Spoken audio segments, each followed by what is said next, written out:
Okay. Looks like we're back.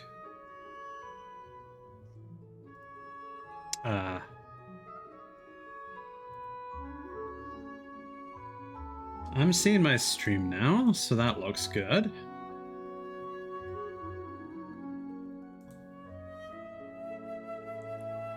I think all my tags got nuked. So give me a second to fix that.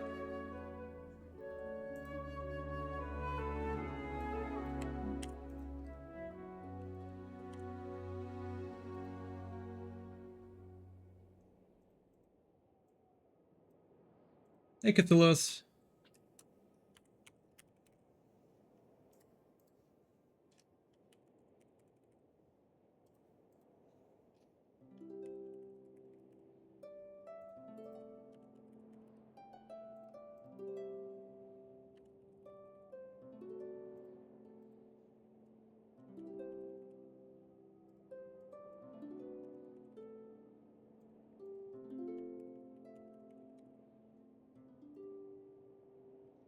There, I think that's all of them.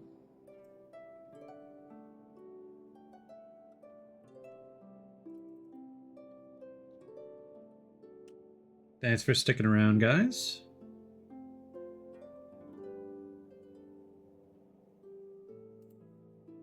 Yeah, I don't know if you refreshed your page or not, but on my end, basically everything except for English and drops enabled got nuked on my side when I went live again.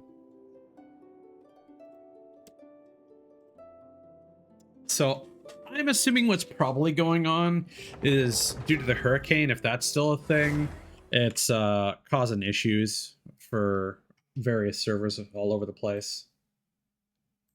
Also, what is happening? Oh, Stream Manager on my phone. There we go. I'm gonna bump up my microphone volume to 100. Normally I leave it down at 90. I still feel like there's something going on with sorry if you guys can hear this. I'm fiddling around with the knobs on my mic. I never have the gain up, so that can't be the issue, right? Although that can... Testing. Oh yeah. I'm sorry. That was... Good roll. My beat. Alright, maybe I'll take Oops. one more day off and knock out the rest of the work once I'm feeling up to it. Okay. Let me bump up the game volume a little bit. And I'm just gonna quickly mute and unmute there. Alright.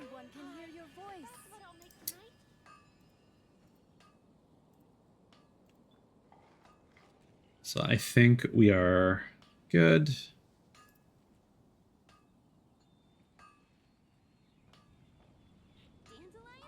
I'm just going to quickly lurk in Kana's stream and continue to tempt fate. Oh my god. He's got our fan up in the corner. Oh, I'm dying. Okay. Alright. Let's get back to this.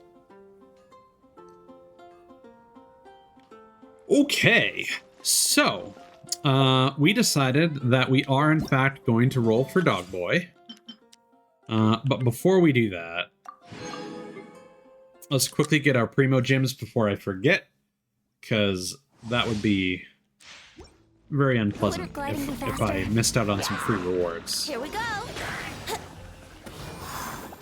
Come a little closer. Oh my god. You've been a naughty boy. It's been so long since I've had to use Time Lisa. for takeoff. Into the fire. Hey, brace yourselves.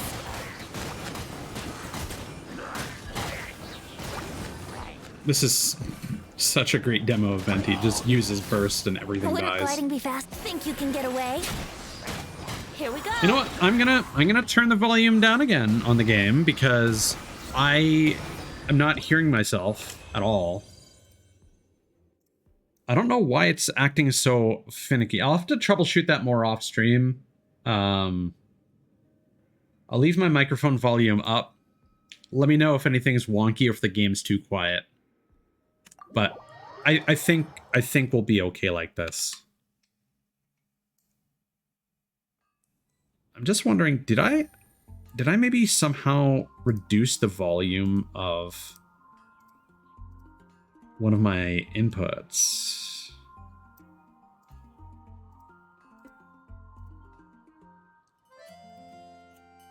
No?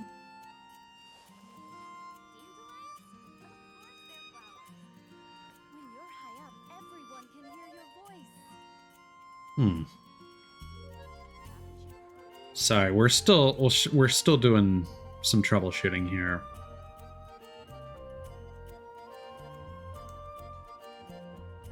Navigating the world is a whole lot easier with a few different identities to choose from. Need me to come up with some for you?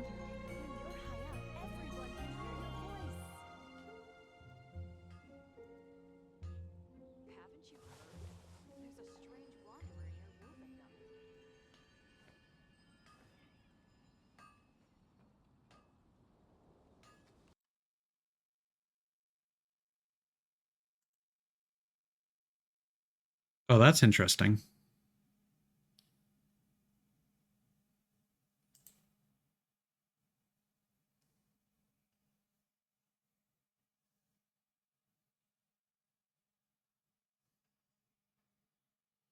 Everyone can hear your voice.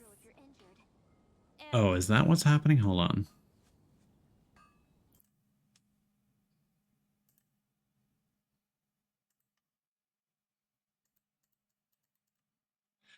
Hmm. Okay.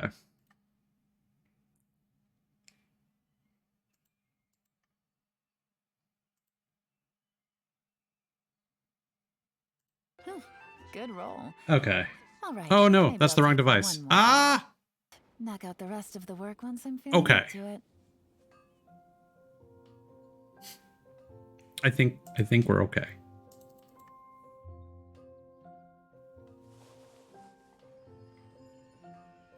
Oh my god, guys, I got another drop. Hell yeah. Oh my god, it's here already. Oh, it's Christmas. We got what the fuck are these even called? Sanctifying unctions. We got 4 of them. Hell yeah, boys. Just imagine if you had your Genshin account linked to your Twitch, you could be earning so many drops on twitch.tv/ties. Oh man, what a great time.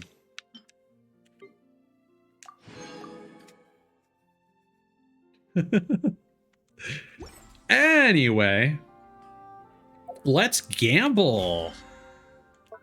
That's not the right menu. Those count as domains now? Huh, interesting. Okay. Okay. So yeah, let's see where we're at in terms of on our pity here. Okay.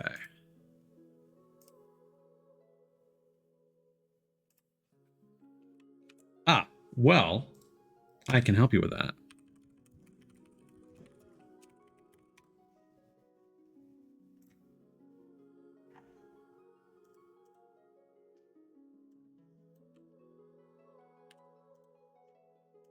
You just need to go here and sign into both of your accounts. And then you too can have 4 sanctifying unctions in your mailbox today. Hi, Silent. We're back. Somehow. All right. Okay. So we're not that far. So since Kokomi, we had 5.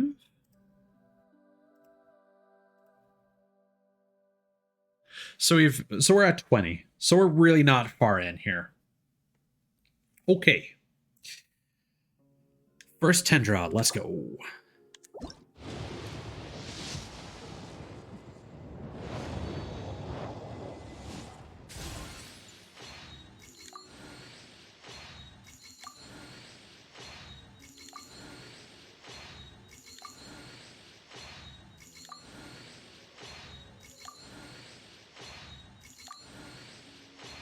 We're mostly doing this for for Candace. So mission accomplished. Well,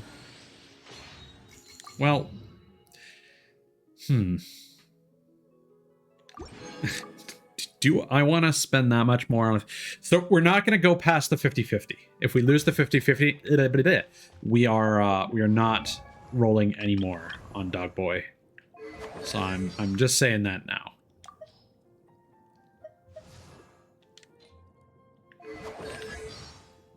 And she's cool. What's her favorite food? Let's find out. It's always the most interesting thing to me. To me, quantity is more important than taste when it comes to food.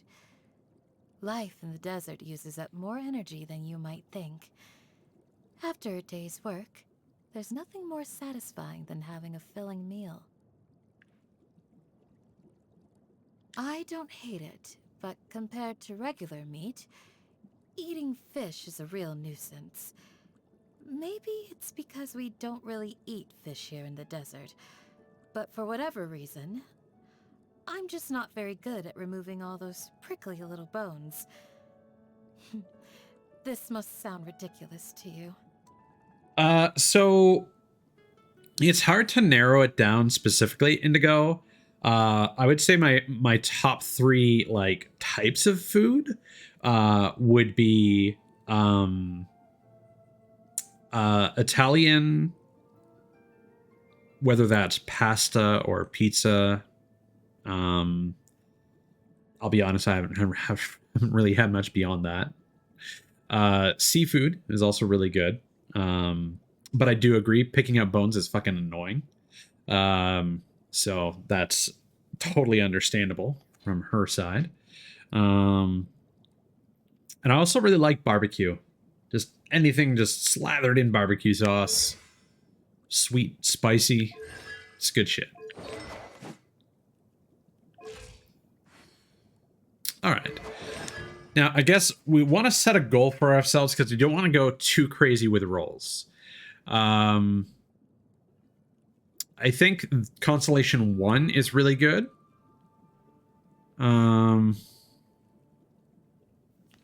What is Heron's Sanctum?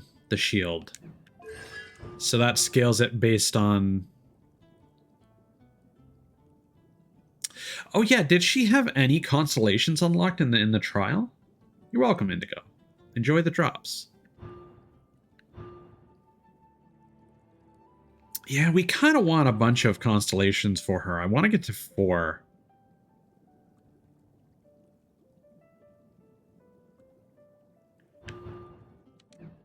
So yeah, let's keep going. Let's hit our 50-50, and then we'll stop. If we don't get Sino, other winners would be Tiknari, Jean, and Mona. Because believe it or not, I still don't have Mona. I've played since launch. He should be...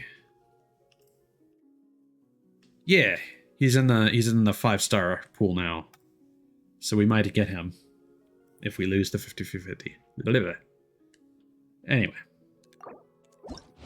Once more into the breach.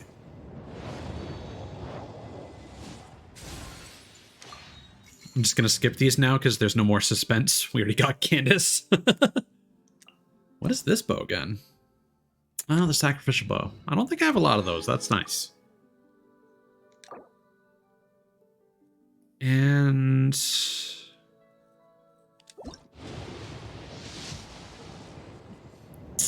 yeah.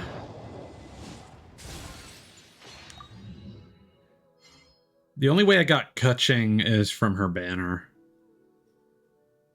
Feels like a waste to say it out loud, but I don't know. She's cool. I used her for a long time in the early game. Unfortunately, Shinobu and Sayu are not great. I wish they were a lot better.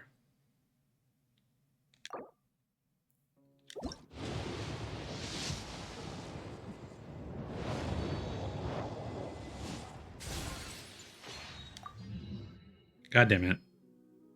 Okay, so hold on. I'm doing mental math here. So we started at 20, 30 for Candace, 40 for the bow, and we've done 2 more, so we're at 60. Okay. So this will be 70.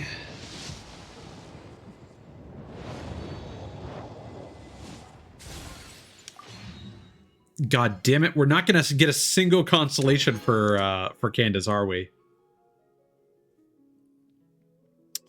I want to start doing singles.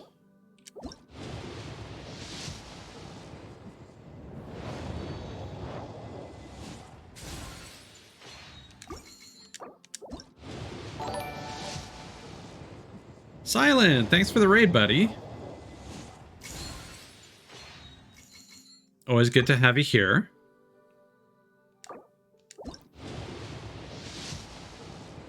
Did you do anything else besides Fall Guys? Did you have any particular achievements?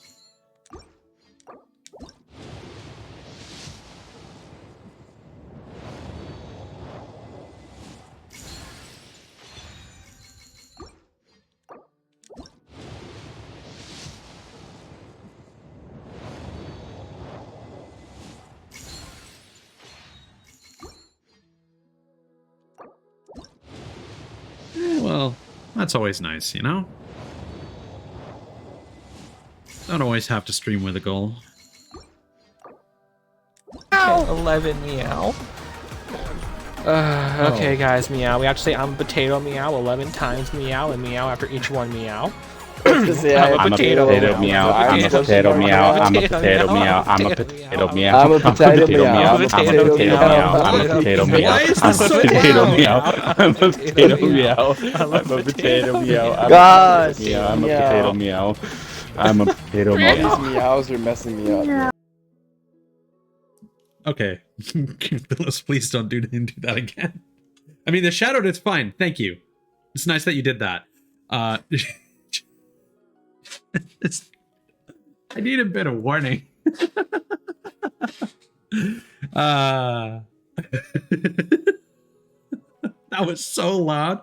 I didn't... Well, as long as you got what you wanted, I guess that's fine.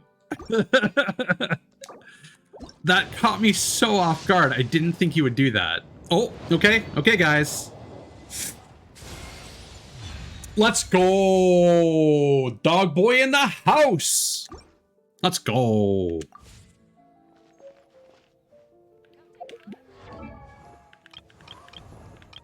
Hell yeah. See, it was clearly the power of the potato, yeah?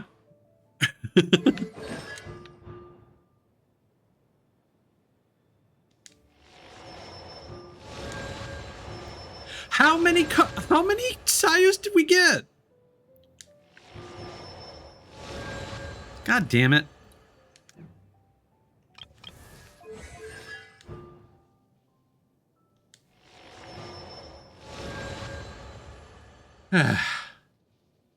Yeah, neither did I. Now, to be fair, that's partially my fault. Because in the past, that's been very quiet. The shoutout box.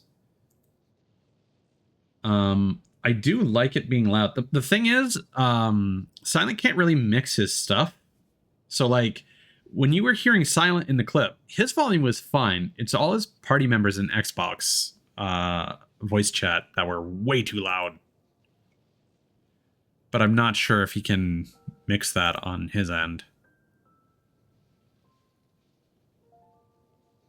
Also, just to be clear, in the future, please continue to do shoutouts like that. It was actually very appreciated, because I always forget, and then I always feel like, should I do a shoutout now, even though it's been like 5 minutes? So it's nice that someone's on top of that. Thank you, Vanessa, for the follow. I appreciate it. Hell yeah.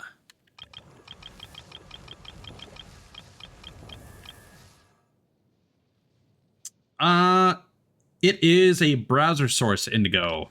I use the Pixel Chat Twitch.tv website. And you basically just put a browser source into OBS or Streamlabs, and it will just... I mean, technically there must be a bot that's watching for the commands, but it doesn't actually show up in my viewer list, so I don't really know how it works, to be completely honest. But yeah, let's take care of the boring stuff of leveling these guys up.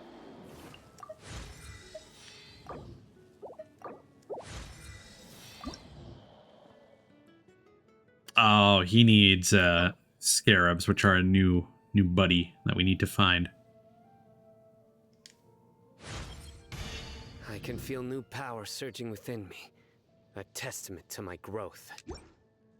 All right, chill, dude.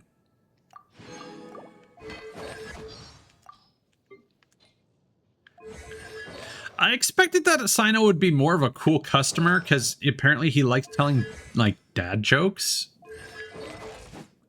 But he's, like, the edgiest fucking edgelord in the entire cast. Like, edgier than D-Luke. It's impressive.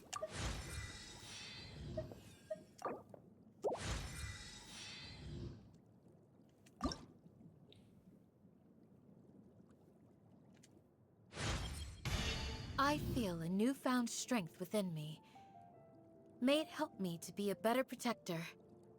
Hell yeah. Now, unfortunately, I don't think I have a space for Candace on any of my teams. So I'm not going to put as much importance on leveling her up.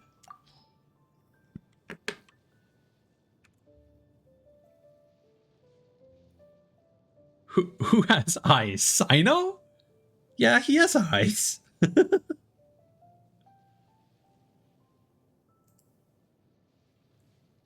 I'm just checking to see if this one guy I follow on HoYoLab has posted his Sino analysis. No, he has not. Okay. But we want Elemental Mastery. We're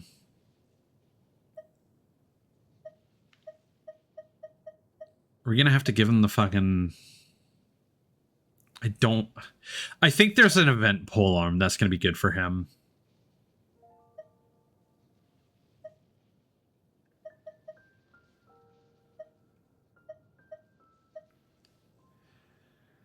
For the meantime, we'll give him Dragon's Bane, even though this does nothing for him.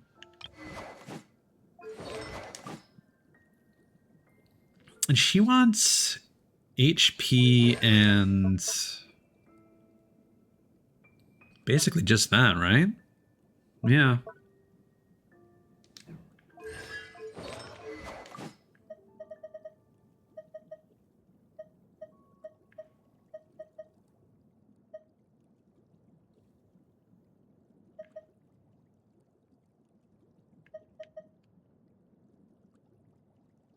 She can hang on to a black tassel for the time being, just so that she has something. Even though this is probably going to be a bit of a waste, I'm going to give her... I'm going to give them some experience, just so that they're further up on the list, because I really like their designs. I'd like to use them sometime. But even though I really like Beto as well, I've never really used her, so... Not gonna hold my breath, you know?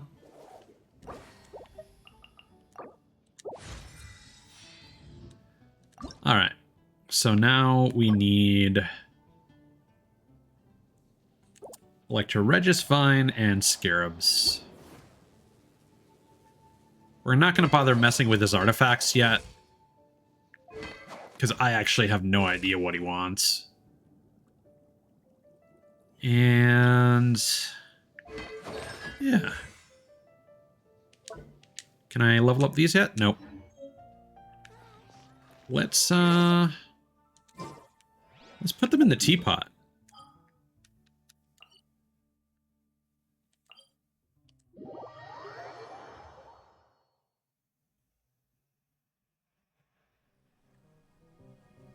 Sorry, hold on a second. Indigo.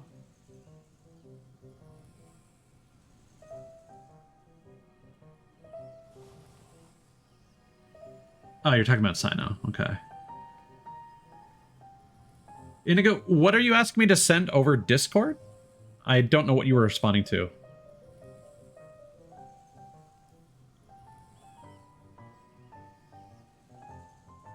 Well, Vanessa, mathematically, you must be able to, because it's only a maximum of 180 wishes to get a guaranteed 5-star.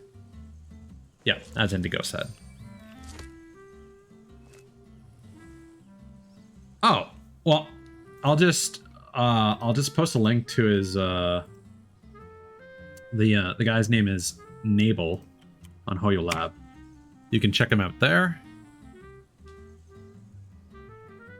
But yeah, they're apparently posting it later today. Yeah, at the very least, Vanessa, I hope you get Raiden with minimal investment. Because there have definitely been some characters I have spent a lot on and got nothing. Except for the character that I eventually wanted. And that's kind of depressing. So I feel like what I want to do here is I kind of want Candace and Sino... Hold on. Let's get Sino to fucking introduce himself. I'm Sino. Okay, so it is Sino. Alright. And Candace does not say her name.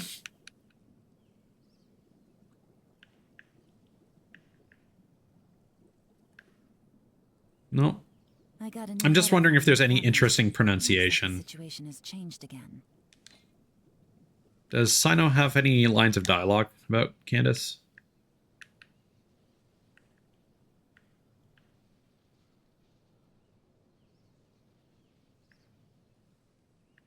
Oh, yeah. Oh, that's what you were talking about earlier with regard to Yu-Gi-Oh! Maybe. I think somebody also mentioned a trap card, so I wasn't really following the conversation.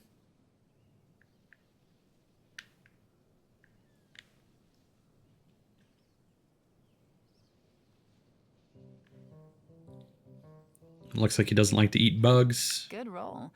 Understandable. All right, maybe I'll take one more day off and knock out the rest of the work once I'm feeling up to it. Ah, well, getting right into to Constellation 2, that's going to be a tall order. Good luck, though. What does her second Constellation do again? I know that's usually the best one. Ah, ignoring defense.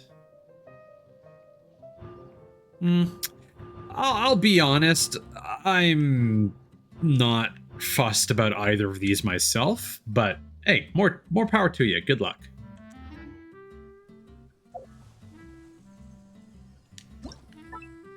Oh, and the weapon. That is very ambitious. So hold on. Where are we in reference to everything else? So I kind of want to wedge them in the corner. Okay.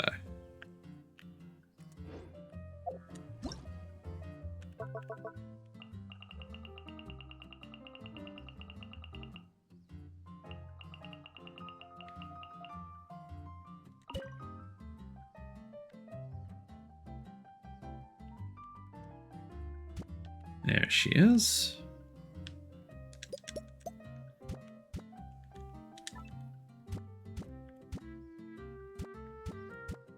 And I do want them to be on frame.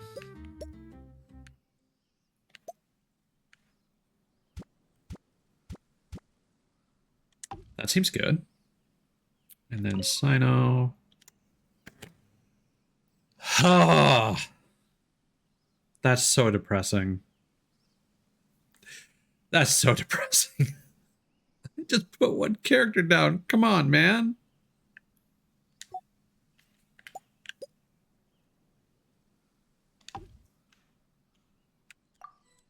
All right, well, let's see how she looks at least.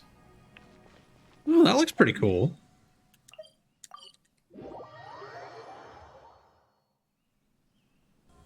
Yeah, I'm into that. Yeah, that's pretty cool. And this is all the same zone, right? Yeah. Well, I guess Sino can enjoy this bamboo forest that I made.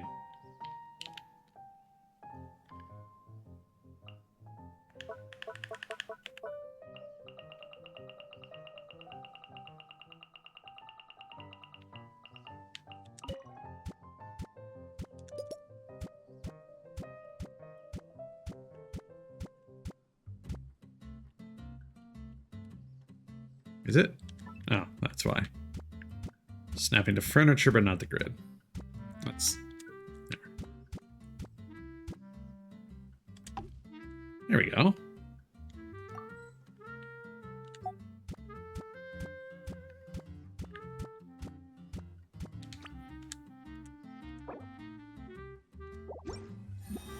Okay, so let's see how that looks.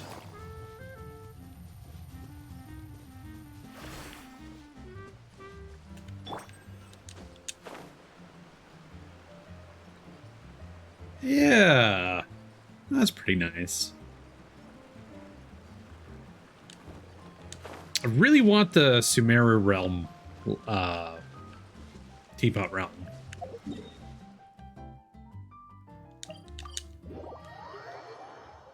Okay, and I think we've got some friendship for these guys saved up.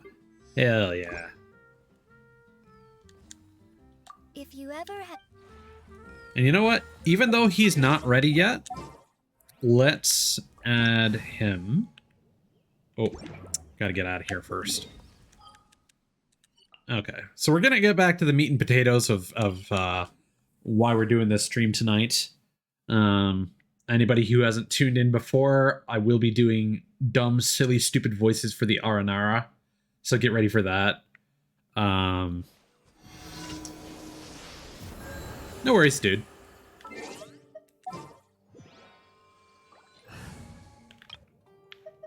Yeah, so let's replace Raiden Our mission begins. with the lad. Oh, also, we can do that later. Actually, no. We just set our expeditions off. Let's swap out, because currently I have Amber exploring Sumeru, so let's swap her out for Sino. Add Astra...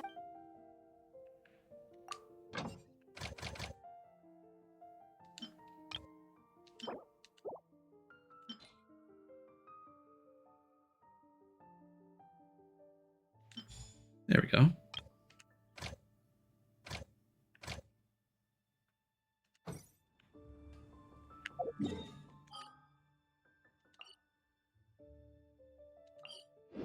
Also, I'm just gonna check my settings real quick, just because my microphone is picking up a lot of controller noise, and I just want to make sure I didn't screw something up earlier.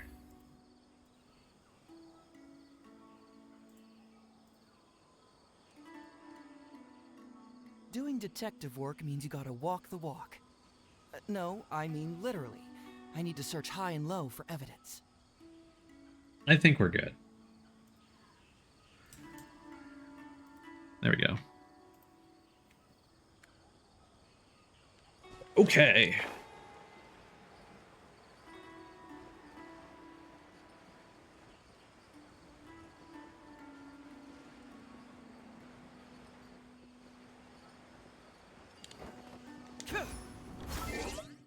In fact,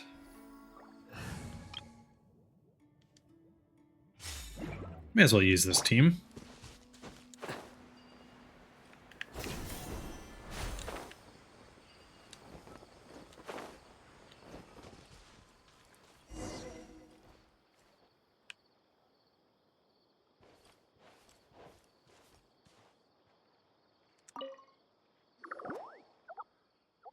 Rana seems...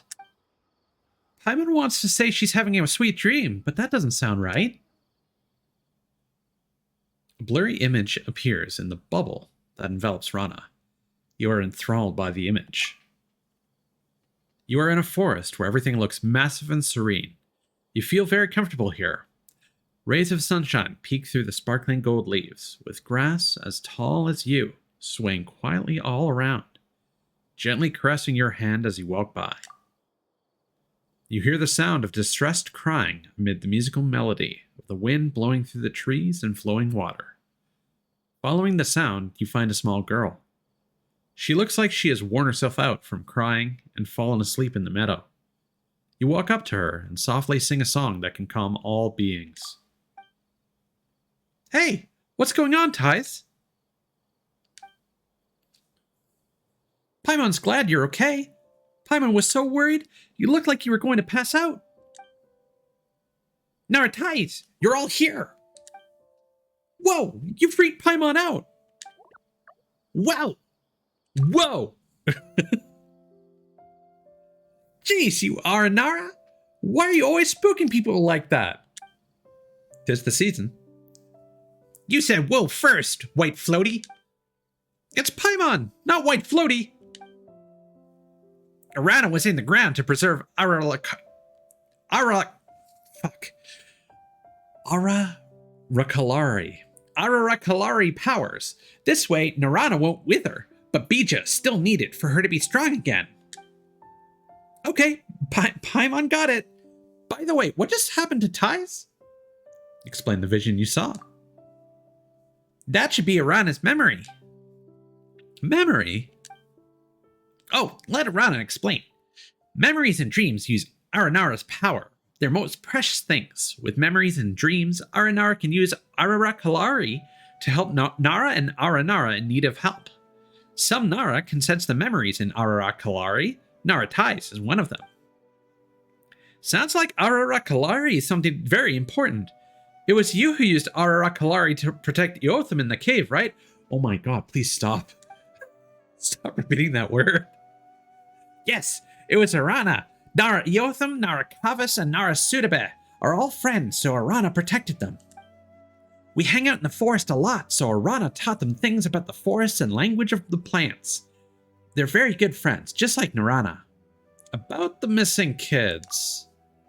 Right, before Iotham, Kavas, and Sutabe went missing too, but they were brought back to the village later. Was that also you? Yes, Arana noticed some bad Nara and Nara Valuka taking them, so Arana helped Nara Kavas and Nara Sutabe run back when the Nara wasn't looking. I see. About the kids' lost memories. Arana made little Nara sleep in dreams, then removed the bad stuff in their dreams, so when they grow, just like saplings growing into big trees, they won't become bad. Otherwise, little Nara would be afraid. If always afraid, they would believe in the power of fear and grow up to be a scary bad Nara. They're Arana's friends, so Arana didn't want them to become bad Nara. That makes sense. About the bad Nara. Arana would never forgive them. The bad Nara aren't children of the forest. They bring a group of bad Nara Valuka with them. There's a strange Nara in Vermara village. He's not a child of the forest, but a child of snow. He looks like a good Nara. He often hangs around the little Nara, and they talk about him too. That's why Arana thinks he's good. But Arana has also seen him talking to the bad Nara about Aranara. In Vermara village? Is he with the Fatui? How could this be? Paimon doesn't even want to think about it. But people in Vermara village should treat each other like family. Not to mention that it was that person who caused Rana to become like this. We must go get the bad guy. Right. We'll get that person no matter what. Promise me, Nara Thais and Paimon. Promise that you'll punish the bad Nara, so Nara Iotham, Nara Kavas, and Nara Sutabe will not be afraid, so that they will grow up like tree sprouts into big, healthy Nara. All right, I'll do my best. Narana is all grown up now, so she can't see Arana anymore, but that's okay. Arana is happy knowing she's fine. I haven't played with Narana for a long time. Many suns have risen and set, many moons have appeared in the sky. Many fruits grew, then returned to the land. Narana grew taller and taller. She was first about Arana's height, and then about the size of a small tree. That was when she stopped playing with Arana. Arana told her many stories about the forest. Star shrooms are the reflection of stars from the sky. Seeing the Nilotpala lotus bloom means you'll be lucky until the next moonrise. Arana will teach Yotham and his friends the same. Arana hopes they will grow up fine like Narana. Oh, but they should not ever run into Marana like Rana did. Will they forget the encounters when they grow up, just like Rana? Nara Yotham, Nara Calvus, and Nara Sudaba will also grow up. It's okay if they forget, because in the end, the forest will remember. Nothing will be lost. The forest will remember. No good thing ever fades away. All pains will become the nourishment of something beautiful. Arana, Naratais, Paimon, Rama. No. I thought it was Paimon talking because she waved.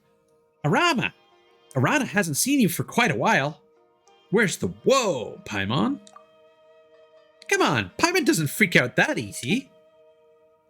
Are you coming to get us to celebrate Festival of Sava at Vanarana? Yes, it's ready now, and everyone's waiting for Naratais and Paimon. Hooray! Festival of Sava! Arana, aren't you coming with us? Arana will not go. If Arana's away for too long, Aranarapocalypse won't hold up and Arana will be in danger. So, no festival for Arana. Oh. It's okay. As long as Naratais and Paimon are happy, so will Arana, Arama, and everyone at Vanarana. Yeah, the Bija needs you, Arana. Arana will be ready by then. Oh, this is for you, Naratais. Flower? Yes, please take good care of her. I'll keep it safe. Okay. Thank you, Naratais. Let's get back then, Naratais and Paimon. Let's go. See you later, Arana. See you later. You return to Vanarana with Arama. This has not gotten any easier. We're back, Araja! Finally! Everyone's been waiting. Festival of Sava has started, but it's not in full swing yet since Nara friends didn't get back till now. There are so many Aranara here. Can we prepare the Bija once the festival's over? It's been a real grind adventuring like this, huh? Let's just enjoy the festivities right now, Tais. Yes, you must enjoy yourselves, Naratais and Paimon. Yes, I'll see you later. It's so full of life and joy. Our hard work didn't go to waste. Oh, I figure I should also clarify just in case. So, like when we wrapped up the first part of the Aranaka storyline, we were basically given this book here, and there was like basically a series of 3 major quests that involved us going around learning songs. We got the ability to control the weather in the rainforest. We went underground and took care of a giant tree, more or less. And we explored inside the giant robot. They might sound like kind of cool events, but they were very lengthy and kind of all the same. So I didn't really see the point of doing those on stream.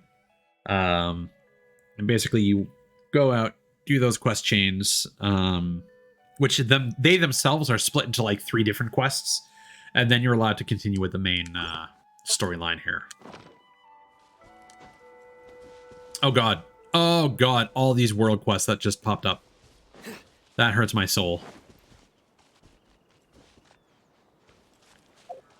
Oh, and there was also a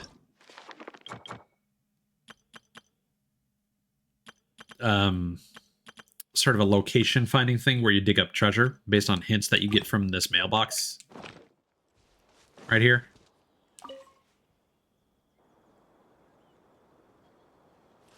Uh-oh. Is that actually a new thing, or is that just... Because I know there was some extra stuff.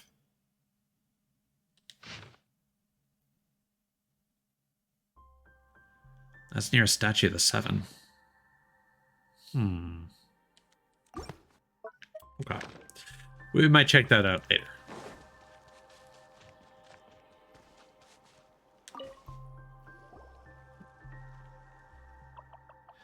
Oh, it's you, Golden Nara. Nara friend, come play with Ralila. Arani shot is very weak. Don't play with him.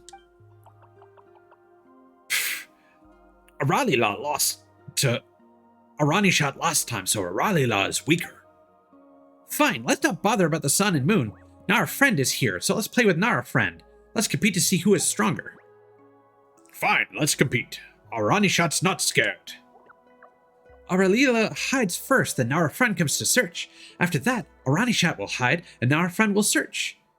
The one who gets found first loses. Do you want to play Nara friend? Let's start right away if you're ready.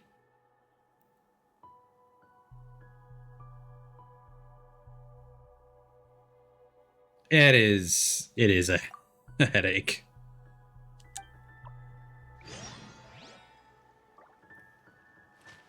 Okay, can we cheat? No.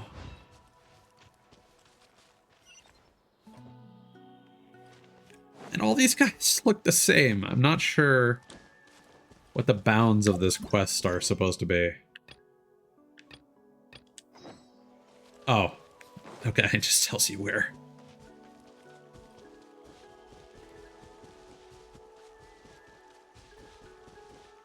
Hello. Aralila is weaker. Golden Nara is indeed impressed to see through it so quickly. Impressive, rather.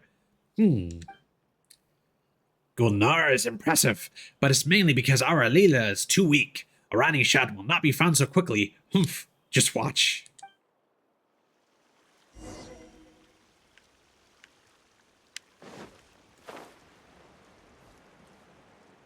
Was he just in the fucking...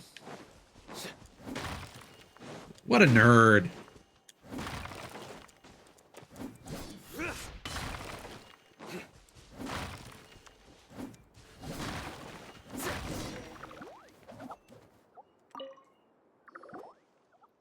What? How? Aranishat was also found quickly, as weak as a Ralila. Ah, all weak. Only Golden Nara is strong. This is bad. Must train Aranarapocalypse. With very strong Aranarapocalypse, Nara friend won't be able to find me.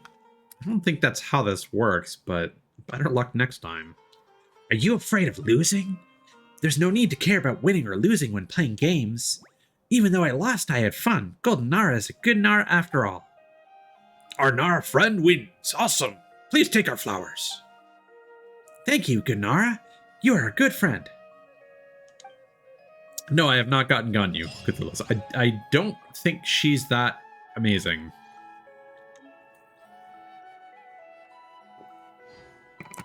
Like, her burst is really good, but her elemental skill and charge attacks are pretty underwhelming. Personality-wise, she's alright, but...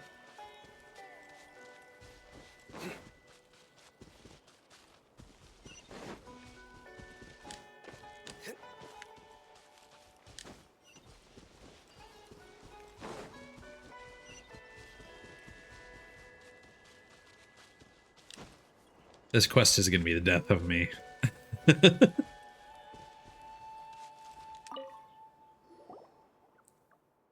My brothers have all done some self-reflection. Festival itself is a happy occasion, so Arapakari shouldn't get mad. That's right. Arapakari, don't get mad. The happy occasion should be celebrated with a taste of happiness. It's time to show off the results of our cooking training.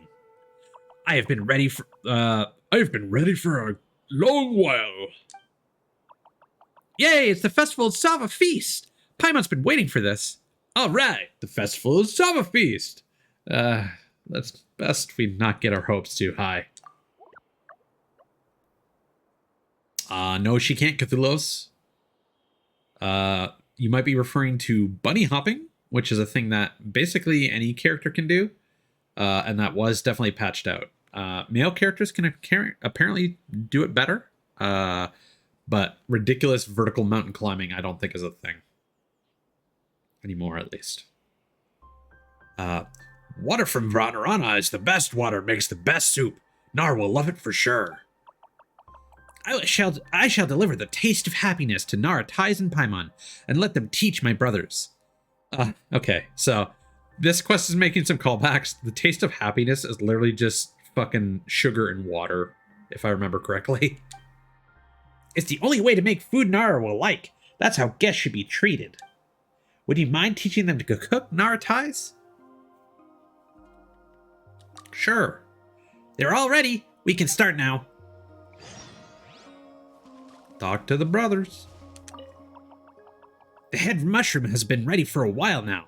My super fragrant head mushroom. But I'm not very good at gauging the heat, so please come take a look, Nara, Tais. Fire is kind of dangerous to Aranara, so let's go help to control it. Adjust the flame. Will this do? Yes, we'll have a supreme delicacy. You can bet on that. Okay.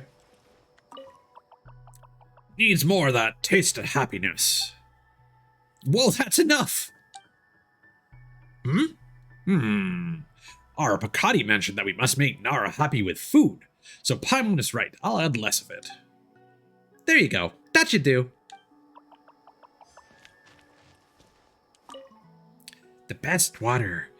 But there's nothing left of it after my practice runs. Would Nara, Tais mind getting some water from the north of Vanarana for Arapass? Well, guess we ought to help out, Tais.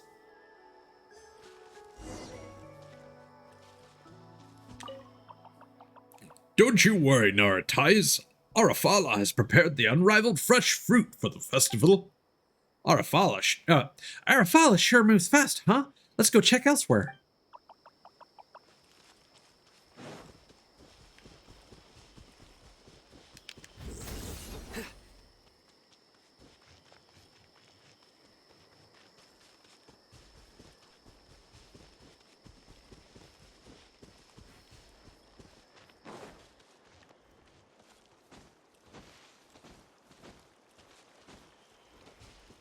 Wait. I went in the wrong direction.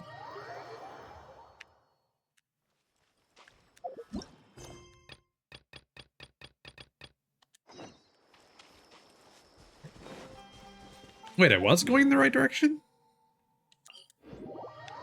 Okay.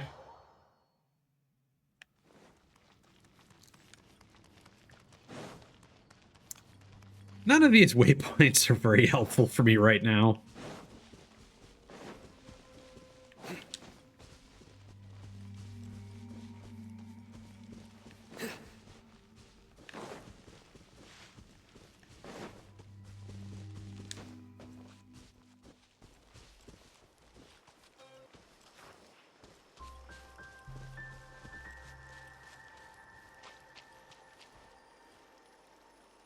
Okay. Paimon wonders if the water in Vanarana really tastes any different from water in other places.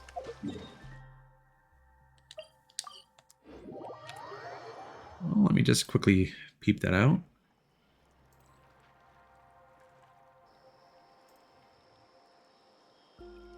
What?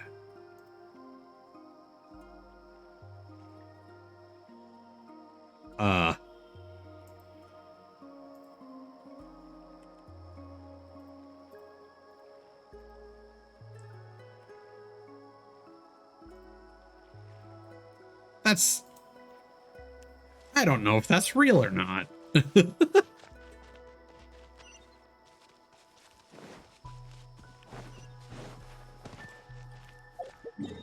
Hold on.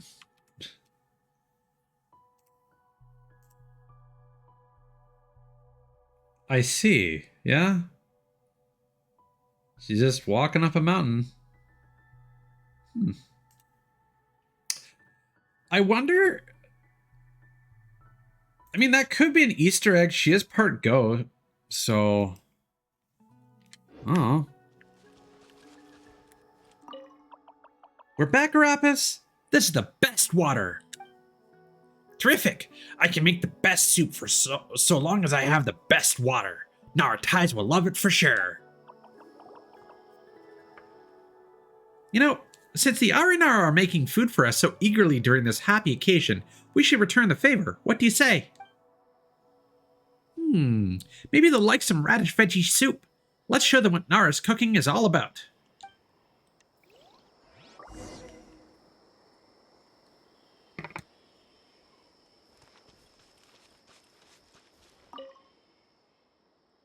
Woohoo! And that's our piping hot radish veggie soup all ready to go. The Aranara should be done with their dishes too.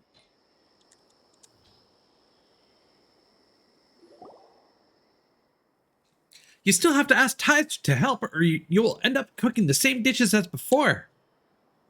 According to the improvement method that from Paimon... Oh, fuck. How's the taste of true blue gourmet Nara food, eh? Well, it was Arapakati's suggestion for Nara Ties to teach my brothers. Nara dishes... Is this what Nara call the taste of happiness? Happiness is fleeing from me. Vanarana's water is obviously the best water, so how did something like this get made from it? The unrivaled fresh fruit is still delicious, though. Yum. Eh? You Aranara think it's awful. Paimon thought it was pretty yummy, though. I have no idea how awful is supposed to taste, but the flavor of this dish has impact.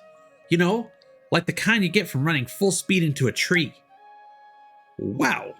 This has got to be a massive case of culture clash. Still, it's rude to say that, my brothers. You should be thanking Nara Ties instead. I'm sorry. Don't say sorry, say thank you. Thank you, Nara Ties. But it's okay as long as Nara Ties and Paimon enjoy the food. Don't mind them. If our Nara friends are happy, we're happy. That said, Nara Ties is totally different from Nara Varuna, who told us a lot of things about brothers. But Nara Ties is very quiet. Are you feeling unwell? Say something, Ties. Remain silent. Anyway, no need to worry, Arapakati. Ties is fine. Thanks for coming by, Butterfly Lady. I'm doing all right. Ask me an hour from now, my opinion might change. I don't know how long this stream is going to be.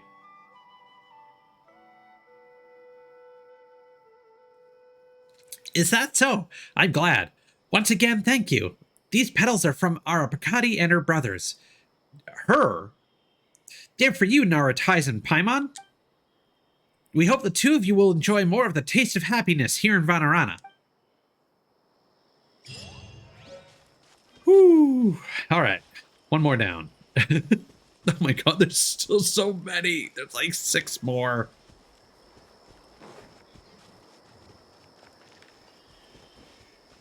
Wait, where even are these? Oh my god, there's another one far off over here. Oh my god.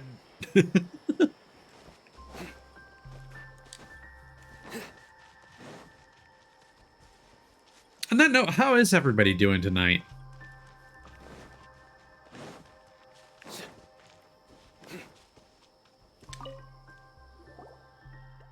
Good Nara, Arakanta has heard so much about you.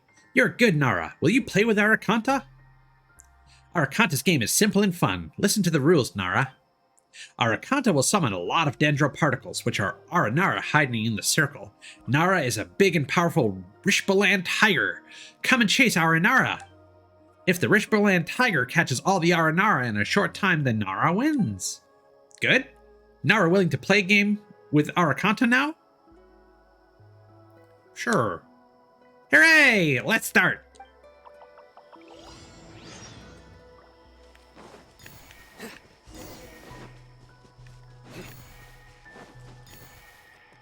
There we go.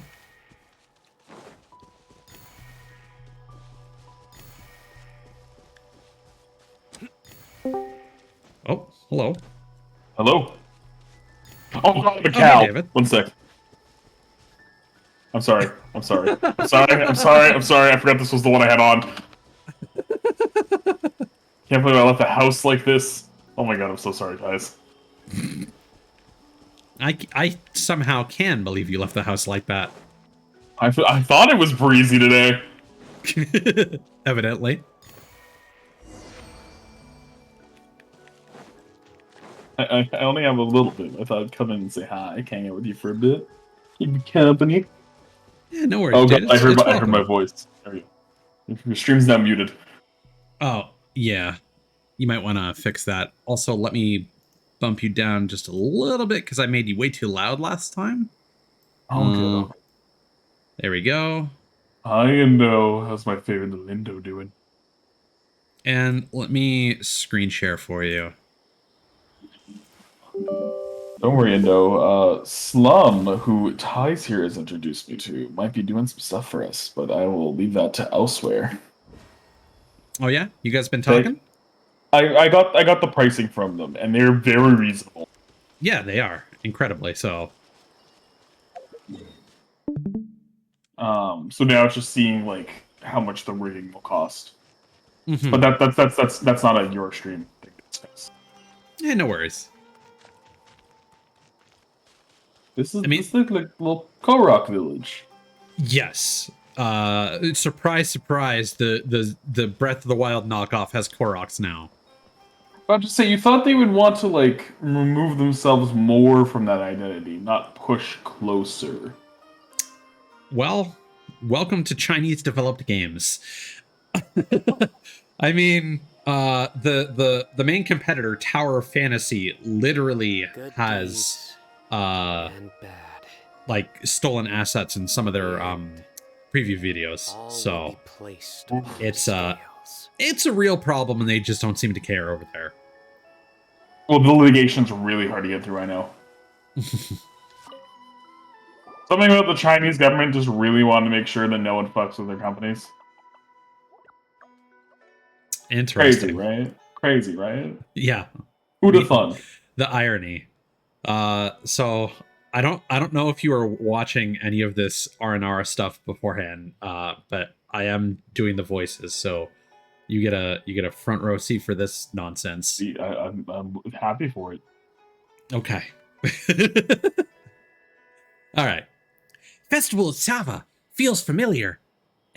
It's White Floaty and the Golden Nara. It's the Nara's friend and the Nara's friend's friend. Hope you will have fun during Festival of Sava. A friend's friend is also our friend. Golden Nara and White Floaty are both Aragaru's friends. Oh, thank God, that was a merciful cutscene. White Floaty. Yes. Naratais and Paimon, thanks to your help, the Verona contraption is now in good shape, and so is the Ashavan realm. All Aranara have returned to Vanarana for the celebration of Festival of Sava, like birds returning to their nests. The angry rain becomes gentle again, and Aranakula finally gets to take care of the garden, growing Viparius, happy Viparius. Happy Viparius makes happy lanterns, and happy lanterns light the happy Festival of Sava. Naratais, Paimon, the garden is doing great now, and Festival of Sava was a blast. Thank you for your help with healing the Varuna contraption and bringing Aranakula back. All's well that ends well. Speaking of which, I'm quite curious about something. Why is Nara Varuna named Nara Varuna? Just to be clear, if anybody missed the last nonsense stream, Nara refers to humans, and the Korok knockoffs are called the Aranara. I'm not going to attempt to explain all the other jargon, because it's a bunch of quest-specific stuff that would take far too long to explain. I love this little guy with the stupid little wood glasses that are on top of his hat. I mean, how else will he see? He's gotta have glasses. Oh, it's because that Nara helped us hear the Verona contraption. Then what's her real name? No idea. Nara Varuna never told us her real name. I see. Nara Ties has helped a lot. Nara Ties is a brave Nara and has overcome many difficulties. That we can gather here at Festival Utsava makes me very happy. We have something for Nara Ties. This is how Aranara say thank you. Nara Ties will like it, and so will Paimon. Here is an Aranara flower for brave Nara and Paimon. Arakara also has a flower. It's not a Viparius, but still, it's for Nara Ties and Paimon. Nara Ties, Paimon, thanks for everything you did for Vana. We Aranara will never forget our friends. I'm basically just doing the same voice for all of them, just trying to change the tone a little bit. And, I love it. And when one is looks big or old, I just go a little bit deeper. That's the secret. Oh god. With my new sound changes, the squeaking of my chair is much louder. Anyway. Nara Ties and Paimon, don't worry. The baddies that made Vanarana sick won't be coming back. Thank you, Nara Ties and Paimon, for helping Araraken protect Vanarana. Araraken has flowers for you. Take the flowers, friends of Araraken. I love how they call Paimon White Floaty. Yeah, because it's pretty good. It's perfectly fitting because she's like an eye floater, annoying and always in your field of view. Yeah. I mean, you need your Breath of the Wild didn't have Navi, but got her anyway. We got her anyway. We've got Navi at home. Yeah, Navi at home. Oh god, hi Raptor. Yes, he is here. I mean, you can come into VC if you want to commentate. Yo, Raptor, hi. How you doing? Nara Ties, Paimon, we meet again. You look very happy, Araja. Oh, I am indeed very happy to see Vanarana so lively, with so many Aranara having returned home. I never thought I'd be able to participate in Festival Utsava in person. You haven't participated in it before? The stories say that I did participate. It was a long, long time ago.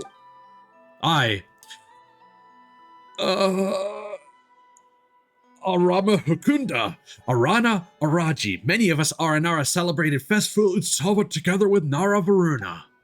It was a very difficult time, but we still laughed and sang together during Festival Utsava. I like this story very much.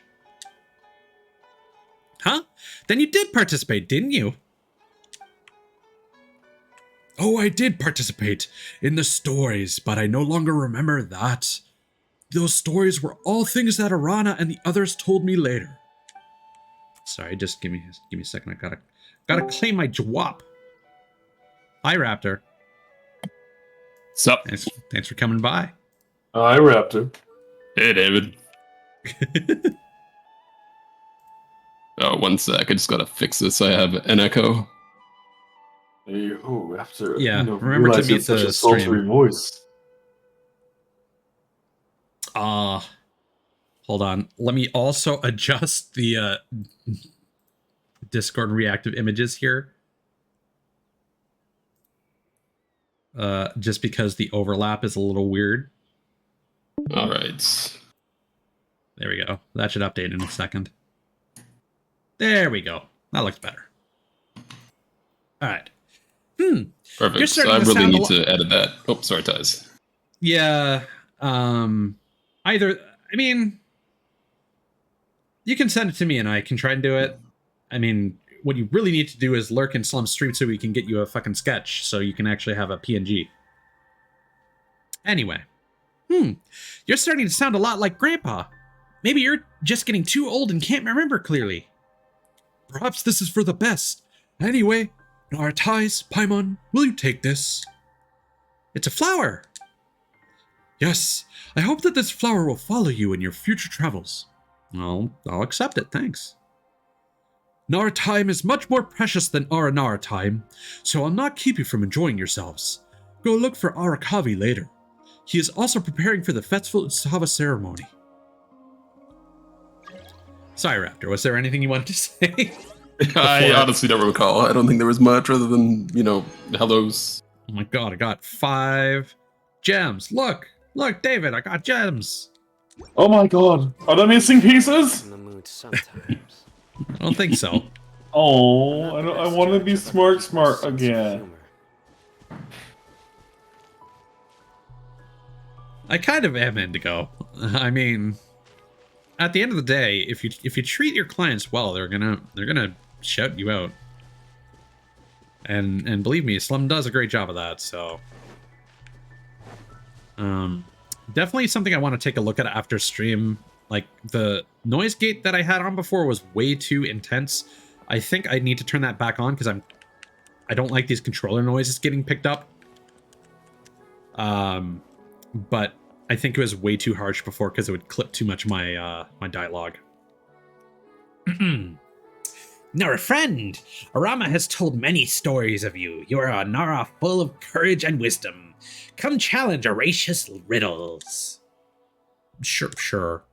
Good Nara, Horatius' riddles are tasty. Have a crack at Horatius' riddle.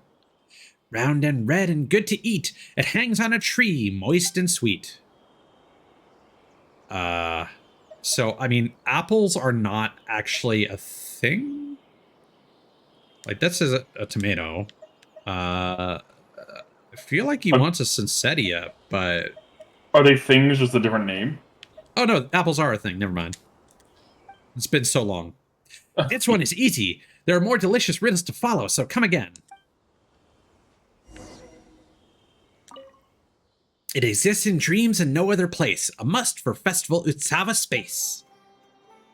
In dreams, so I'm going to assume it's the Viparius, because this flower only shows up in the Vanarana dream world. That's very true, Indigo. Slum always be on that pizza grind. I love you. I'm sorry. I say I love you, but I gotta go. I just want to sing for as long as I could. No worries, dude. It's always good to have you on stream. Yeah, I'll be back later if I can. Briefly talk. Always.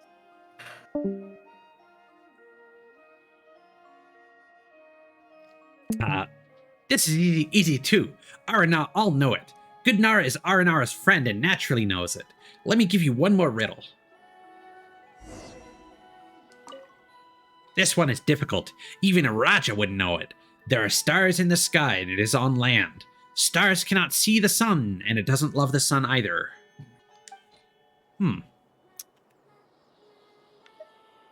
Is this just a star shroom? Because they're mushrooms, so they grow in the dark? Good Nara! All correct. Nice. Good Nara is a clever Nara. Clever Nara, smarter than a Raja. Would Nara be willing to be Horatius' friend? Of course, sure. Yes, flower for you. Horatia will think of more good riddles. Come play with Horatia again, friend. Yeah, I'm chomping at the bit to do more riddles.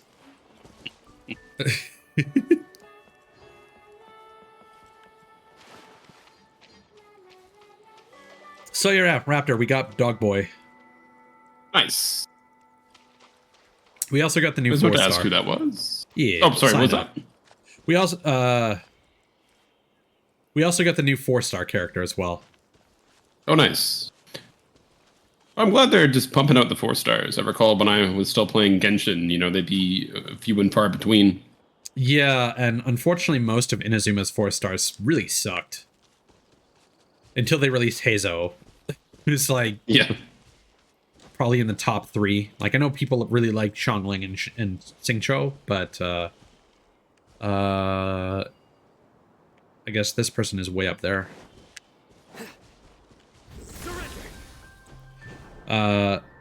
This character, Sino, is actually voiced by a VTuber. Their VTuber name is Sayu.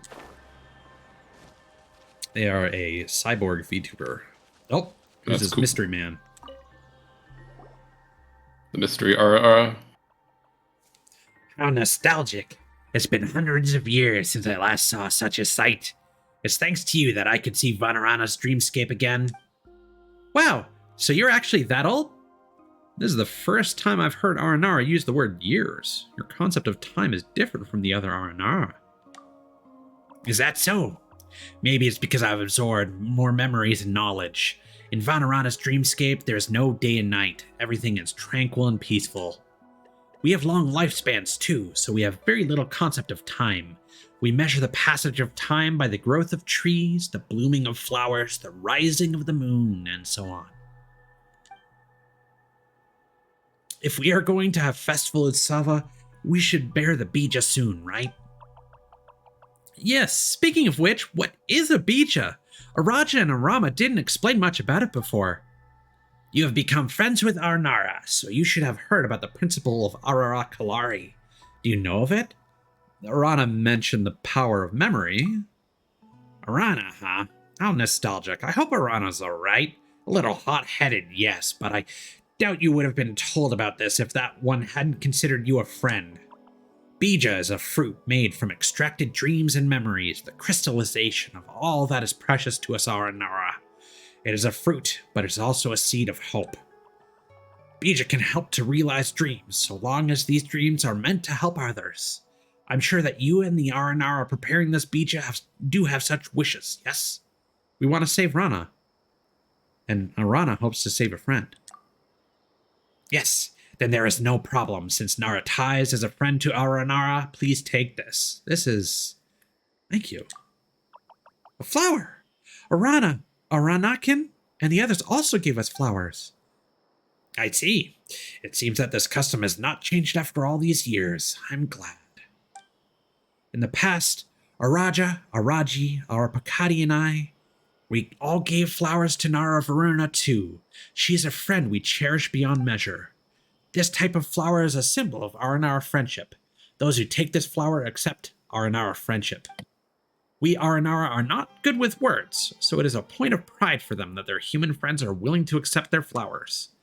And having heard many stories of Nara ties, I believe that to me, you are also a cherished friend. It would thus be a great honor for me if you would accept my flower. Thank you. You're too kind. Thank you. We will surely meet again. The next time we meet Nara ties, Paimon, I hope you will come to my house. Wherever that... Oh, bye. This base is out of existence. Ah! He disappeared! What a strange Aranara! Come on, let's go check on the others. I'm gonna go, I gotta be honest, I don't think the VTuber angle really sold anything, but it would be nice if it did.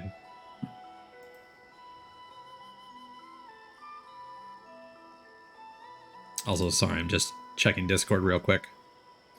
That's okay, I'm awkward silence raptor today, so. Yeah, no worries. If it was a different game, I would care more, but this is just farting around and making silly voices. Why did we... Oh, we spent money and we got witches, right. That exclamation point voices, just... your two, what do you call them, script readings?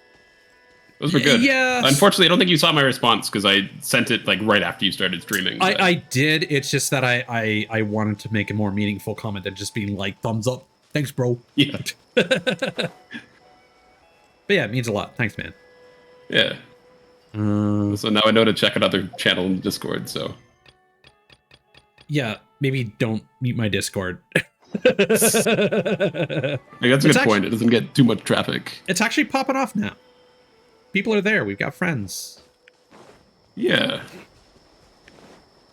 We got Mr. Pilk, Becca. Stavo's in there a lot. Sorry, I don't know if it's okay to just name drop names. I mean, you can, but I probably wouldn't just read off the Discord user list. Yeah, I'd stop myself. I'm sorry. So much fun. Arakanta is very happy playing games with Golden Nara, and Nara is so fast, amazing, so amazing, like a real tiger. I mean, that's kind of part of my lore. Stay tuned for my debut later this month. Anyway. It is fun playing with other Aranara and real Rishboland tigers, but playing with our new friend, our Nara friend, is even more fun. Why would a Rishboland tiger chase Aranara? The Rishboland tiger and Aranara are friends, and friends play together, but Arakanta noticed that Nara are afraid of the Rishmoland tiger. That's why Arakanta came up with a new game for Festival Utsava. Thank you, Nara. Here is an Aranara flower for Golden Nara. It's so fun! Guys, let's do as Araja said and look for Arakavi. Go play with the vicious predators. Why not? What could go wrong? Yeah. That said, the animals, the wildlife in Sumeru are pretty chill for the most part. Mm.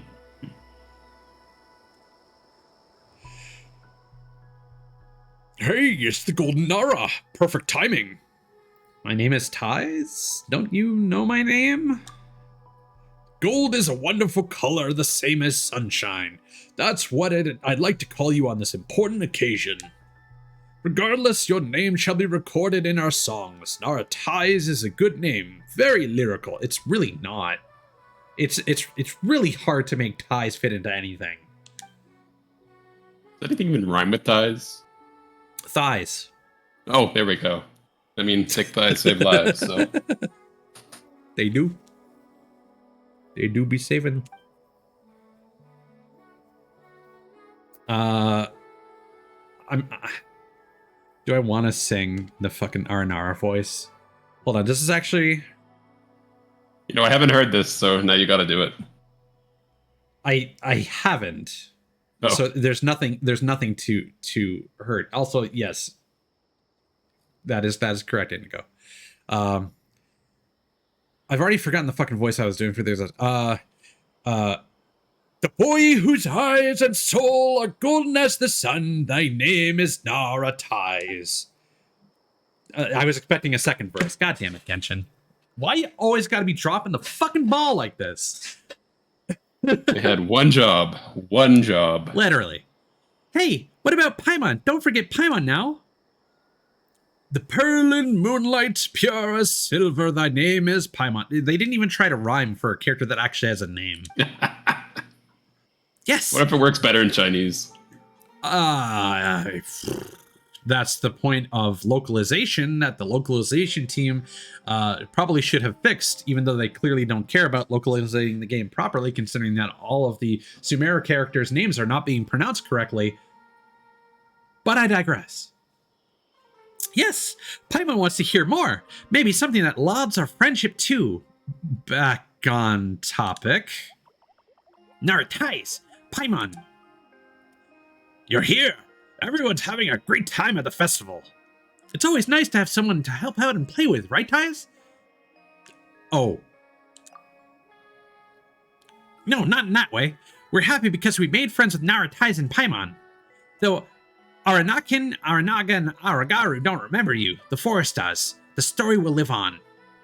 Yeah, the singing of a Nara friend with Aranara is the most important part of the festival in the story. Song gatherers, are you ready?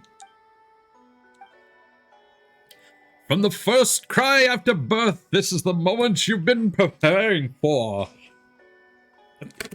They fucking stopped singing immediately. I'm not gonna fucking... I'm not gonna entertain this anymore. Stupid Arayasa, only baby Nara are born and would cry. We're ready, and so is the ancient stage where it will take place. It was Aramahukunda before me, and there will be other song gatherers after me to make it grow. It's been waiting for a long time to hear the duet between Nara and Arana again. I am very much looking forward to it as well. Are you ready, Nara Ties? According to how it's done before, you should be playing instruments too, right? Paimon can't wait for your performance, Ties. I'm ready. Don't worry, just use the instrument you're used to and play it at your own pace.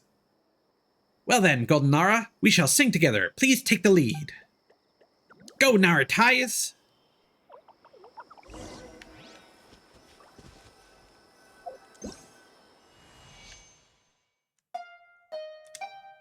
Oops. Fuck.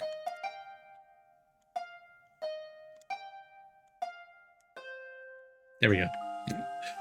I wanted to do it fast, but it ended up looking really bad.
kind of wish some of the Aranara disperse following the duet. I kind of wish some of them were playing instruments, because it always bothers me when there's like one character that's playing just like a single instrument, and then the fucking drums kick in, and it's like, where are these coming from? Hello? Hello? I mean, it is a magical harp. Oh, clearly, yes. Wow, that was great. You're playing in the Aranara song. We're both awesome. Yeah, Nara Ties is awesome. I'd love to travel with you and remember your songs. Thanks. Just shutting them down. Such a radiant melody. How exciting. Nara Ties and Paimon and your song. What an epic tale. Not calling me Golden Nara anymore? I'm short on experience, but if the stories were true, the glow from Nara Varuna's song might have been dimmer than yours. Aradasa is right. Please take these as tokens of our appreciation, Nara Ties and Paimon. Whoa, this is a lot of flowers. Even though the horizon is so gray, it's such a blessing to meet you. Singing your song is forever the pact between you and me. Thank you. I'll cherish your gift. Thank you, Nara Ties and Paimon. Paimon guesses that Festival in Sava is coming to an end, and we're one step closer to getting the Bija. We should ask Araja what to do next. Hey, where did Araja and Arama go? Oh, they went that way after the duet. Let's go over there. Thank you, and farewell. I do want to tell Nara Ties that Arasu Draka has learned why Nara Ties entered Vanarana. Your and Arana's friend will be fine. Also, no matter how dark the sky and land get, as long as your spirit emits warmth like a golden sun, there will always be hope. Gotcha. Don't worry, Arasu Draka. Ties has always been like that. We'll get going now. Farewell. Farewell.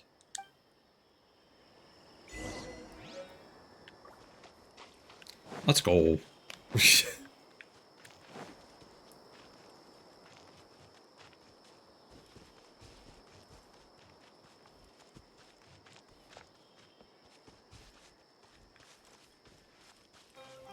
Yeah, like as cool as Vietnamese Spider-Man is, people are gonna have What about questions. Vietnamese Spider-Man? Your avatar. Yeah. I was just it's from commenting. a music video. I know, I know. Oh, sorry. I'm just saying, as cool as it is, like, you're constantly gonna get questions about if you have that as your avatar. So definitely, the sooner we can get you a sketch, the better. How's your? I've been checking what I want my character to be. Well, didn't we already discuss that, or did you change your mind? I don't know. I after watching David's debut, I'm kind of like, I kind of want it to be me. Like yours is just you, sort of. Maybe we should discuss this in Discord. Yeah. Okay. Found some ideas.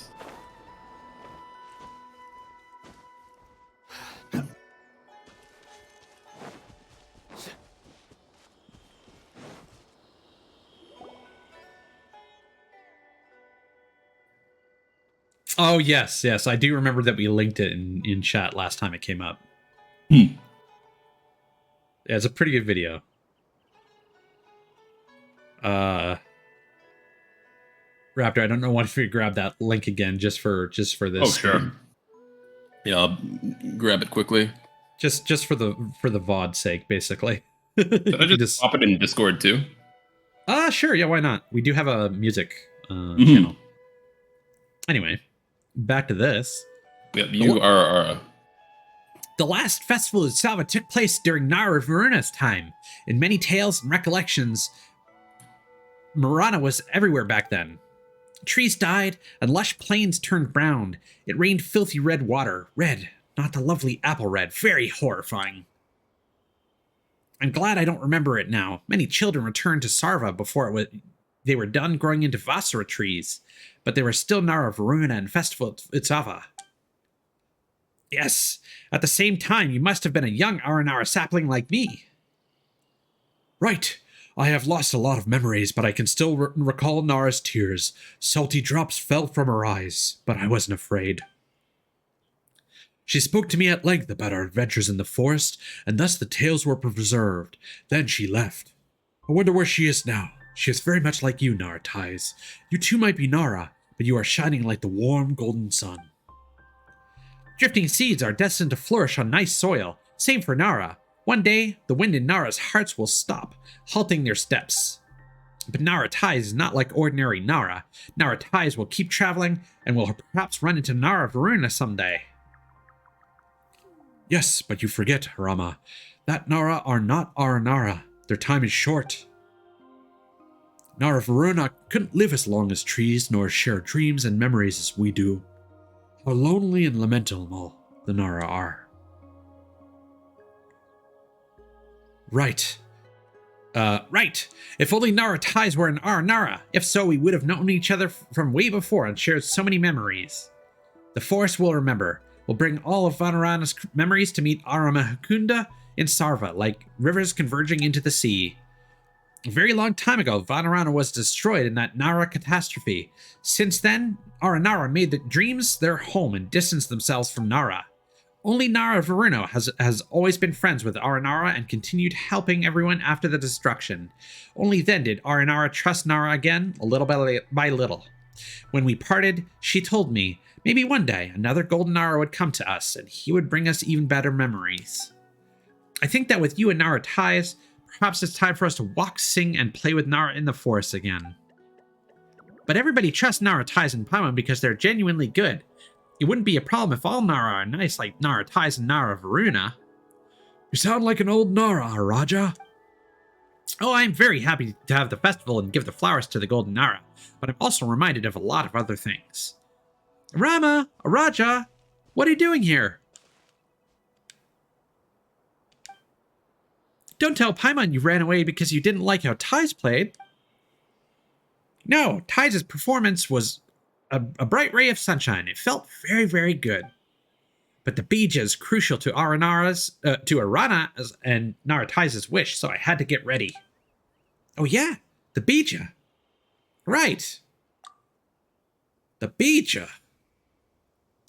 Can't forget about the bija, am I right, guys? God damn. Almost forgot about the fucking bija. God, get your head straight. I went looking for the fane of Asvatha right after the song ended. That sounds like it had something to do with the concourses we visited before. Paimon is as bright as moonlight. That's where Asvatha's Tree of Dreams is. Pardon me? It's an ancient, sturdy Vasara tree that's able to produce bija. However, I don't remember the location, nor am I able to leave Vanarana's dream, so it's all up to Arama to find it. Worry not, like Nara Ties and Paimon would say, I got this. You got this.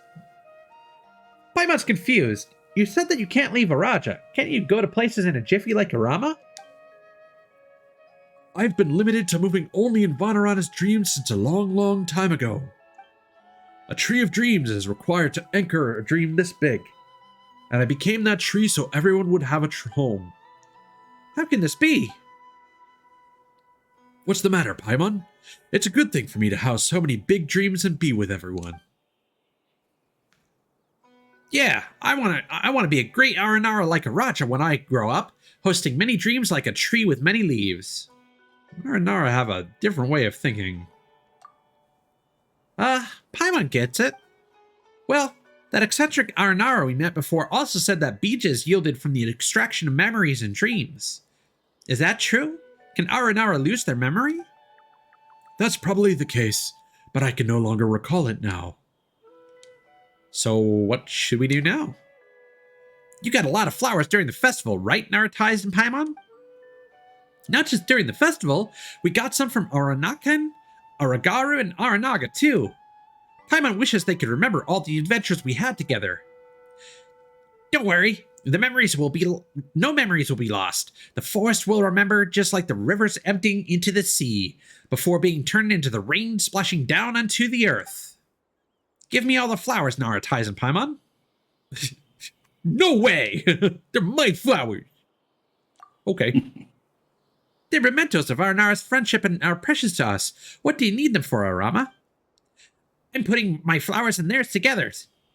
Since you put it that way, Arama. You hand Arama all of the flowers.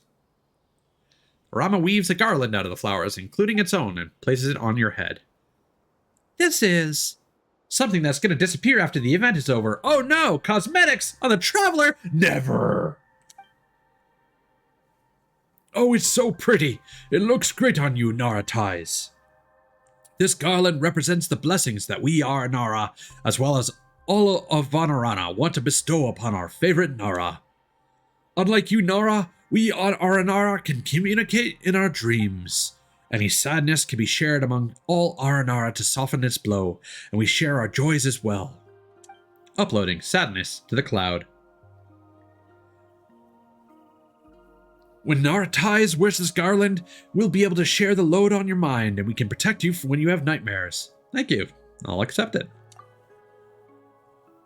I should be thanking you, Nara Tithe, for accepting our flowers. That gives us greater joy than soaking in the sun, drinking sweet water, and dreaming nice things. Oh, that's why they like fucking sugar water. Of course, it makes perfect sense. Fucking chlorophyll. Paimon wants a garland too. I doubt that's necessary, you bitch. Huh? Why not? Nara Ties will be facing many great dangers and experiencing great sadness. We can ward off some of his nightmares through the garland. You have too many nightmares. It's impossible. On the other hand, Nara Ties will protect Paimon from nightmares. You will always be together and will share both joy and sorrow. That's right. We're the best of friends after all. So what should we do now? We're going to offer the Vasoma fruit at the fane of Esfata. Then we can produce the Bija with Arana. I have studied you Nara before. Unlike Aranara, you have to sleep when the moon is up. Ew, gross. And you come out only after the sun has risen. Would you like to sleep, Nara Ties and Paimon? Now that you mention it, Paimon's pretty bushed from all the fun today. You can rest in my house if you'd like. Vanarana will guard your dreams. I'll take the offer. I'm feeling rather tired.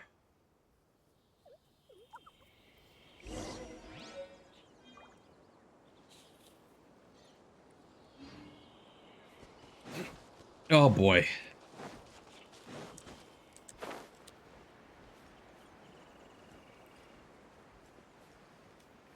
Oh. House isn't quite where I thought it was. I thought it would be one of the big ones in the center of the village. But instead, it's, I think it's just the mayor's house. I'll admit, I'm really having a hard time keeping up with which character is which. Honestly, they all look the same. Yeah. And at the risk of sounding are racist.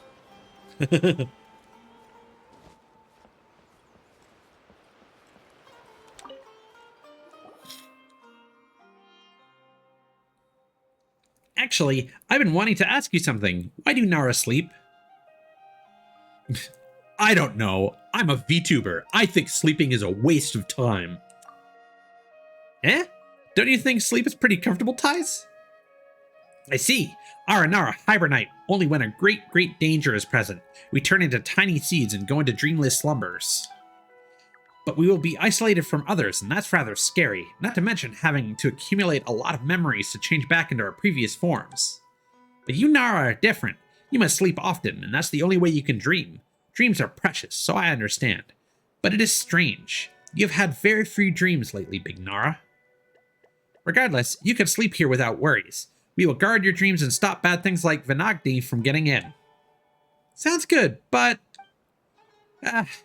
you and your mention of dreams, Paimon almost feels like meeting you and spending the festival with you might just all be a dream Paimon had after eating those mushrooms. And then all this will vanish once Paimon wakes up. Just tripping. Oh boy, what did I miss? I don't even remember this. Will we still see you when we wake up? Of course. I guess so, Indigo. Good night, Paimon. See you tomorrow, Rama. Good night. You fall into a deep sleep.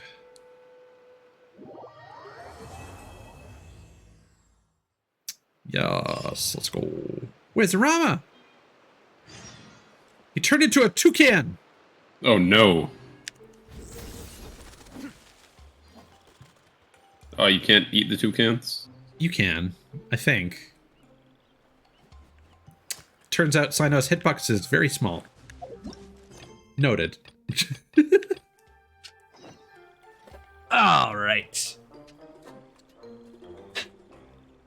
Yeah, I really need to fiddle with the noise gate after this stream is over. Okay. Yeah, no, I think I'm noticing feedback on my end too. Although I think it might be my headphones or my computer. I'm just noticing the I'm talking icon is triggered when I'm not talking. Yeah, I think it's the fan from your PC. Oh, okay, unfortunately, shoot. Yeah, that can easily be fixed with a noise gate, I think.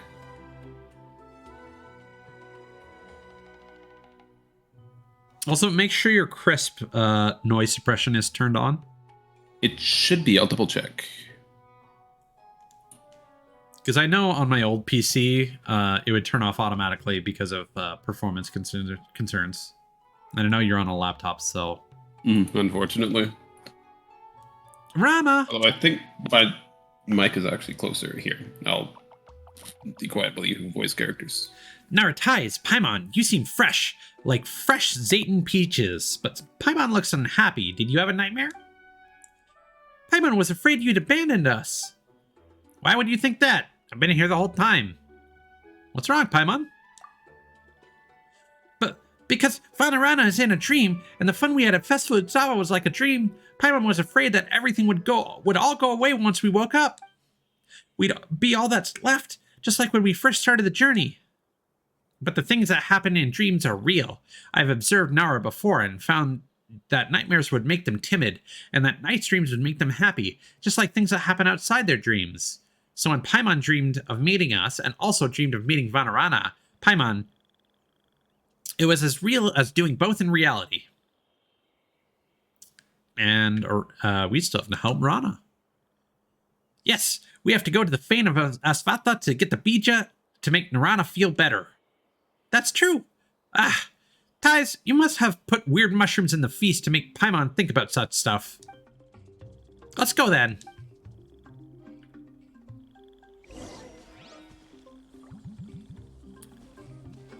Okay, I also want to see, because there is like a world quest that I wasn't able to do because this needed to update.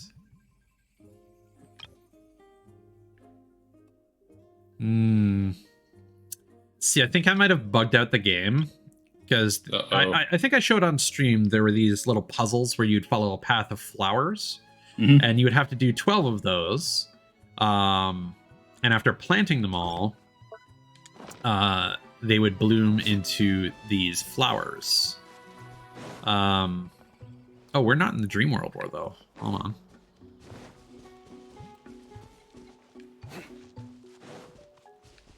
Let's get back there real quick.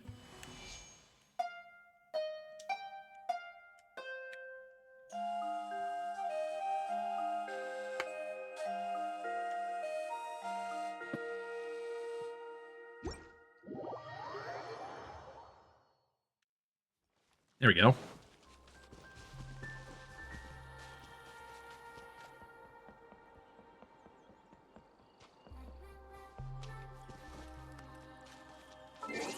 Also, I'm going to switch back to my main party because running around without the 20% movement speed boost is driving me crazy.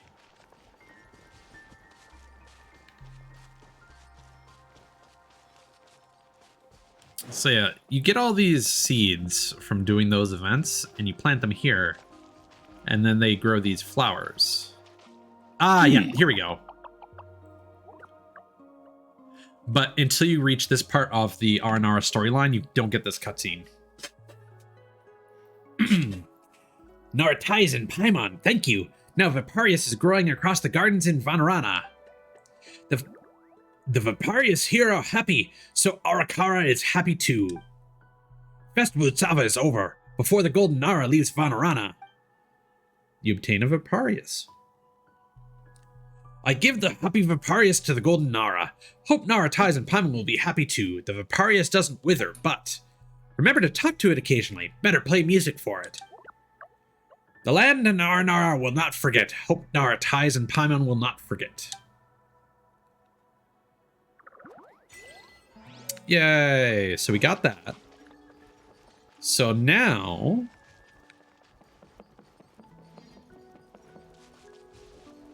See, look how much faster we're moving. Like night and day. Yeah. I feel like the default movement speed in this game is too slow. They should dial it up 10%.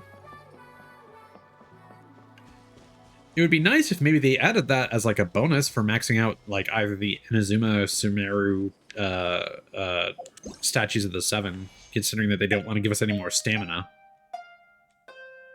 I feel like that would be a nice buff. Like 5% movement boost for each continent, maybe?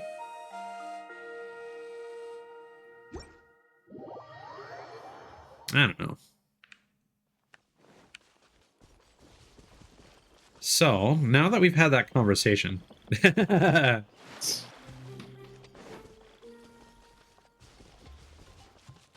Nice, Indigo.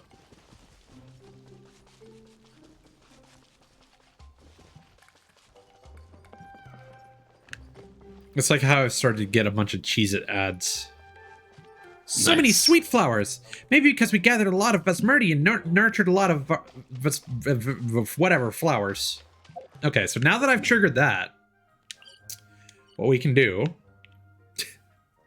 By the way, I hope you guys appreciate my nomenclature for these memos. Oh! There was literally a part of a stream where I found a hole and there was stuff I needed to come back and do later. And then I tried to find the entrance again so I could leave a note. And I spent like 10 minutes looking for the fucking hole. Nice.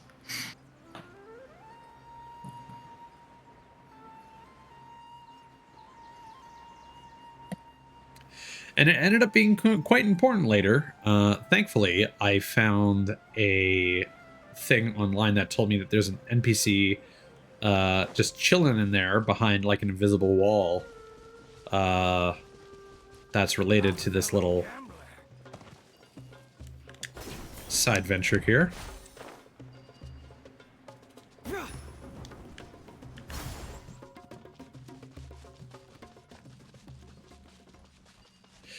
You know what? I feel like I wouldn't mind the controller noise as much if my model had a controller asset. Like, I think this might just be a Mind Goblin thing that I might not care as much if my character actually had a controller on screen. So I might need to look into one of those controller assets, because you can actually get like a program that will show a controller on screen. Problem is my hoodie has long sleeves, so I need to see if I can reuse my hoodie assets for the controller. That's something I've had on the back burner for weeks, so maybe I'll do that this weekend. Hi, Varsha. You're still here, huh? Paimon, Ties. Good to see you. I'm doing well here. There's nothing for you to worry about. You've persevered, huh? Are you still trying to persuade me? I'm not going anywhere with you. Not at all. Well, we're not going to force you to do anything. Remember what you said about a garden full of sweet flowers? Ah, it was wishful thinking, actually. I know there isn't such a place. This maturity feels weird coming from a kid. Guess what? We've got good news. There really is a garden full of sweet flowers. Yes, and believe it or not, the forest spirit that saved you is from a species called Aranara. We know this because we helped plant many Viparias for them. We helped the earth to remember. Whatever the fuck that means. That's right. According to... Oh my god. Aranakula, Vanarana remembers everything, so the Viparias can sprout in the garden once the land remembers them again. I've heard a lot of stories like this before, and only kids take them seriously. But I know you said this with good intentions, Paimon, so thank you. Are you a kid as well? And Paimon's not telling stories. Paimon means it for real. Yeah, that's what every storyteller says. If you don't believe us, well, seeing is believing. Come with us and see for yourself. Wait, you're really prepared to place You've really prepared a place to fit your story? Now I'm getting curious. Yeah, Paimon's telling you the truth. Let's take her to the Aranara's garden, Ties. That should silence her doubts once and for all.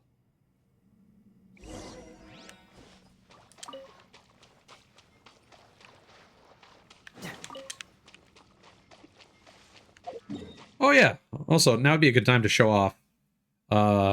So just in time for this patch, I casually 100%'d Sumeru. Nice. Ooh, they've added more stuff already. Oh yeah. They've basically, like, Sumeru was already huge, especially with the verticality. Yeah. They've basically added like another, like, like 66% onto, yeah. I have already done that, Cthulhu. I was trying to get this quest to trigger because I didn't realize it was tied into, Varsha Underground in Hole.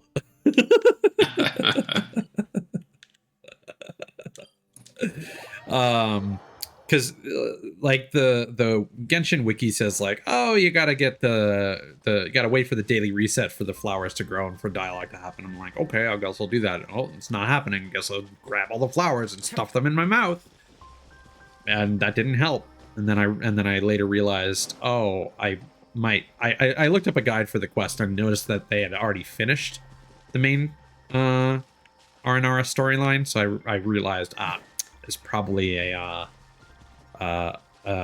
gate on that story progression releases.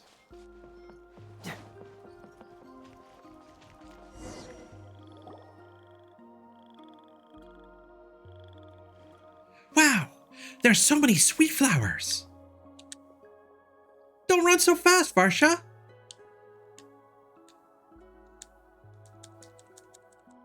Please, Genshin. The flowers are coming along very well here. Please, Genshin. Come on over, Paimon. You too, Ties. That just skipped without me pressing a button. All right. Touche, Genshin. Varsha just can't sit still for even a second. Let's go, Ties.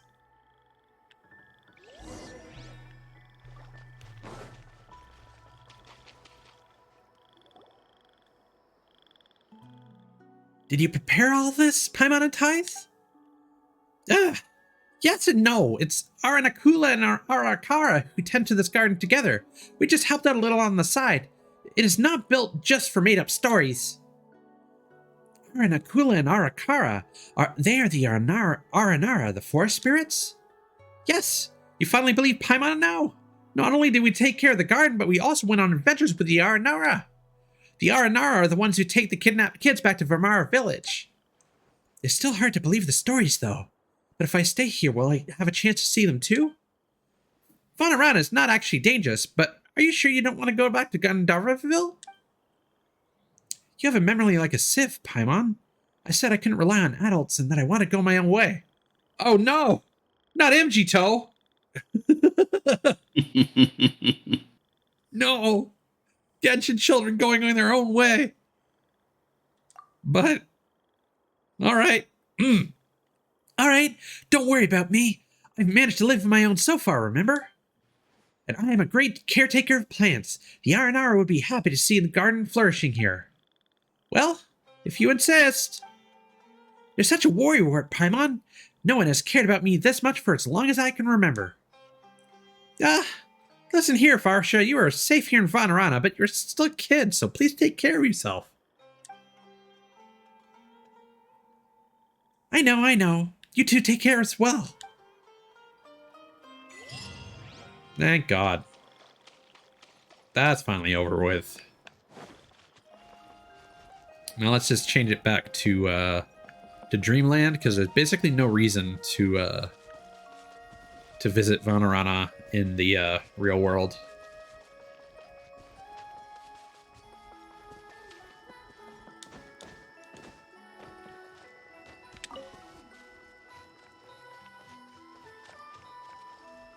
There it is.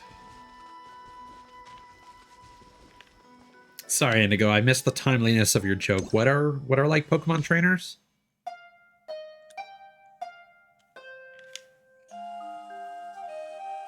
Only thing I know about Pokemon happening recently is apparently in the Pokemon Go, they fucked up what a bunch of the gym leaders look like or something.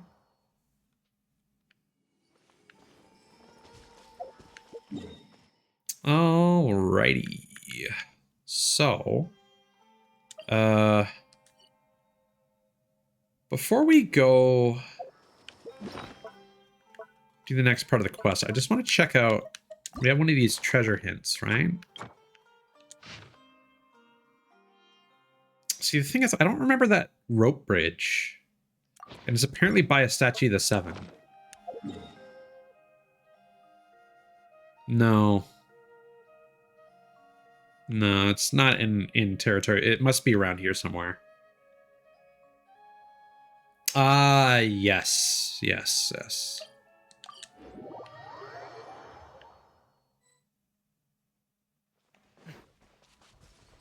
I gotta go make something to eat. Oh, hopefully you're still streaming when I pop back later.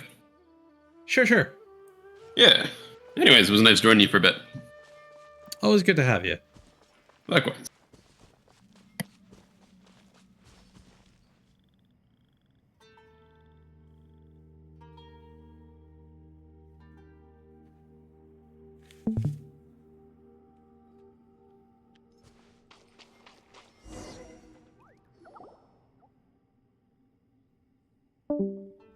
There we go. Wonderful. This place isn't corroded by Marana like the Ariyama and the others were. Naratais, Paimon, this is the Ashvatha tree. Whoa! What a weird-looking tree. That's rude, Paimon. You'll make the Ashvatha tree mad. This is a very mighty... No, sorry. That's rude, Paimon. You'll make the Ashvatha tree mad. This is a very, very mighty tree. The oldest Vasara tree there is. Even older than any Aranara and their stories. Queen Aranyani sang here thousands of moons ago, or perhaps even more. She had just left Valuka at the time, and the woods weren't as lush as now, so there was still lots of sand on the ground. Her Aranarapocalypse was more powerful than any Aranara...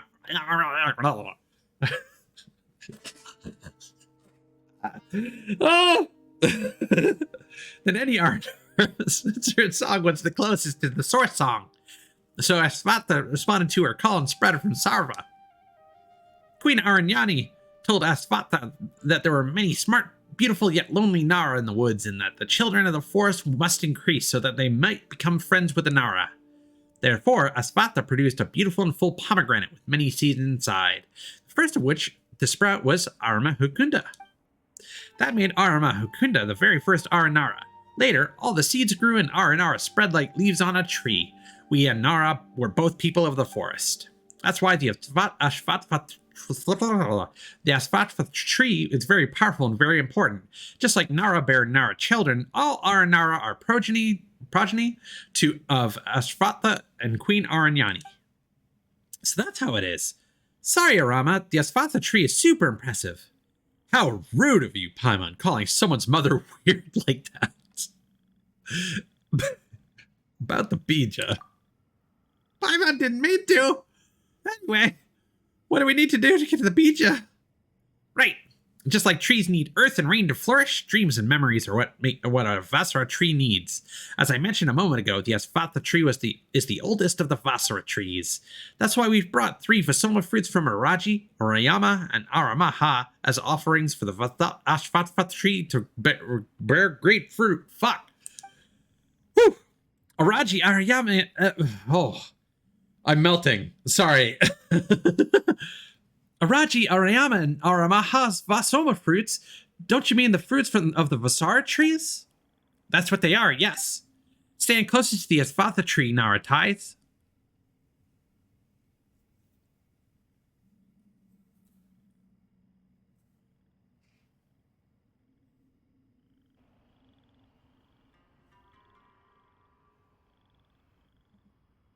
Wow.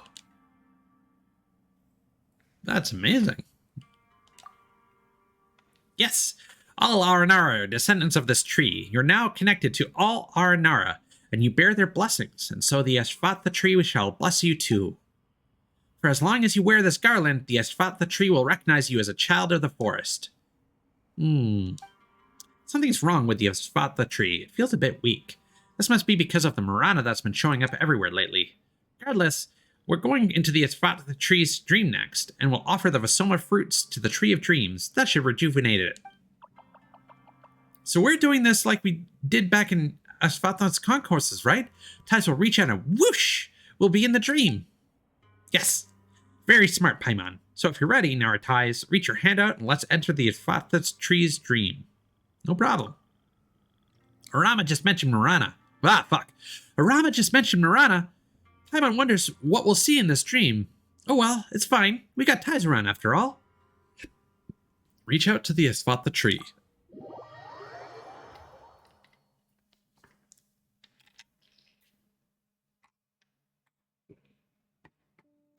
Howdy, this. Why would the withering be in the Ashvatha tree's dream? Regardless, we've got to get rid of the withering as soon as possible. I'm sorry, I didn't realize sooner why something was wrong with the Ashvatha tree. It's alright, we got ties here. It's gonna be a piece of cake. That was scary.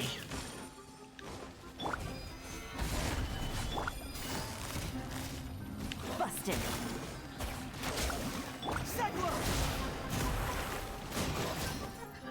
Bring it on! This is order.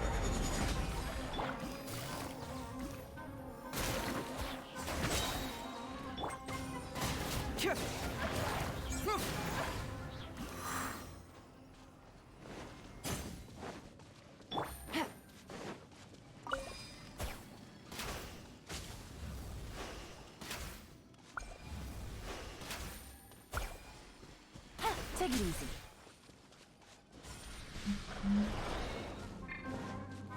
Here comes the catch.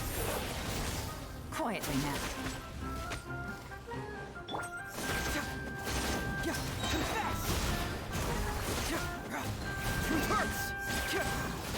Order guide you.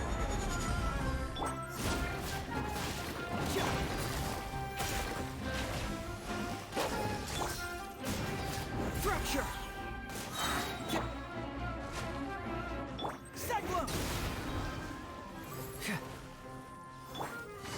Gotcha. Game's up. Fun's over.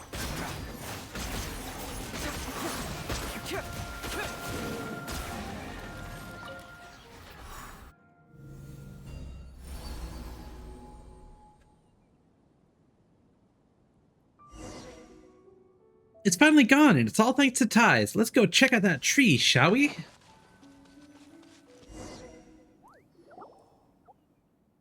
Finally, we're here. Paimon remembers that we could see this mysterious tree in other Vasara trees' dreams as well. I'm sorry, Nara, Ties, and Paimon. It escaped me that Marana has also corroded the Ashvatha tree's dream. Countless black pests are corroding the roots of the Tree of Dreams in Sarva. I can feel Marana's hands shaking the dream to its core. Sorry, I should have known this would have been the case when we saw Marana in Ashvatha's concourses before. It's okay. We fixed this easily with ties around, didn't we? And the beach, the Vasoma fruit should at least restore some of its power. I'm counting on you, Nara Ties.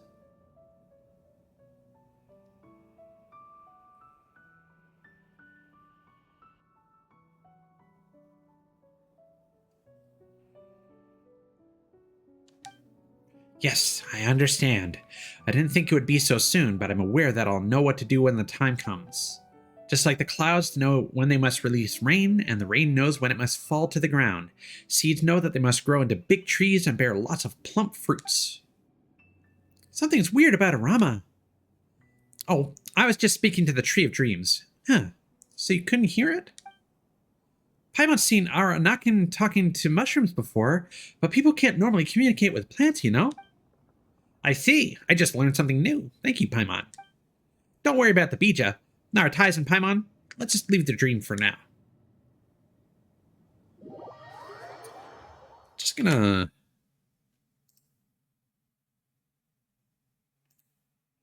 Oh.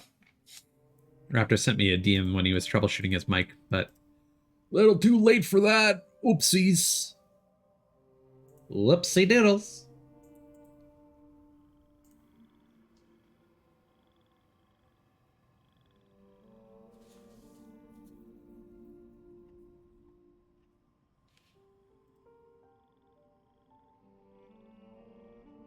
So I'm just going to refresh my stream manager real quick.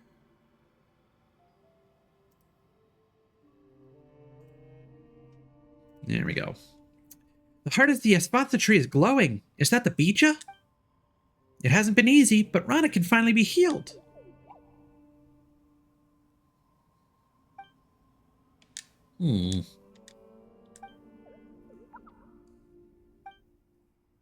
Huh?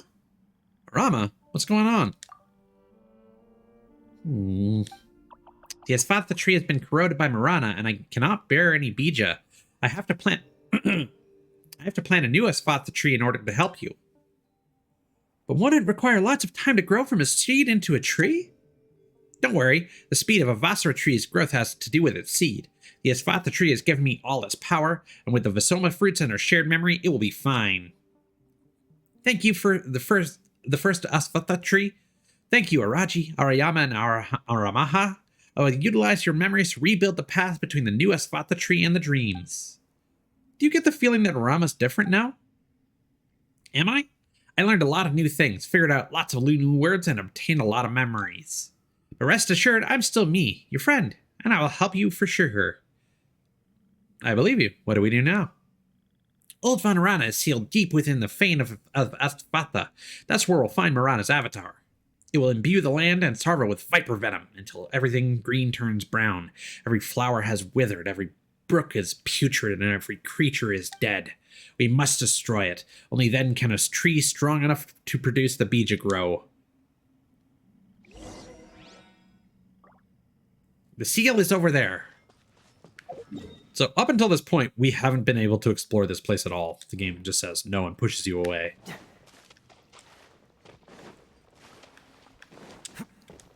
This is technically the one place I haven't gotten 100% yet in Sumeru.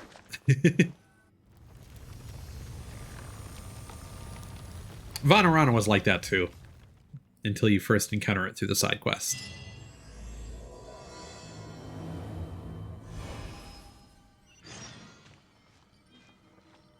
Oh, do we actually have to follow him? Hello? There we go.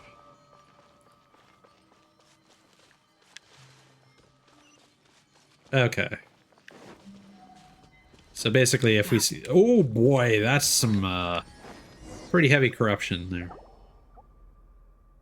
Huh. Whew. You're flying too fast, Rama. Is that so? Sorry, but based on how you float, you should be exhausting any stamina. Paimon must be fully focused to fly, so it's exhausting. Rama, just fly at the speed of a Seelie, alright? Seelie? In the ancient stories, Seelies were a great race with wisdom and beauty beyond the pale of this earth. They traveled with Nara and taught Nara languages and the philosophy of nature. Huh? Paimon thought they were just large but annoying fireflies that lead us around by the nose. Seelies are just empty husks that race left behind.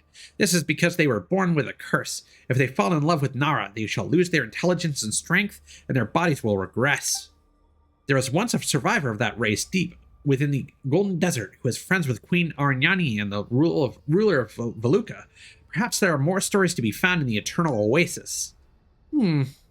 Anyway, don't fly too fast. Yes, so you see, at their prime, the Seelies were probably faster than a storm. Plus, isn't Paimon tired? We can rest while I tell stories about Sarva. You even know how to be evasive now, Arama. You've really changed. Anyway, this was our first homeland.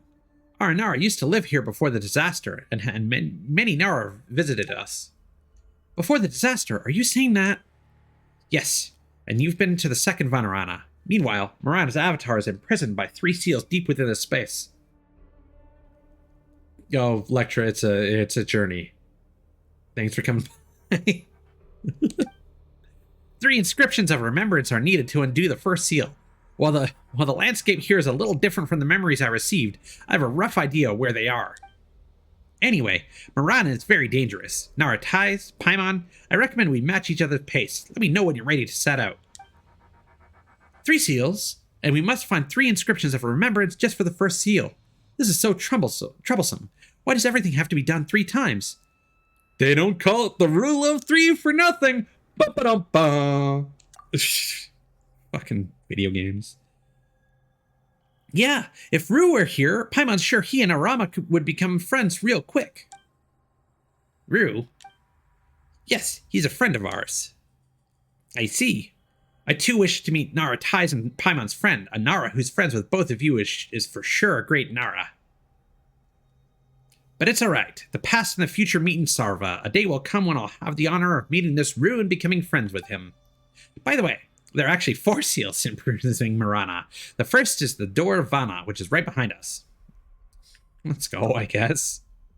Yeah, feels like we have much to do. Let's get moving. Yeah, let's go.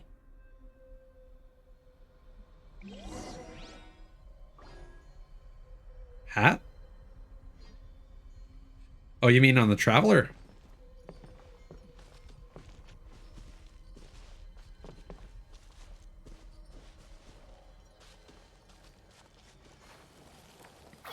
Also, no. I found one. There's an inscription of remembrance over there. Please retrieve it.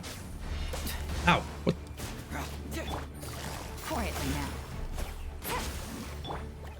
Stabilize. This is not a good place for fighting.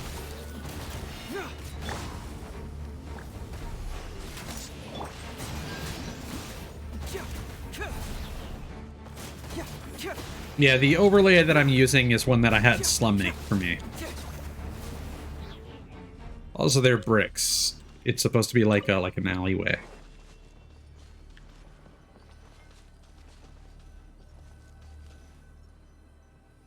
Yes, they are.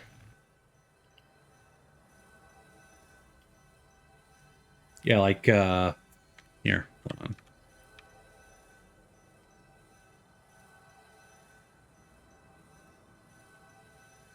If I hide whoops. Yeah, so it's a big ol' like graffiti wall. And if I hide chat and this, there's a street light casting a light down on me. So that's kind of the vibe I'm going for. I didn't want like eventually someday I'll probably get a proper like fancy looking streamer overlay with all the fancy graphics and whatnot, but I kind of just wanted something that would be workable both as a background as well as a like a just talking kind of screen. Yeah.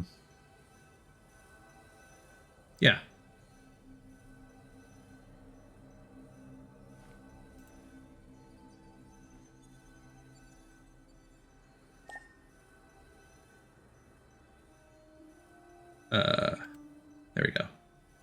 I think that's everything I disabled.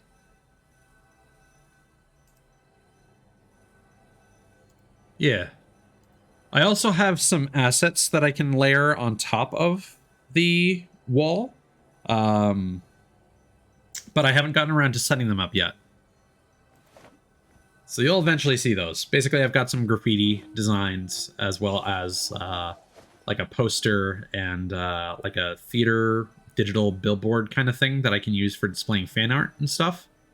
And the graffiti is just like a bunch of random stuff, like either logos or pieces of artwork based on my friends, and I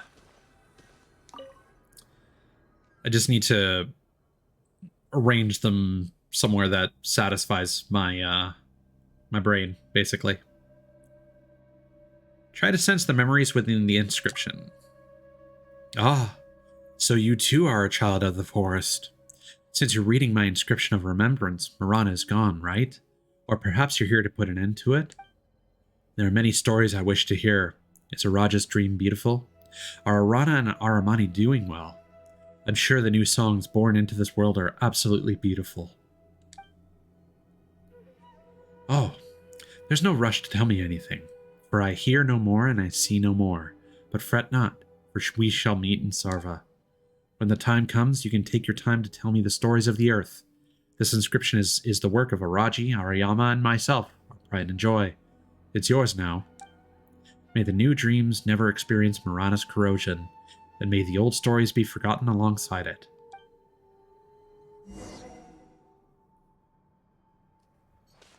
Thank you for the head pats. That's a very cute emote you got there.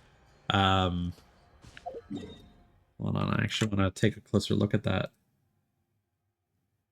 Yeah, that's pretty great.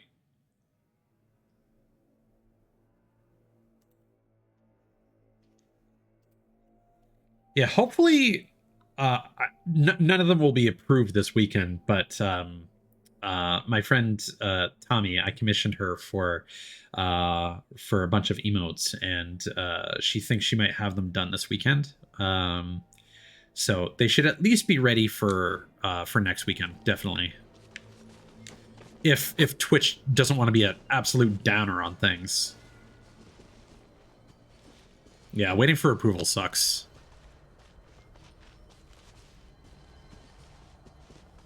Also, seeing all these treasures is going to drive me crazy.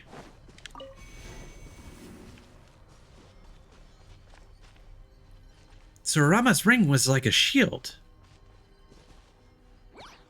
It can resist the withering too. Okay, I guess I have to fight all these things because this guy's going so slow.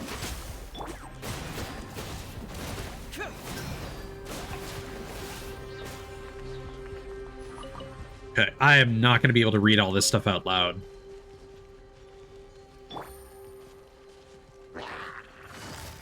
Quietly now. Yeah. It hurts.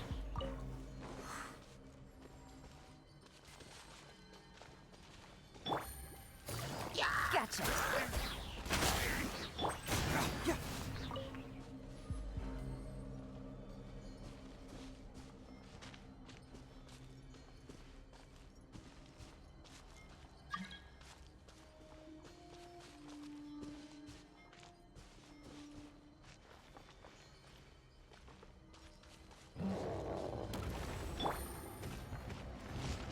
I didn't realize that the name of emotes could cause delays for approval.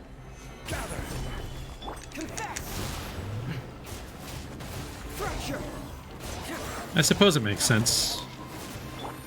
I just imagined that they would have delayed it or blocked it right away if they weren't sure.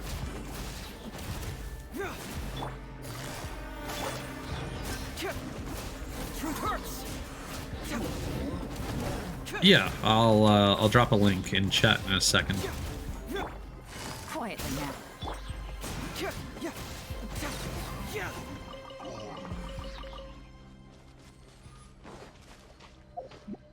Oop. Give me a second.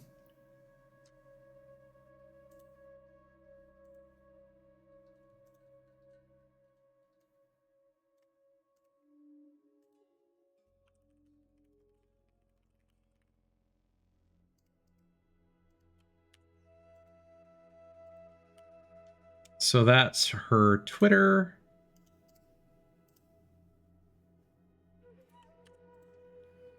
And her card, where her commissions are.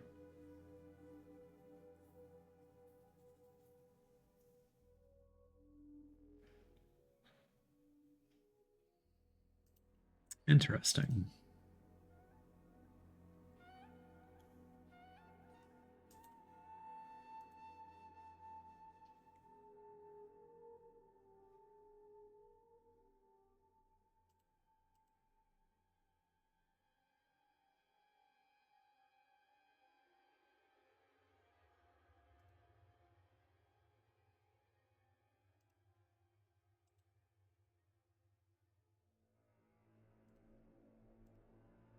Sorry, got sidetracked for a second. All right.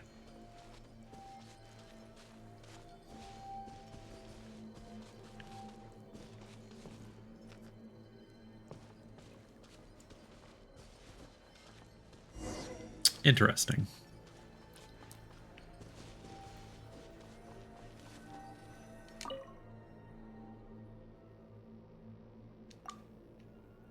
Raji really wants to see Vanarana filled with many, many flowers again, and birds on green trees while Nara sing with us under the trees.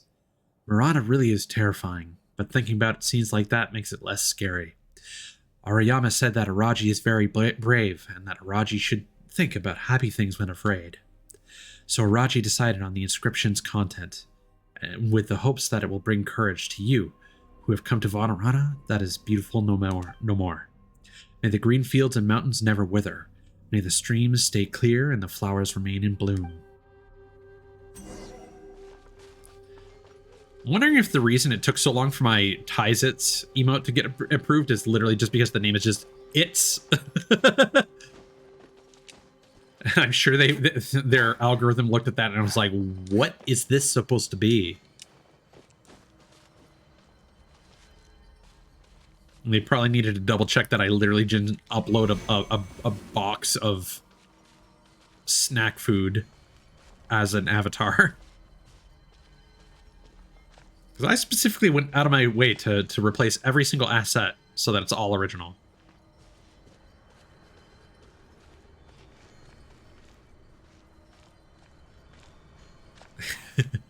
Thank you for the Ties-Its. I want to get to the point where I can make that a follower avatar.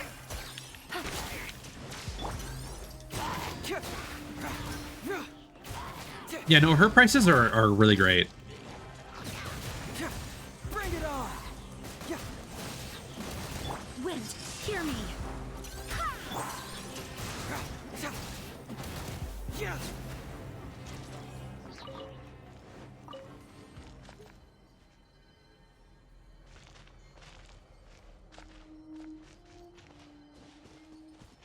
And I mean, if you like watching Slum's art streams, Tommy's streams are similarly entertaining.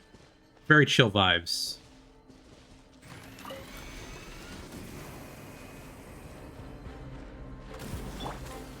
Solidify. Less Nintendo music, more Gotcha. more J-pop though. J and K-pop for that matter. Things are about to get dicey.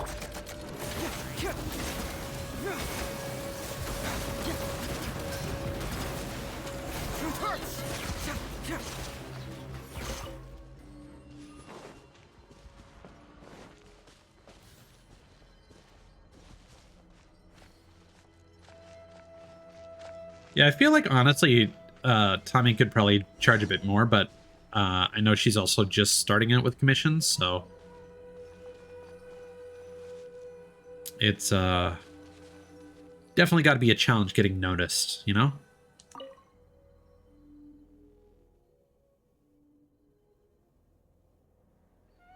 Yeah. I don't make enough time to play games on my own anymore. We will be victorious. The living will overcome the dead, and we'll meet again one day in Sarva. Friends will stroll through the forest again. That which is good will return, and the painful memories will vanish, just like a stream purifying itself or a withered tree sprouting once more. This is my inscription. Goodbye.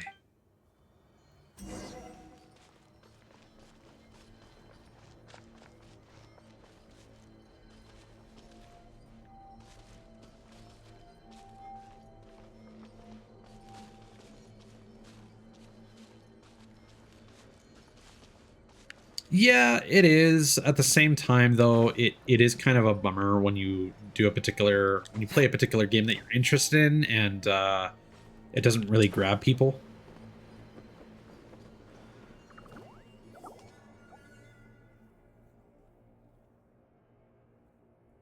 Is this the seal? What a huge tree hollow. Yes, it's all thanks to you that I've been able to witness old Vanarana and lay eyes on our original home. Thank you, Naratize and Paimon. Thank you, Aramaha, Araji, and Arayama. Thank you for guarding the seal. Marana eventually managed to escape to the outside world, but it's not your fault. Now, I shall undo the seal which has existed for hundreds and thousands of moons. May the new dreams never experience Marana's corrosion, and may the old stories be forgotten alongside it. May the new dreams never experience Marana's corruption, and may the old stories be forgotten alongside it. May the green fields and mountains never wither. May the streams stay clear and the flowers remain in bloom. Friends will stroll through the forest again. That which is good will return, and the painful memories will vanish, just like a stream purifying itself or a withered tree sprouting once more.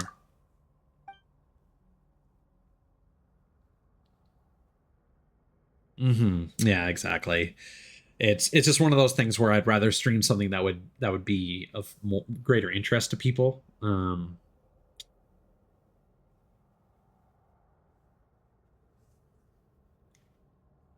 Yeah, no, I can't recommend Tommy enough. She's very cool. The seal's been lifted. Is the path forward downward? Yeah, the second seal is up next. Let's go.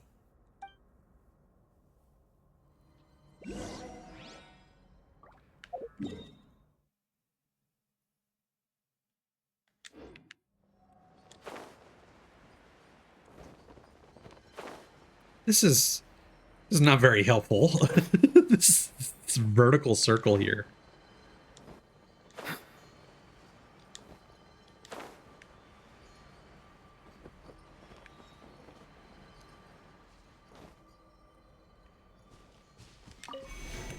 Just gonna see if no, that guy's not interactive.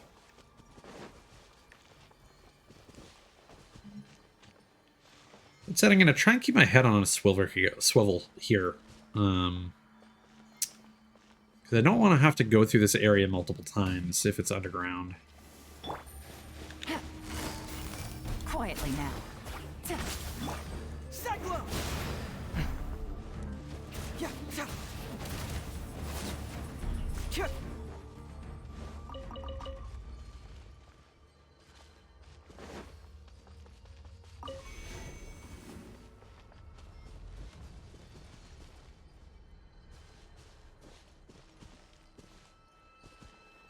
Yeah, that said, I personally haven't found that to be super successful. Like, I've played Fortnite on stream, and I feel like that did better because it was a fun collab, less so than the actual gameplay itself. That said, I'm not sure if Fortnite is a good game for growth. I haven't looked at the more popular games recently.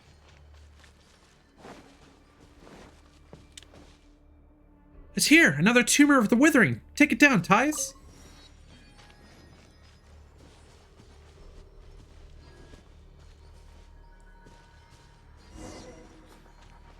Yeah. I think I've said this on stream multiple times before. I think is this okay.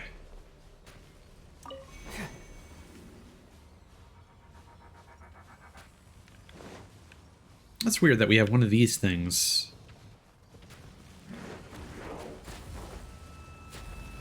Interesting.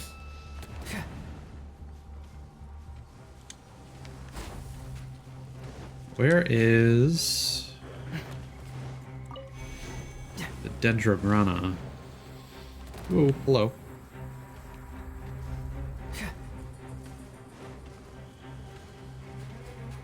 I think we just have to fight this guy so we can change to a pyro character.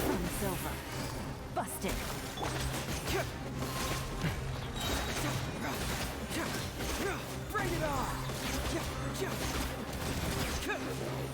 Yeah, unfortunately, I'm not sure if I care about Overwatch anymore. There's just been too much bad news about Overwatch 2. What was that? Was that Aranarapocalypse? It just... No, it wasn't. Paimon needed help, so I hit the Marana very, very hard. I'm very pleased to say that I eliminated that evil tumor. May we never meet again, evil tumor. If hitting a tumor of the Withering very, very hard can destroy it, the Aranara should be able to deal with the Withering once and for all, right? No, it has to be hit very, very hard, specifically. Most Aranara aren't that strong. Many, many suns must pass, then many, many moons must pass. When seed turns to tree, when stream turns to river, only then will an Aranara possess such strength. Paimon gets it now. But you know, you're speaking normally again, Arama. You used too much strength just now. So many words, many memories, gone with the wind. Oh, Paimon remembers someone saying that memories are Aranara's bank of strength. It's all Paimon's fault. Paimon was just trying to eliminate the Withering here. It's fine. Used energy will come back slowly. I've absorbed the Asphatha tree's memories, so I recover even faster. We destroyed Mirana's evil tumor. Very good. Very good. The seal is nearby. Many different Aranarapocalypse here keep Mirana's avatar in, so it sent the evil tumor to damage the seal. That looks like Aradashi's stone lock. And this is the flower that sealed Asphatha's concourses. Oh, it's Ariama's flower. In the past, many Aranara fought Mirana here, and together they sealed this place. Mirana's avatar is very, very deep underground. Break this seal, then break the next seal, and we can face it and defeat it. Leave the seals to us. Whatever the case, let's do our best for a little while longer. We'll eliminate Mirana's avatar and get the Bija. Yeah, we can do it, Nartais, Paimon. I will stay and build up some strength. I need strength to face Mirana's avatar. Oh, right. Nara rest, so they can build up their strength to defeat Mirana. Nara are amazing. Rest is meant to build up strength, yeah, but not everyone has to fight Mirana. Is that so? Well, luckily Nara and Tais and Paimon rested before coming. We'll definitely defeat Mirana's avatar now. There are some tiny lights around us that can resist Mirana's corrosion and protect Nara, Tais, and Paimon. You can rest if you want. Don't mind if I do. Let me just quickly catch up with what you're saying there. Yeah, like all of the ambient dialogue really needs to be voiced.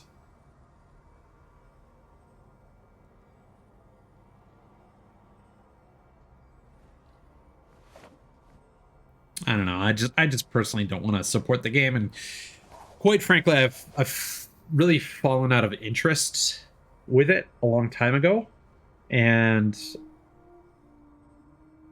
I don't think that these new characters are going to revitalize it for me, especially with the changes that they've made to my old favorites.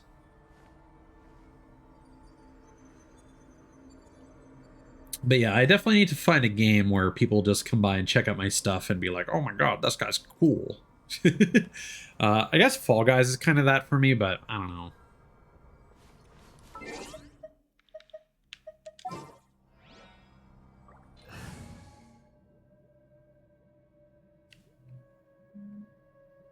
Yeah, I mean, it's supposed to be like that, but we don't know how predatory it might be.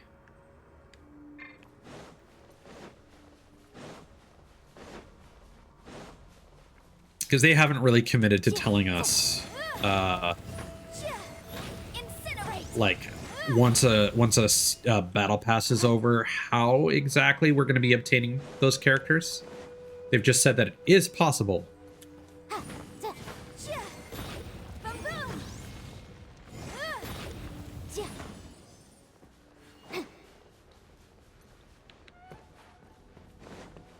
Yeah, I mean, they're not going to be close forever, but for a game where character switching is so important, like Overwatch, limiting any access to characters is a huge... Quite frankly, it's an antithesis to the game's design.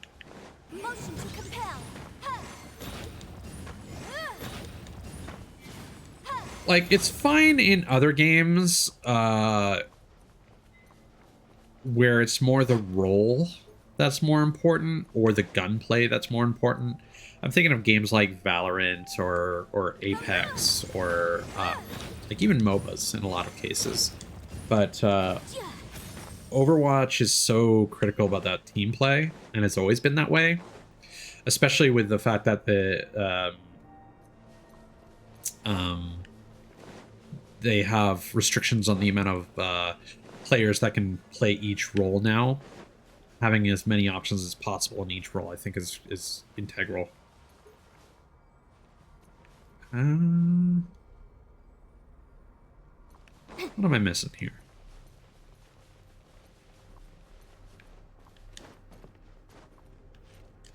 Yeah, they'll probably have packs of characters down the road, but they're probably not going to be mandatory. I would hope, at least.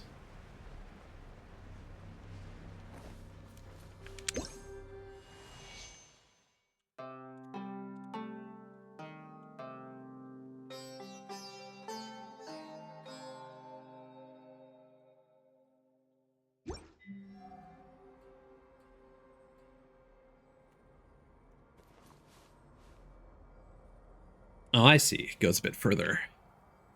Oh.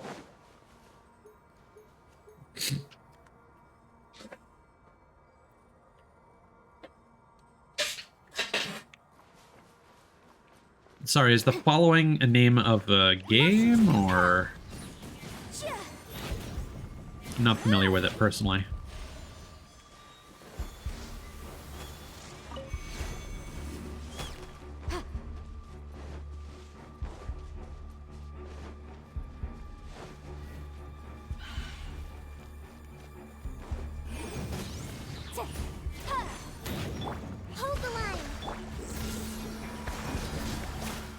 Not even worth using Sino yet.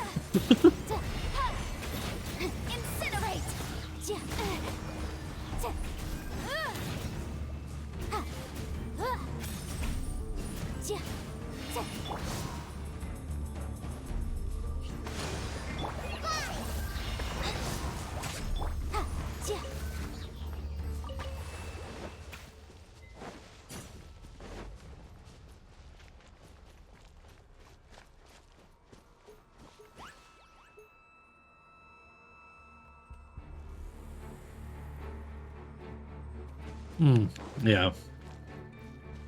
I mean, the fact that you're going to have to play 100 matches of Overwatch 2 to gain access to the original roster of characters is already a huge problem, in my opinion.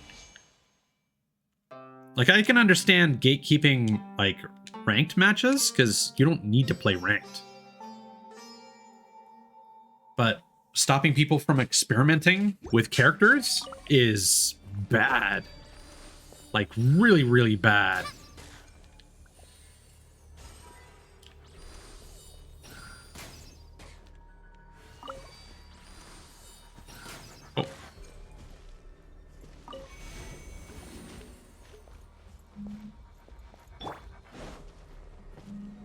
One thing that's kind of driving me crazy is I think my microphone, with the settings I changed recently, is now picking up, like, road noise from outside my apartment.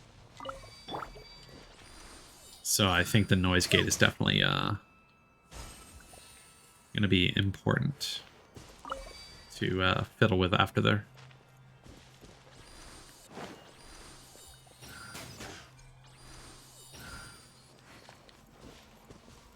Oh. Really? Even this got canceled? That's annoying.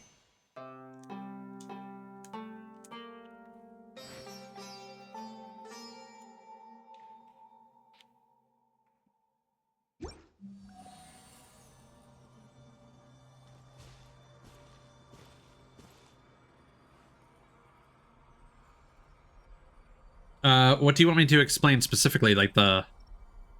Oh, these? Okay, so... What I didn't realize, because the camera was like this, is I didn't see... So you have to use these items here and shoot them at the targets, but there's a specific path that you're supposed to activate them in. And I didn't see the flowing lights until I had already started activating them in the wrong order. So I had to start the entire process. Also, give me a second. I just got another drop. Let's go.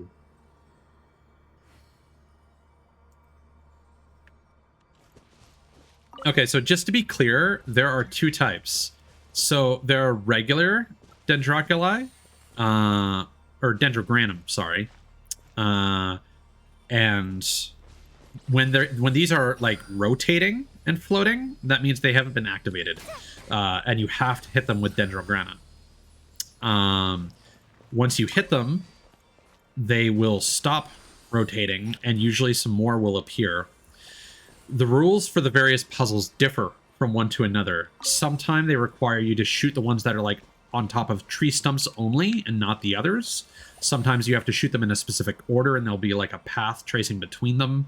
There's usually some sort of gimmick to the order you're supposed to shoot them in. Later on, you find these things, which give you healthy Dendrogranum if you play the Aranara songs, and these bigger ones can only be activated with the healthy Dendrogranum.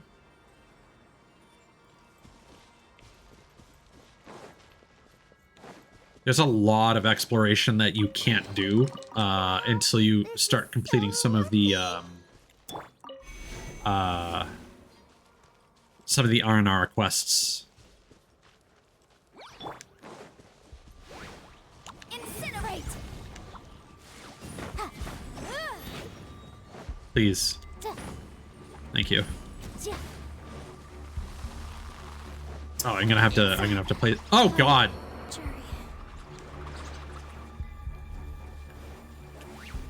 Rest and rebuild. Oh no. Egg. Consume the egg. Motion to compel. Go.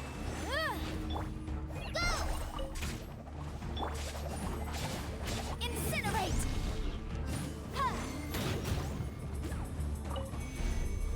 Allow me.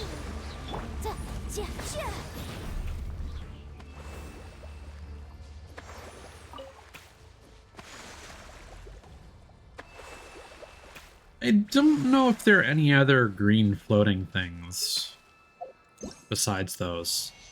There is one near the town that was bugged. Or it might still be bugged. Like, I shoot it and nothing happens. Remind me to show that once we reach our next teleport waypoint.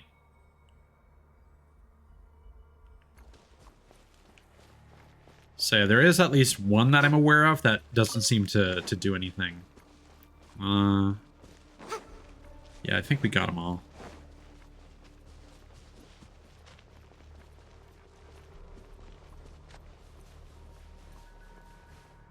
Oh, we looped back. Well, I can show you that now. So yeah, right here, there's a random Dendrograna target. I mean, apart from these, I don't know what you mean. Oh, see, it's stuck now. Like, it used to... this would constantly rotate.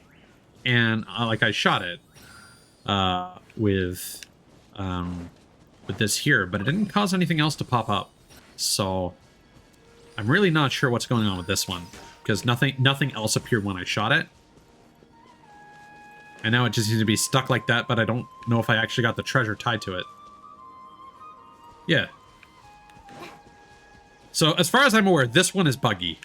But usually what would happen is you would grab your Dendrograna, you just shoot it like that, and that would activate it. You need the Dendrograna for it, though. And then usually it would, like, cast out some extra ones, and you need to shoot those as well. Usually it's not just one on its own.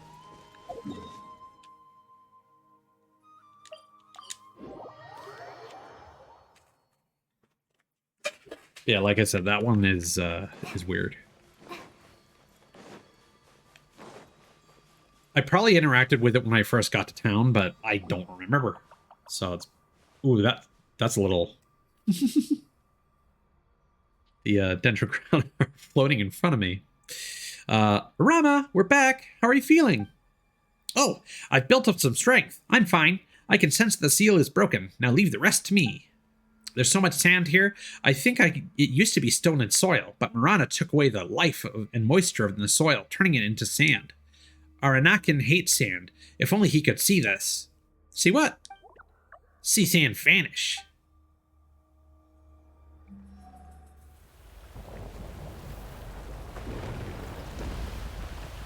Yeah, I think I remember the tutorial text for popping that at a weird time. Yes. The sand is coarse and it gets everywhere. Very unpleasant. Paimon never thought there'd be such a deep space under the sands. The earth is made of soil, stone, sand, and tree roots, so if the sand is removed, a very, very large space will appear. Aranara, Nara, and animals can move within it. But more sand should have vanished to make more space and let us go deeper. Bad sand. Paimon saw many rune machines while descending, so a fierce battle really did occur here. Yes, the monsters here and the monsters in the Asphatha tree's dream. I've seen them in the memories too, the black dogs and huge metal beasts.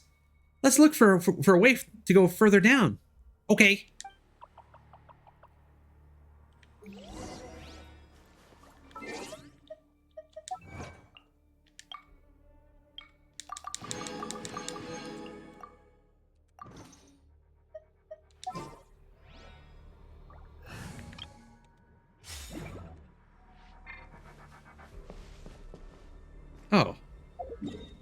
There's something back here.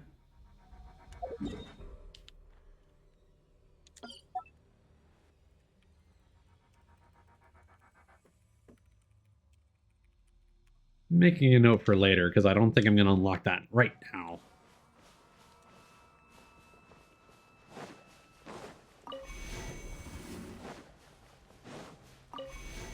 Oh, it's very long, Lectra.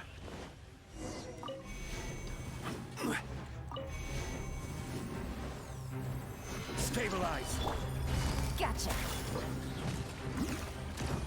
Because keep in mind that I've only done like the start and end of the quest on stream. There's also like a huge middle part where you have to go to like 3 different regions of Sumeru, and each of those 3 quests split into 3.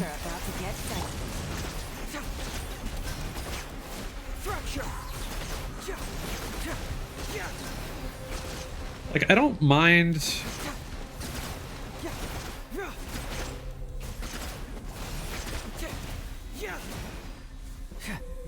Oh, this got locked off. Uh-oh.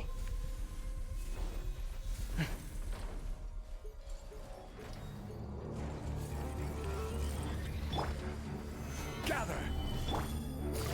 Quietly now. I mean, I'm hitting it with 50k damage Paimon. I think that counts as striking it really, really hard. No, this is not a part of the main quest line. It is completely optional. It's kind of like one of the Inazuma World quests that take place on like an island, except it's all over the place. There's a whole bunch of stuff you can't explore in the jungle, at least in Sumeru, without doing this quest.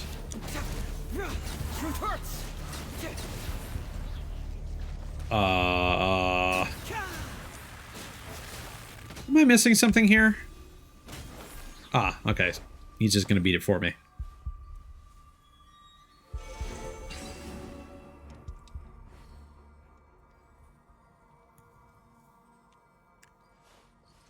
Alrighty then.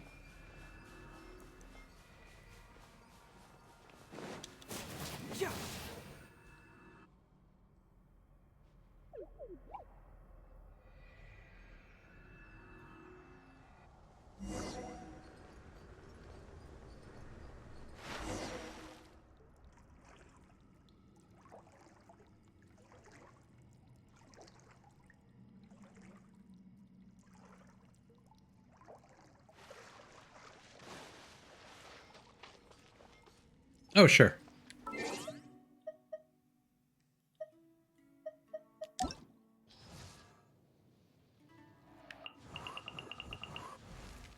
So I still haven't gotten Mona, even though I've played since launch.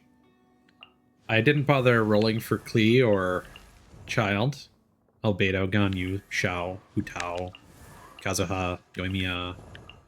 I did try to roll for Dori, and it wouldn't have been the end of the world if I got Tignari, but I like Venti. I mean, I acknowledge that Kazuha's really good, but I find his personality is a little bit flat. He doesn't really appeal to me. I really like his original trailer, though. I think Kazuha had the best trailer out of every character so far. Like the sort of rewind effect that they did.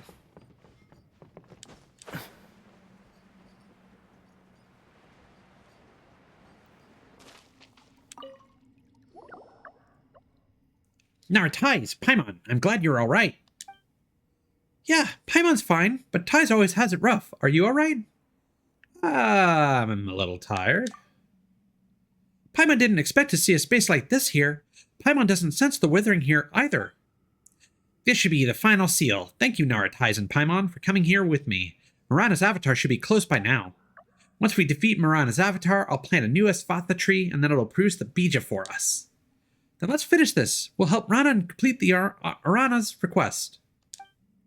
Yes, but I don't have enough memories. I don't know how to undo this seal. Don't worry, it's not a big place. Paimon's certain we'll find something if we look around.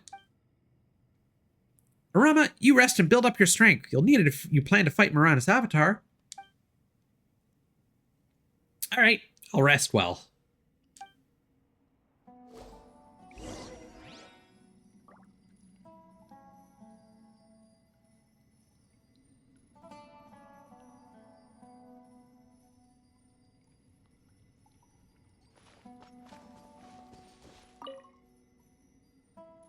Slightly crude mural of Aranara with a golden Aranara among them.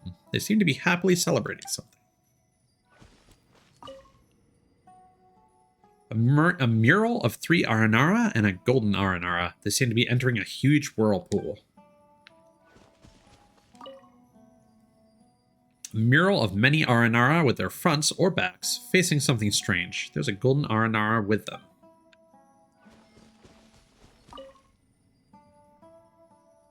Four Aranara, 1 golden Aranara, and a column. Or is that a large tree trunk? It's hard to tell since the drawing is rather vague. The scene looks somewhat familiar.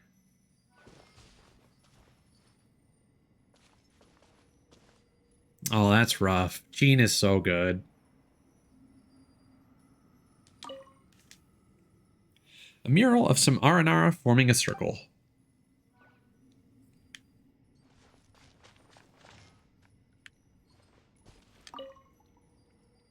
This looks like a very ordinary chair, but both its size and workmanship clearly indicate that it's meant for humans, not Aranara.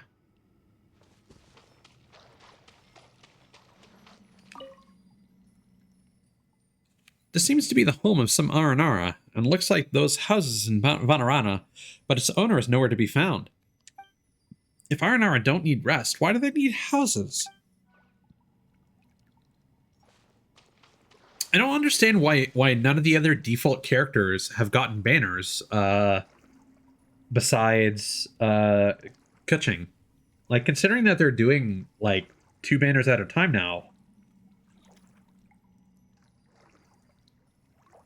Oh, if you want to talk about fucking pity salt.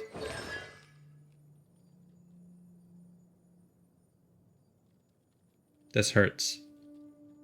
You have no idea how much this hurts.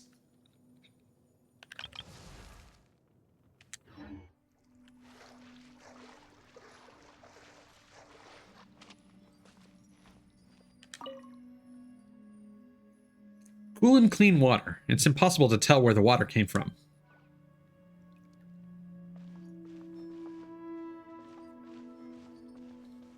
Like, I hope that... I know it's not how the game works, but I really wish that once you got, like, maxed out constellations for a 5-star character that would just re-roll. I know I'm going to get fucking more than Constellation 6 Chi-Chi. It's gonna happen, and I'm gonna hate it every time. It's literally the worst. Just imagine how many Jeans, Monas that could have been. Kuching as well. It would have been nice to have a constellation for her. I don't think I've actually... Hold on. It looks like something you've seen in an adventurer's camp, but the books are full of crooked drawings, mostly of R&R is doing something. Speaking of which, why are adventurers so fond of bringing a stack of books with them when they go camping?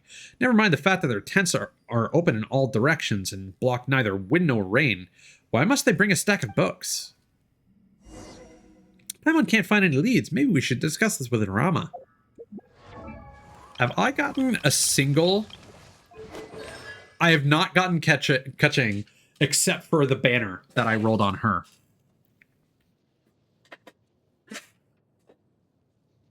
And I think I've gotten Constellation 1 Jean. Yeah. I'd really like to have this, though. Because then I could just attack something and then have 35% movement speed. Because, in case you haven't seen my party composition, so good old Punch Wizard here has the fucking lost player to the Sacred Winds. So he's got a 10% movement speed buff. Plus, the Elemental Resonance increases movement speed by 10% as well. So I've got 20% boosted movement speed, and it could be 35 if I got Constellation 2 gene.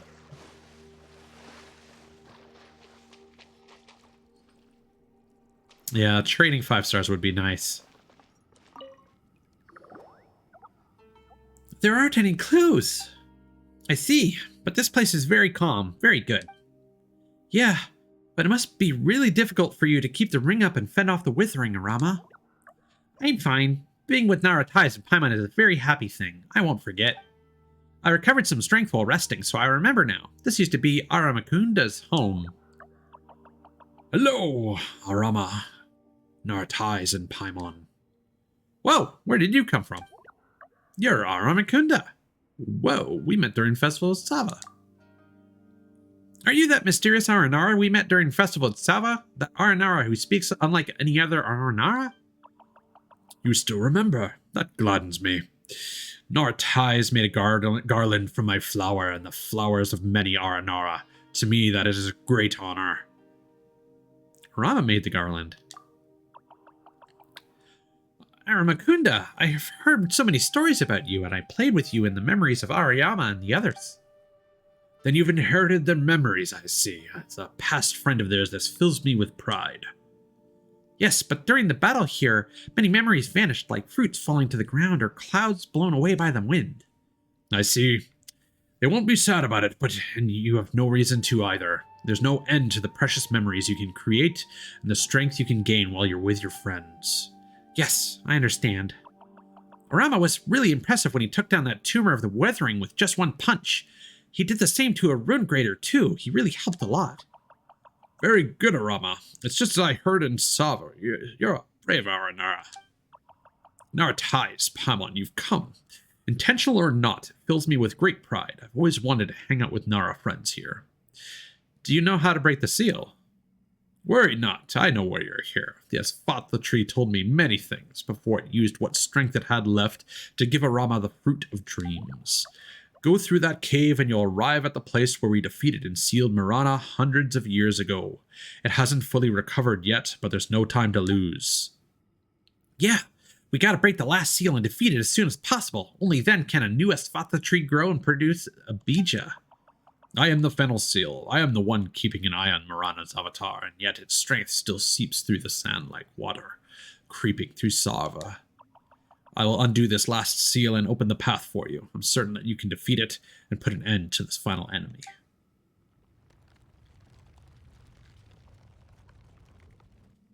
Oh, I didn't realize that was... Fuck. Oh, well. Alright. Ties, Arama, the seal's gone. Thanks, Aramakunda. Do not worry. Rather, it is I who should say thank you. Nara ties, Paimon. I have a question for you before you go. I've been busy preparing an environment comfortable for Nara, just for your visit, but I've not traveled alongside Nara for far too long, so I do not trust my own judgment. Nara ties, Paimon, do you like this place? It's really nice and relaxing, but there isn't anything to eat, but Paimon thinks it's pretty nice. What do you think, Ties? I like it, but can't say I have any particular feelings on the subject. You're not very fond of talking, quite unlike Nara Varuna. She kept talking about her brother. She is a terrible example for our Pakati and the others. I was wondering if that was Lumine that they kept talking about. Probably is.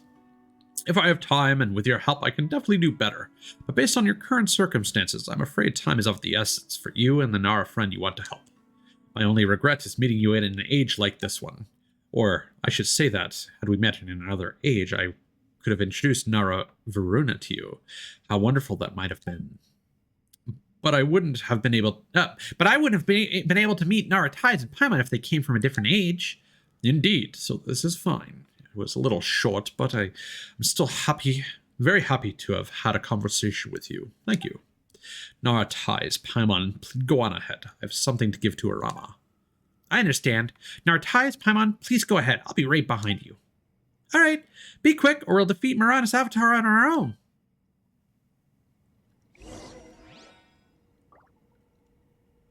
The path is open. Let's go.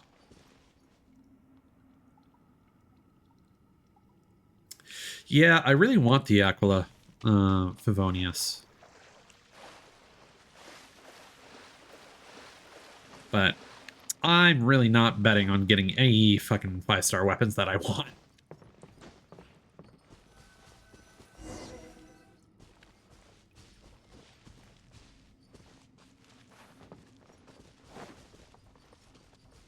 We're surrounded by desolation again.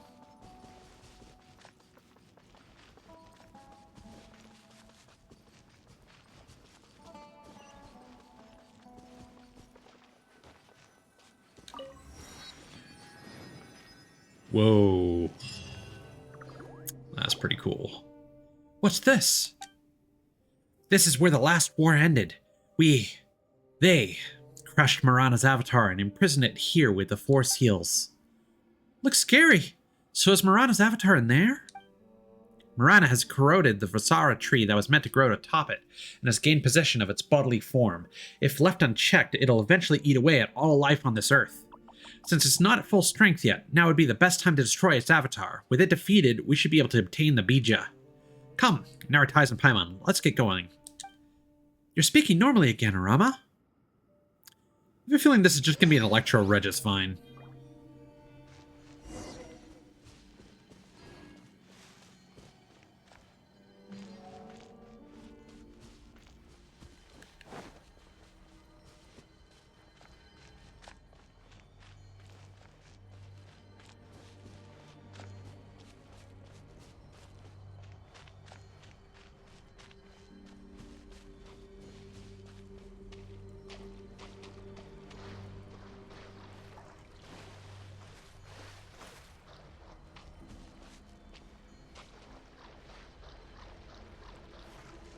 Oh, there's some stuff over there.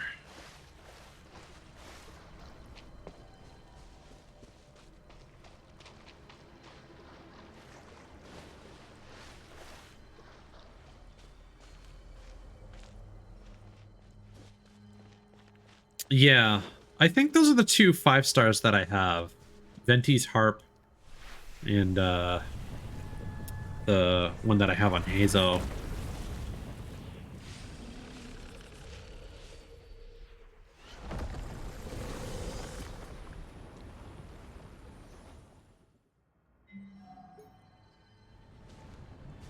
Oh, it's actually... Oh, I have to fight this myself. Okay.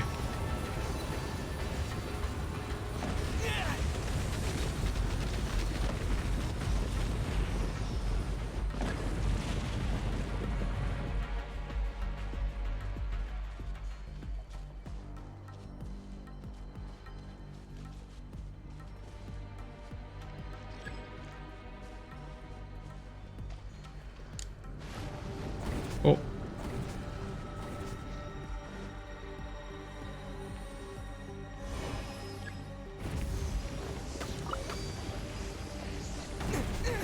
Ow.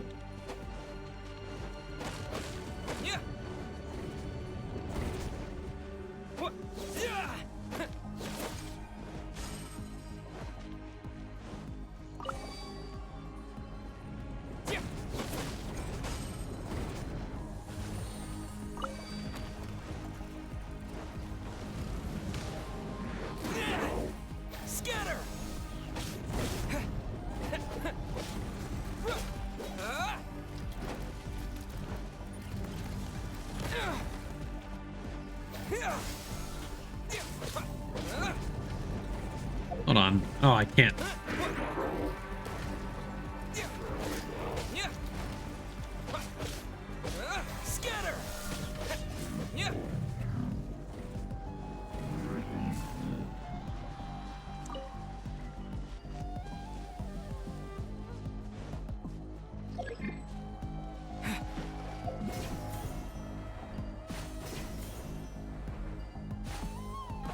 I think so. We'll check it out in a second. Ooh, this song is pretty good.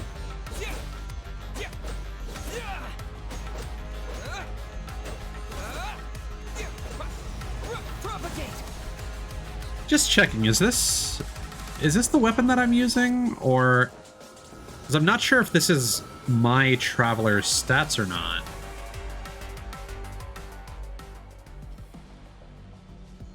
This is a pretty cool sequence, though. Yeah, I'm being forced to play Traveler. I cannot access any of these menus. And I have a feeling it's probably giving me fixed stats as well. Because I think my Traveler does more damage, but I'm not sure. I didn't see the Traveler's level.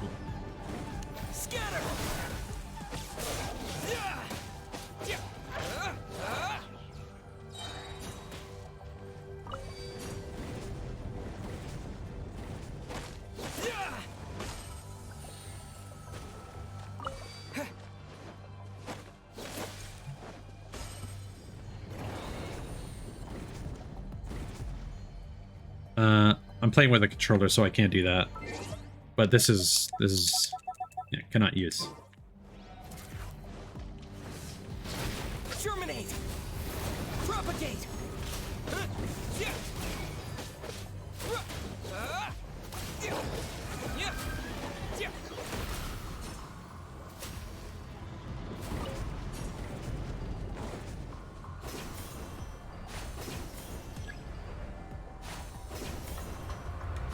It's fine. It's cinematic.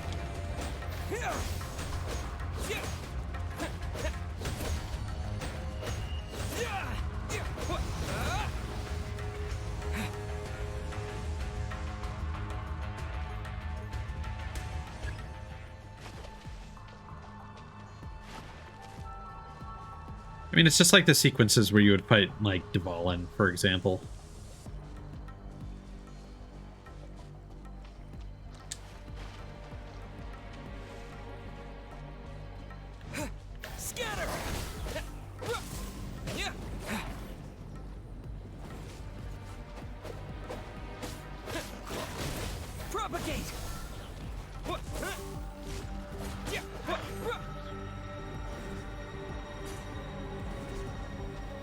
No, if you enable the controller, the mouse is disabled. You can only have one active.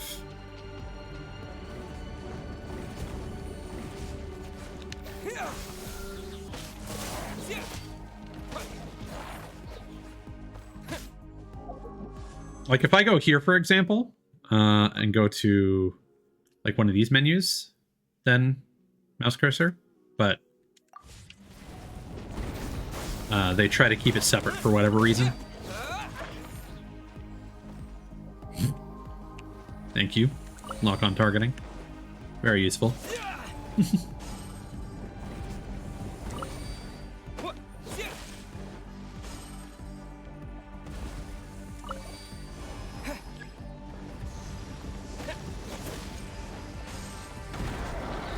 Ow.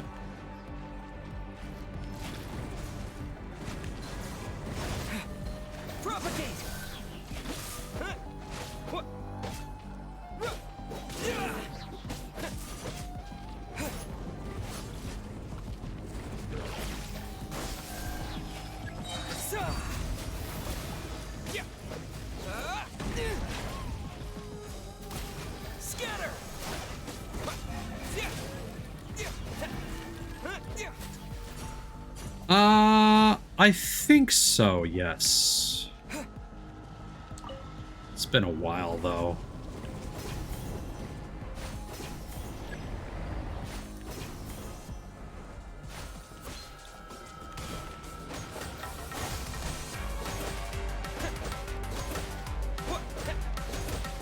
I wish the game had more boss music like this. This is badass.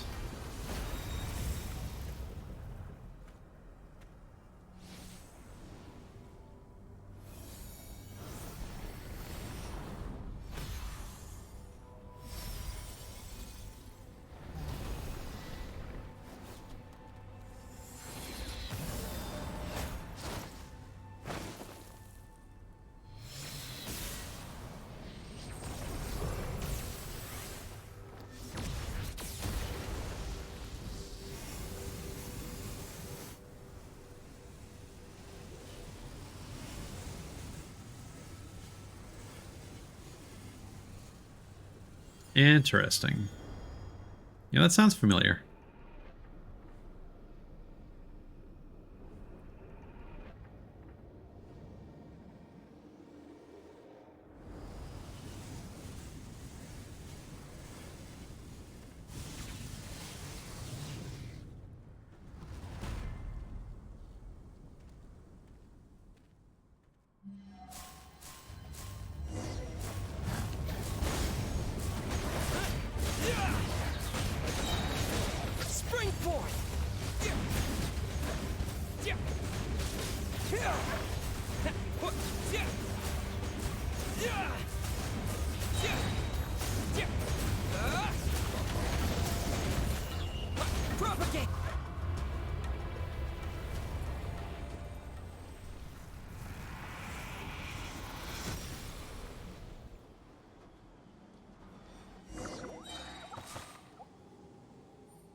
Now that we've destroyed Mirana's avatar, peace should have been restored in the forest. Well, I said we, but it's mostly due to your efforts and courage. Thank you, Naratais.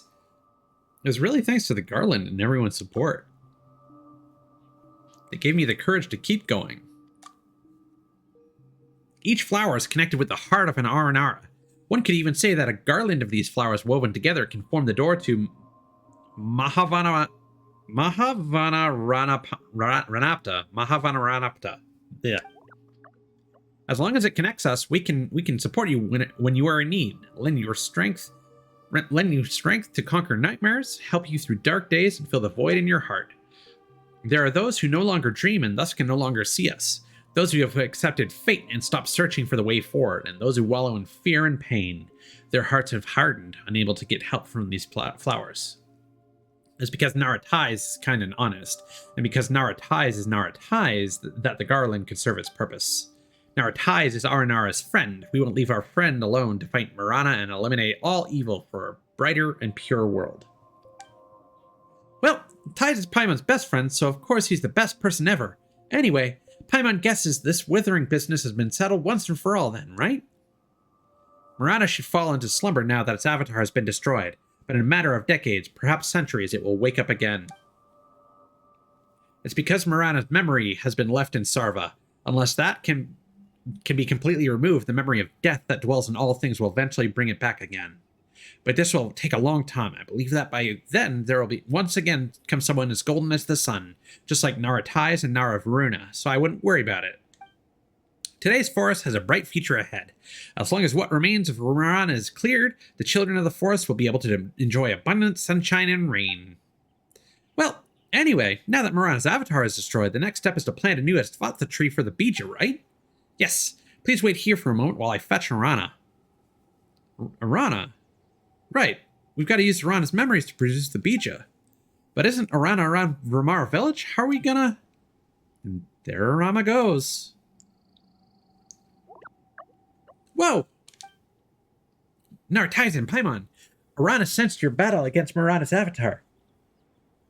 You and Arama are very brave. How did you come all the way here in just a second?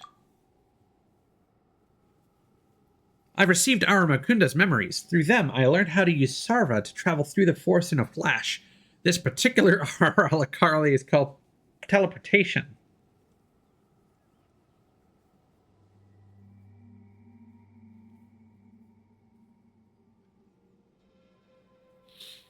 Yeah, totally didn't butcher the name. Also, yes, anything the traveler gets to wear is so temporary.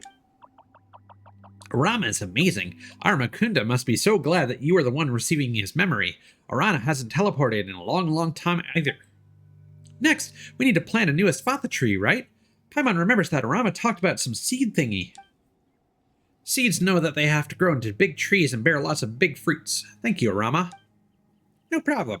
I will grow into a new Astvatha tree, bear the Bija using your memories and dreams, and use my roots to reconnect the corroded bridges between dreams. Wait, what are you guys talking about? Arama's the seed.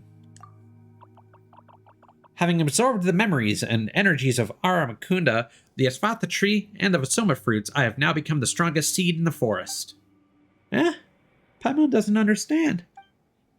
I was planning to build up my memories with my own eyes and body for several decades or centuries, and then embrace the land again to grow into a beautiful Vasara tree. If it weren't for you, I wouldn't have had the honor to heal the forest by destroying Mirana's avatar, or become the king of the Vasara trees by collecting all these precious memories. Ah, so the Vasara trees in Astvatha's concourses were all once Aranara? Yes, they were once Araji, Arayama, and Aramaha. The Vasoma fruits are their memories. But if you turn into a tree, Arama, you would lose the ability to run, talk, and sing. Though I did not spend many days as a seed, the days I spent with you are 10 times, no, 100 times more precious than the days I spent before. That's not fair. Paimon still has plans to hang out with you.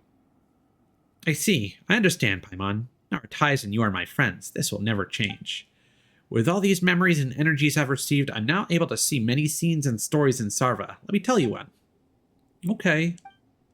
Hidden in the golden sandstorm, the eternal oasis was devoid of life. The oldest ruler of all plants, who no Aranara had had the pleasure of meeting lay dormant in the sand. The vegetation that once covered it had all died and been returned to grains of sand. Just as Marana whispered, all good things must vanish. But you should know that as dark as the night is, stars still shine and the sun will still rise. Death longs to dominate all, but life will not fade. Just like the yellow leaves that fall down shall nourish Chihuahua trees, their fruits shall sustain sumpter beasts, foxes, and forest boars, while they shall feed Rishbaland tigers in turn, and so the forest will always teem with life. Once the land was polluted with toxic blood, like Aranara too thought that it was the end of the world, but now even the memory of it is gone. The forest is even more luxuriant now than it was in the time of the greater Lord Rukkhadevata. In the end, all that remains is beautiful. Those who part will come to meet again in Sarva. One day, our dreams and memories will intertwine and blossom on the numberless branches in Sarva. Wouldn't that be great? Paimon understands, but... Paimon? Okay, alright. Paimon understands. You're the best seed, Arama. You'll definitely grow into a great and beautiful tree. And even when you've turned into a tree, please don't forget Paimon and Ties and the adventures we had together. Thank you, Arama. Thank you, Nartais and Paimon. It's been a great pleasure to meet you. Rana, I promise I will turn your memories into the most beautiful and robust Bija. I believe you, Arama.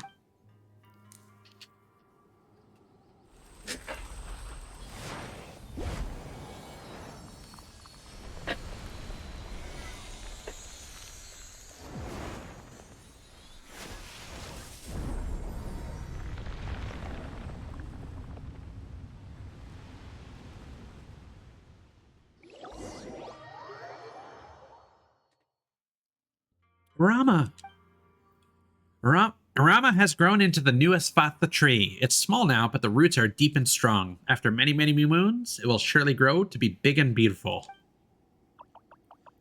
Arana, you once said that memories and dreams are Aranara's source of strength. If you give those memories up, you'll forget Rana, won't you? And the children of Ramara village, too.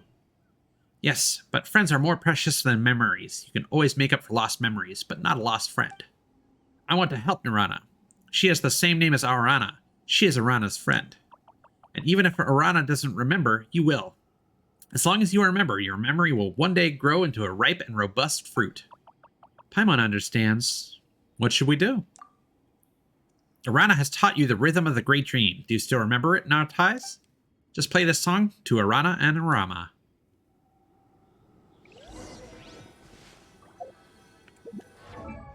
Yeah, so just checking before I forget. Yeah, no, that was not the sword that I was using. What sword was it? Because it was like blue with...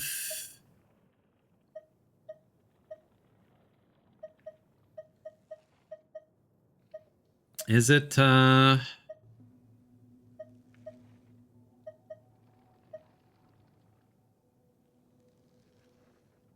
No, the original sword you start with is the dual sword. The dual blade. That's what you start with. Unless it becomes blue and gold when you level it up, like the fucking Master Sword.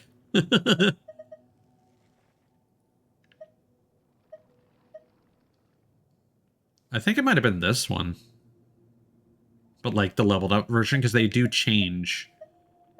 Like, for example, the Traveler's Handy Sword goes from black to black and red to red and white as you level it up.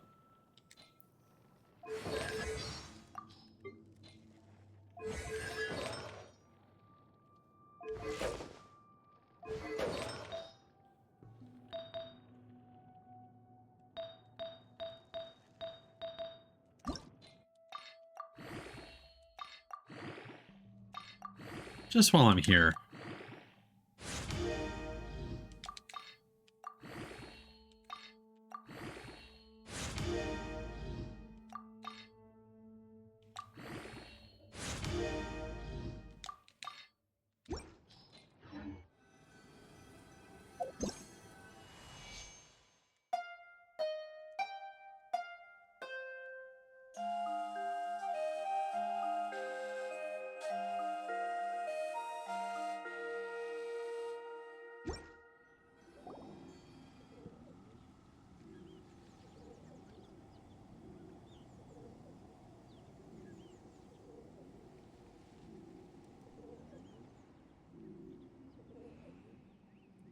We finally got it! The precious Bija! We've certainly come a long way. Let's bring it to Rana. Yeah, now we have to do is give it to Rana, right?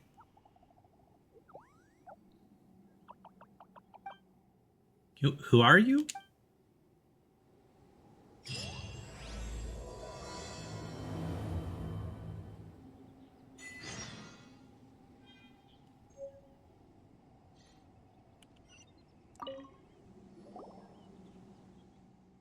An Asphatha tree. Strange. The Asphatha tree shouldn't be here. Golden Nara, white floaty. Arana doesn't recognize you, but you look familiar. Who are you? So Arana really did forget everything. Paimon's name is Paimon, and he is Tais. We're your friends, Arana. Arana believes you. You smell kind. Arana understands now. There seemed to be a hole in my heart through which very important memories slipped away. But seeing you and the Asphatha tree, Arana understands much more now. Arana saw that you took the Bija, yes? Arana gave many memories to the Asphatha tree to grow that fruit, to help a friend. Clever, Arana. So you remember that friend? No, but it's okay. You have the Bija, so you must be friends that Arana trusts, and Nara that the Asphatha tree recognizes. Please take the Bija to Arana's friend in need. We will. Arana, come with us. Your friend must want to see you again. Arana doesn't want to go. Arana has forgotten. If my friend sees that they've been forgotten, they'll be sad and think that Arana doesn't cherish them. Your friend you wanted to help is a great person, a great Nara. Even if you forget her, Arana, she would still want to be your friend. So let's go together, alright? Okay. You're Arana's friend, so Arana believes you. So we kind of have to, you know, save Rana's life from, you know, dying of poisonous infection, all that jazz. But we can do some spelunking while we're here.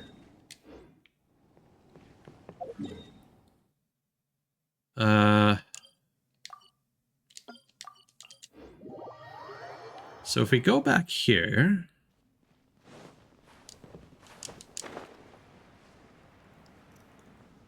there were at least 2 pathways.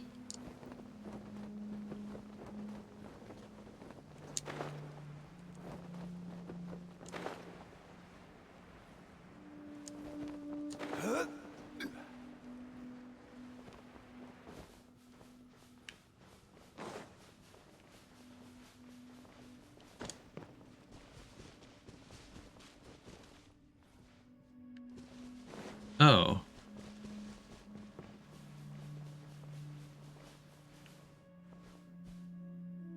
Huh.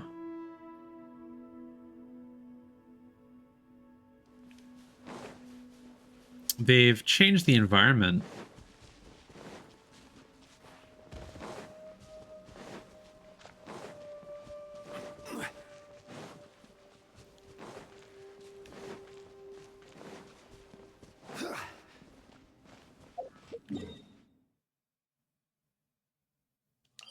Because, like, when we first fell through the sands here,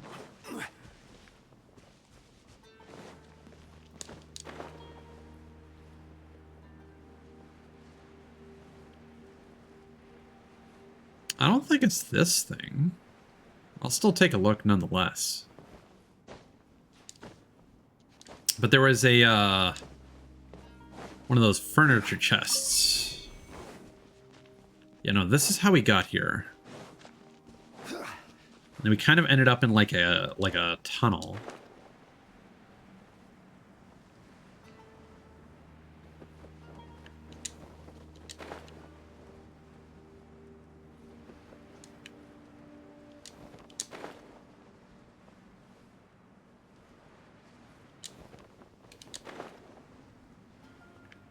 Ah.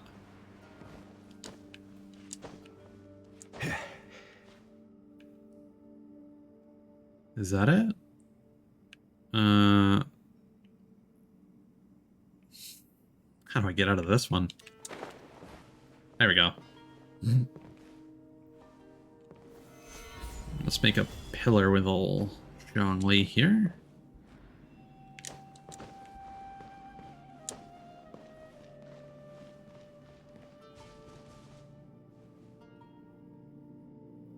Yeah, we must come through this from another side. And then there was this area over here.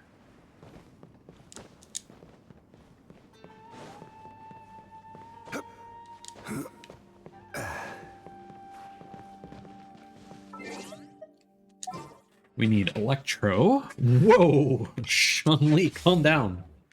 Just melting into the earth there.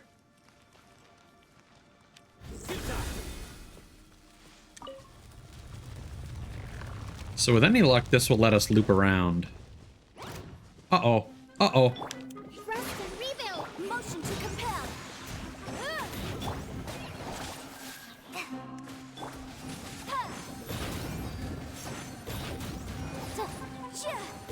Incinerate.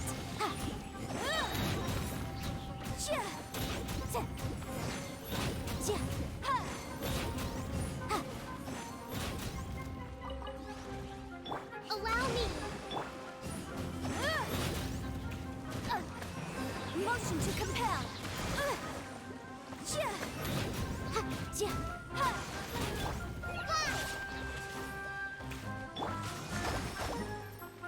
Boom boom.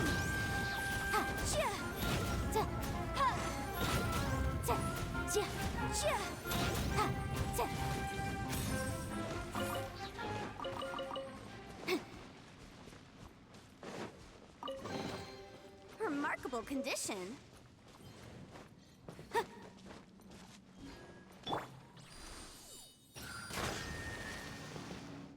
No.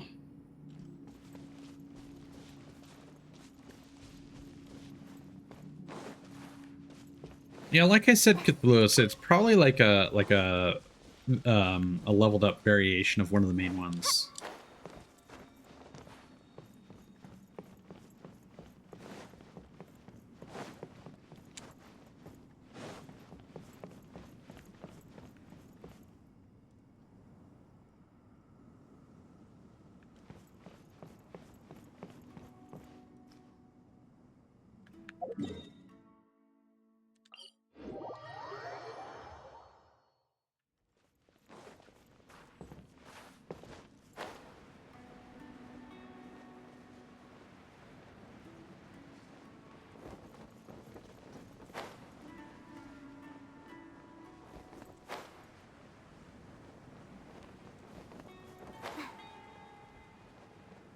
There we go.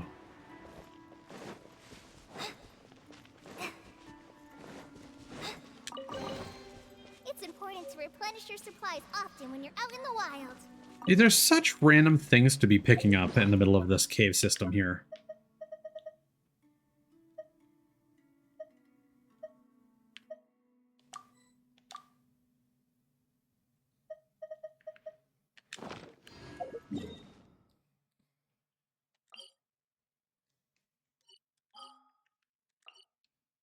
Also, I just remembered something I wanted to do in my teapot.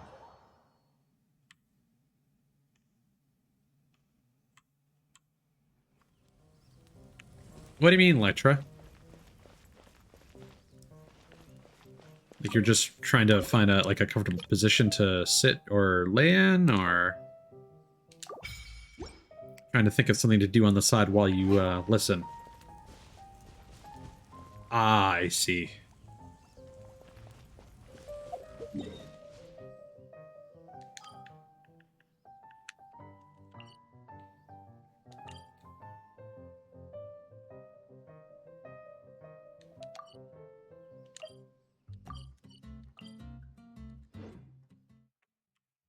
I'm gonna see if I can get that that waypoint.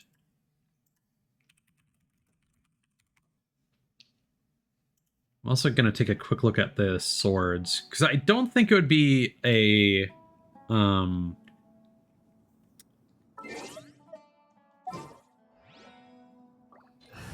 don't think it would be a 5-star sword.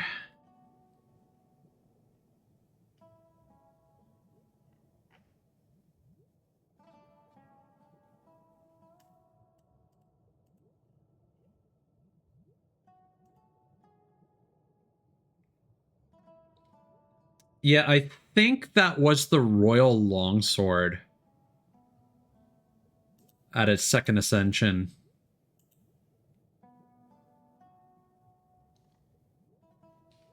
That's the one that makes the most sense to me.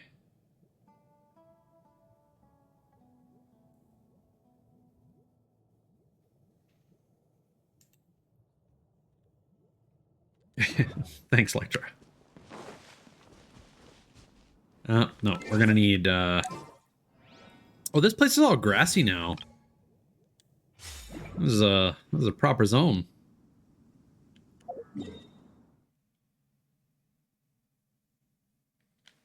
Does it actually tell me my progress yet? No. Well, I gotta get the rest of the 100%. Let's just do it live. Why don't we?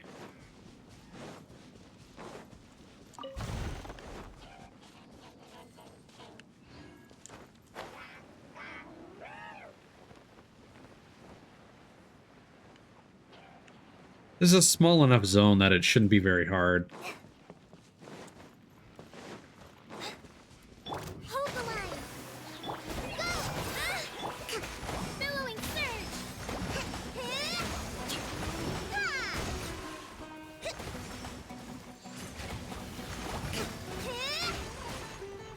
Uphill battle.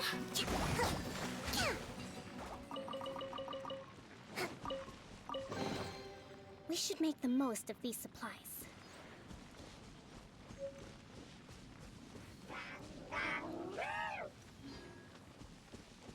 I mean, I kind of feel like Spectacle Bear would be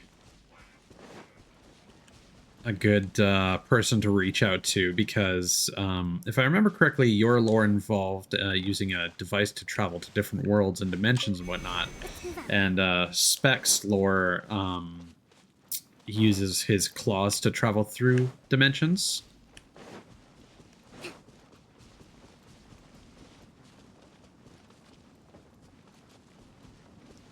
Ah, I see, I see. Yeah, the thing is, when it comes to involving other people in your lore, to an extent that can be a little limiting. Like, that's the main reason why I didn't want to incorporate anything you suggested. Also, just because I'm kind of like a half and half kind of person when it comes to lore, in that I understand that some people get really into it, and it is fun. Like, don't get me wrong, my 2.0 ideas have been really fun to think about, but I'm not going that far into it. I still think I'm remaining pretty grounded and basing things off of what I started with. So even though I've got new ideas, it's all kind of familiar territory.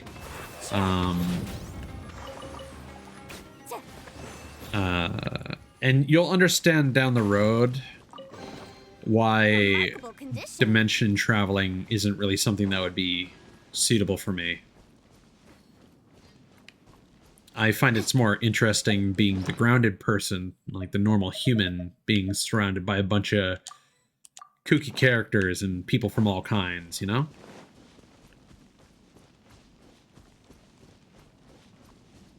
That's also true as well. Because just because we're part of Slum's community doesn't mean we're all, like, best buds immediately. Familiar, but not necessarily friendly. That might have come out wrong, but just frame it the best way possible in your head.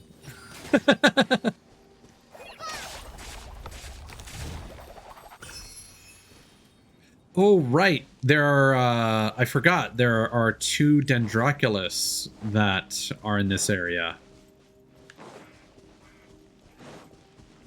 So I got one, and there's one more.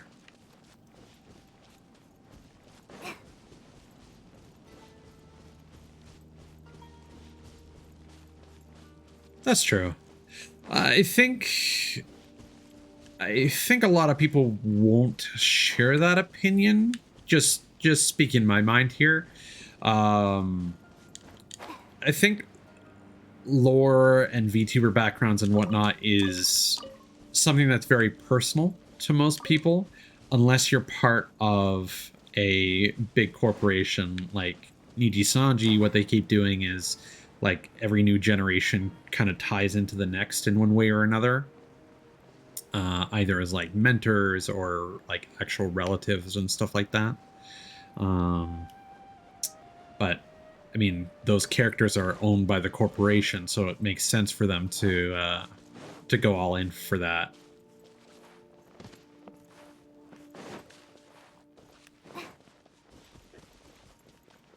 Okay, no, this is where the tunnel exited.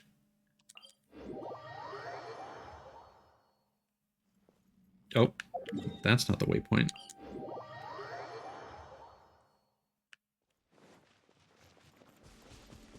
I think at the end of the day, the best way to reach out to people and build relationships is just to, you know, strike up a conversation with them either in their chat or on Twitter if they're like open to engagement. Once you've kind of seen each other around enough, then it's you know, more chill to invite somebody to a collab, and then playing a game together is usually the best icebreaker to seeing if you're compatible.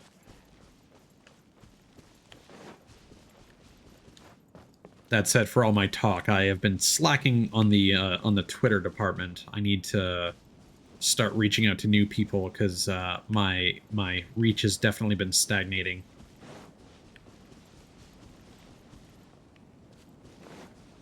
But at the same time, I also find it hard to keep up with my existing friends, and I don't want to start neglecting any of them, as is. There are definitely some people that I felt I haven't been giving enough time to. So I've been trying to spend more time in their streams or whatever.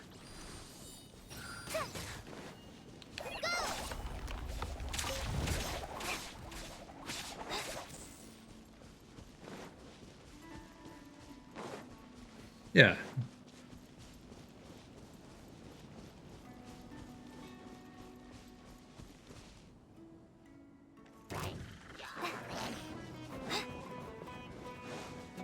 So I'm curious if these Pyro Abyss mages are tied to some sort of exploration objective.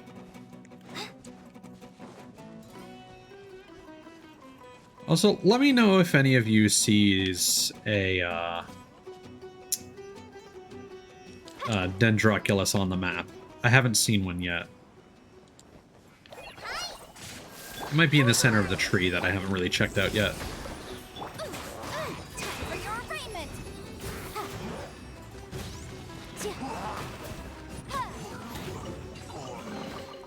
Remarkable condition. I'm saving the Statue of the Seven for last, in case you're wondering.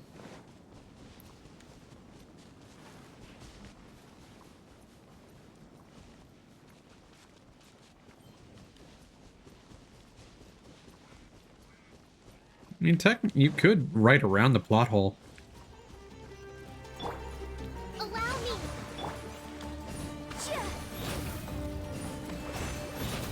Incinerate.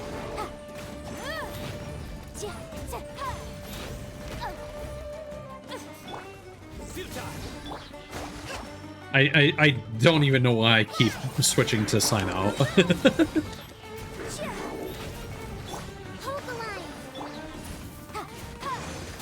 I just wanted to do something. I wanted to feel included.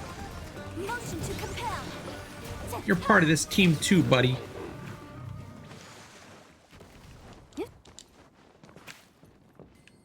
Actually, I should probably pick up some of these because I have not grabbed many.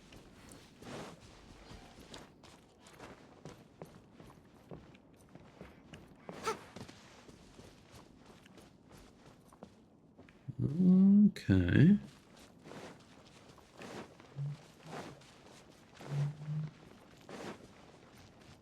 Yeah, see, the road noise getting picked up on my microphone is not nice.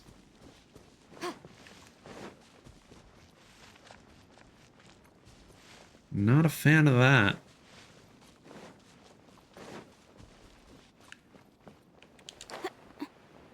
So is this where I went before? Yeah.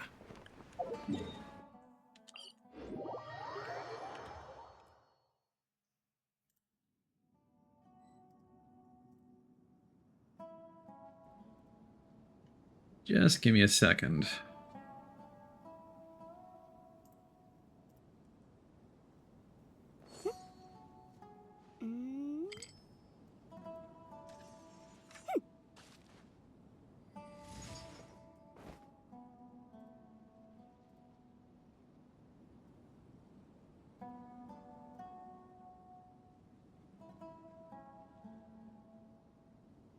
The case before us is a strange and unprecedented one indeed.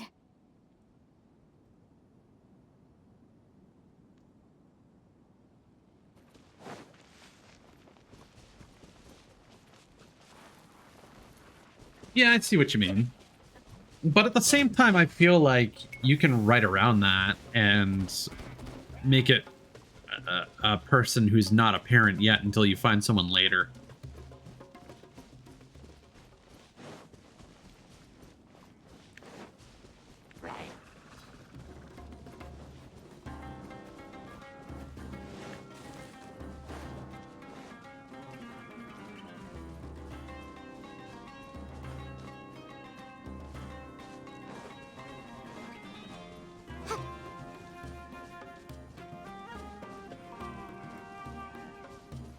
Wait a second.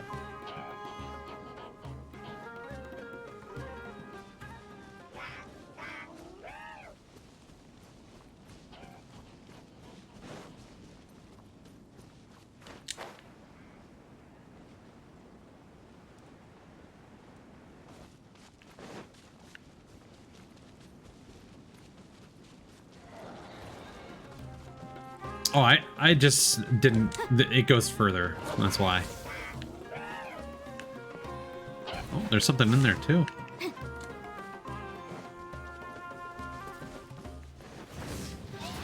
Oh, it's just more driftwood.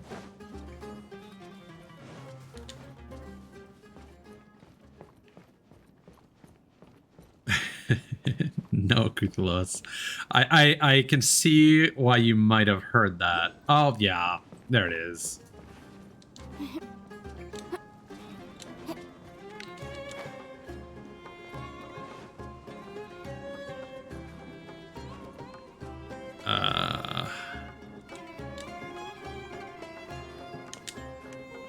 Oh, climbing these things is always so finicky.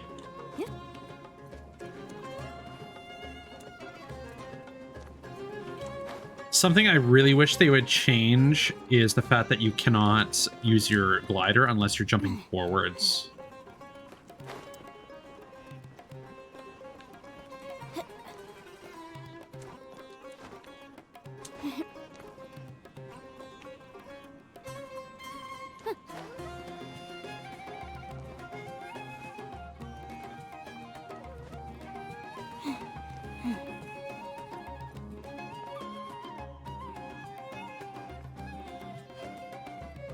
Severus. I'll have to look them up. I don't remember. I don't recognize them by name.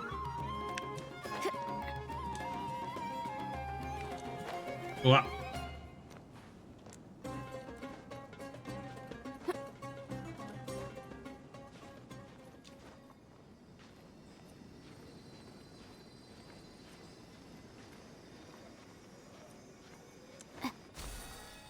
Whoa. Oh no.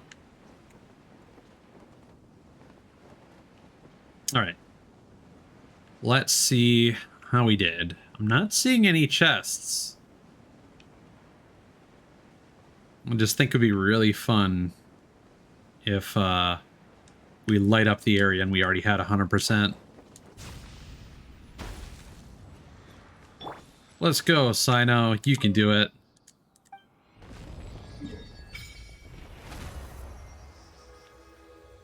Yas, we did it.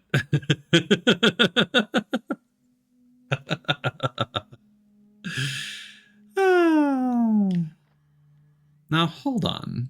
Should I not have Ah, wait, I know. Can I worship the statue anymore? Nah. But I may as well offer all of those. There it is.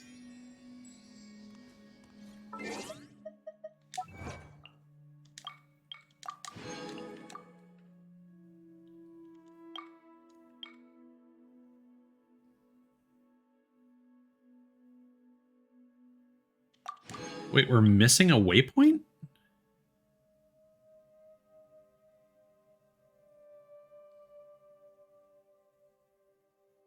Huh.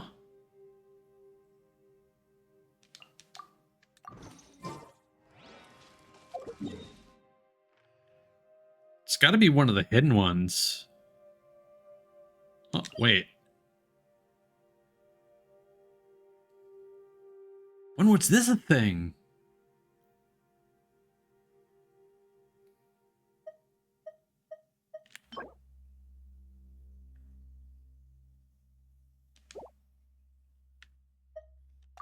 Huh.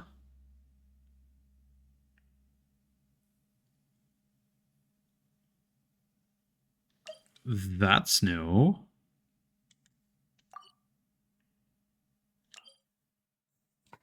Hmm.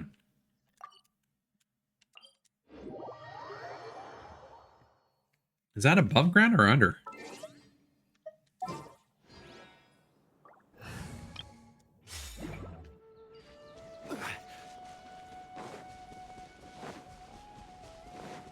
Well, they do it for every zone, so considering that they had to lock it out, just like Vanarana, it has to have its own statue of the Seven.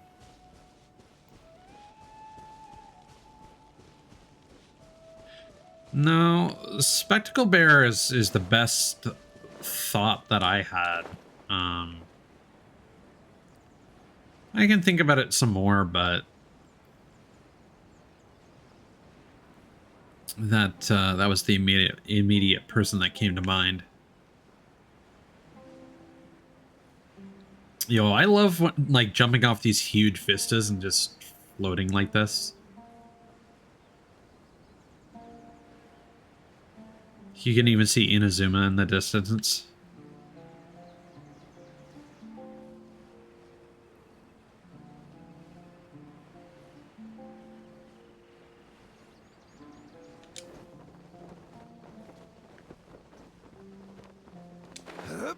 Well, clearly that's underground.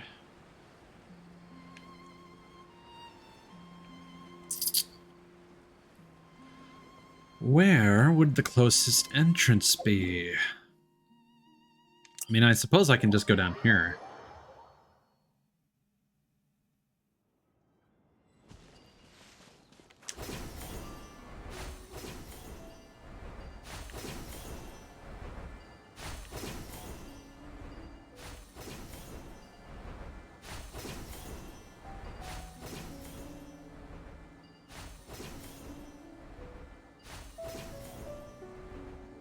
These zip lines are so fun.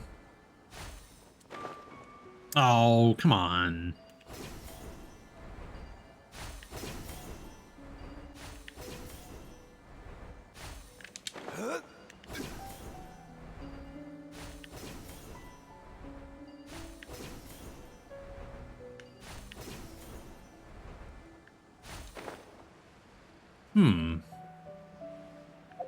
No? Is it over here somewhere?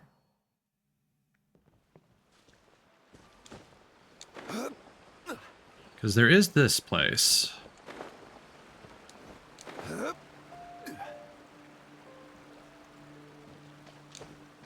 Wait, this is blocked off now?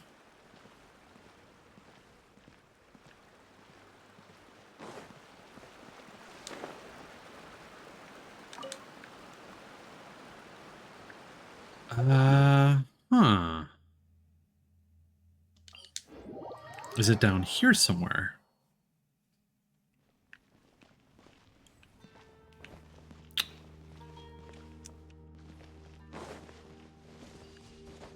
Doesn't seem like it. This is taking me way in the opposite direction.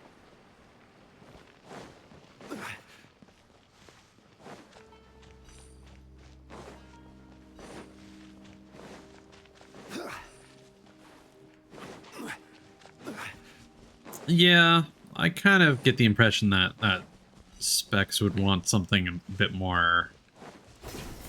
less complicated.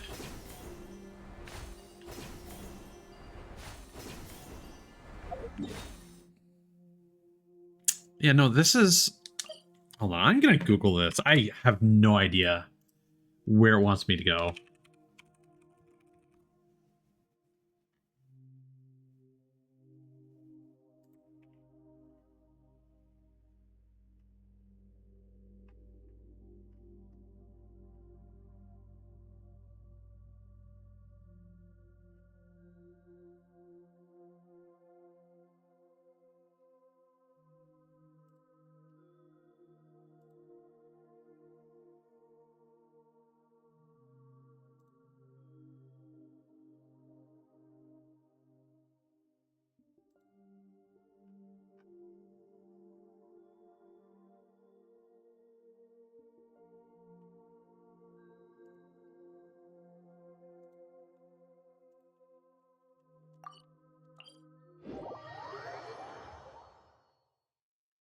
I mean, it can't hurt to ask.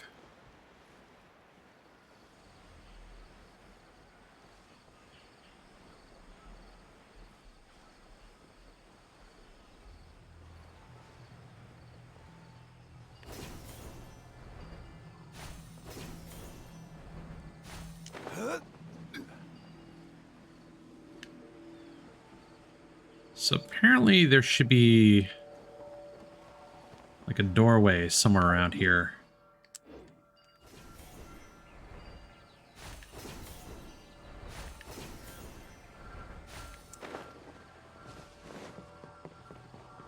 Ah. There's the ticket. I mean, technically this is part of the 3.1 content, so...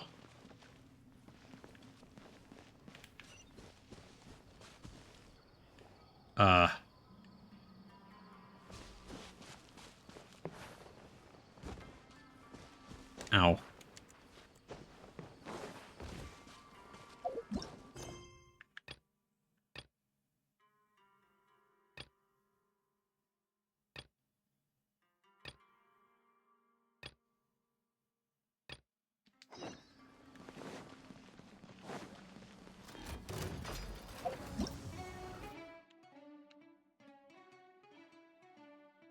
Okay, it seems like it's basically just the same as the other. Order guide you. Here comes the catch. Busted. Can't believe.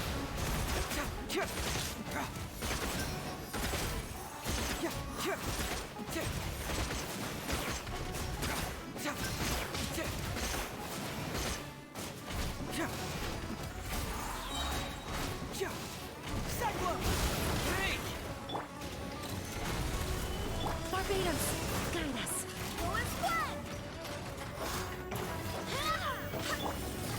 Quietly now. Like, honestly, Electra, it could literally just be the fact that as soon as you use one thing that the whatever their automated system can't parse or interpret, that requires manual review.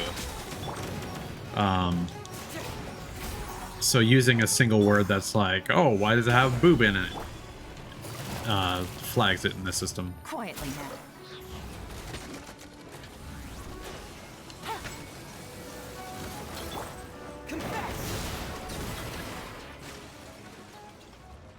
That's pretty cool. Tiara of Frost, why?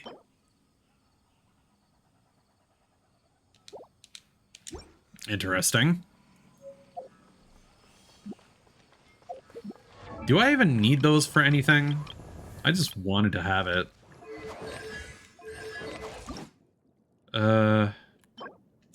No, that's a new boss in the desert region. And yeah, so that must be for Nilu.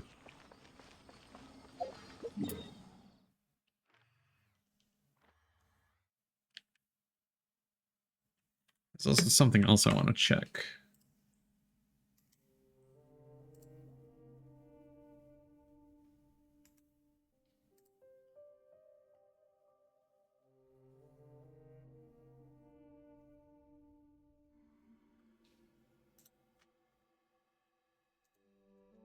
Unfortunately, there is Cthulhu's.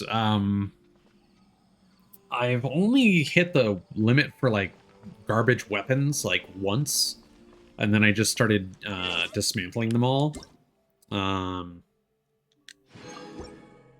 But for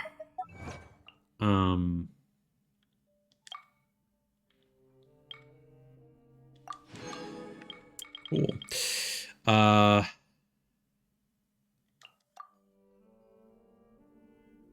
For artifacts, the inventory is super, super limited. And I'm constantly running up against that.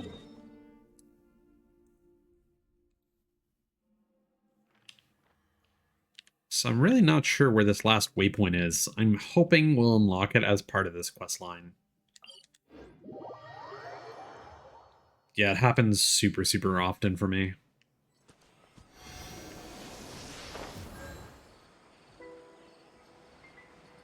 No, no Raptor. Just, I saw that there was a new boss. Like, I was just looking over the map and showing off like, oh, hey, Raptor, look, a new area. It's also 100%. Bada bing! But anyway, I was just looking over the whole map and I see, like, what the fuck is this? This is new. And so we went to fight that. Because it's technically new content.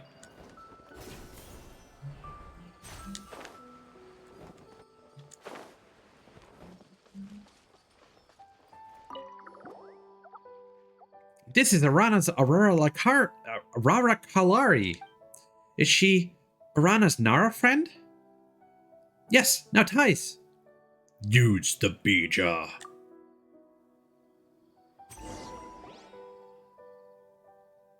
Are you awake? Can you hear me? Oh, did I fall asleep again? Where am I?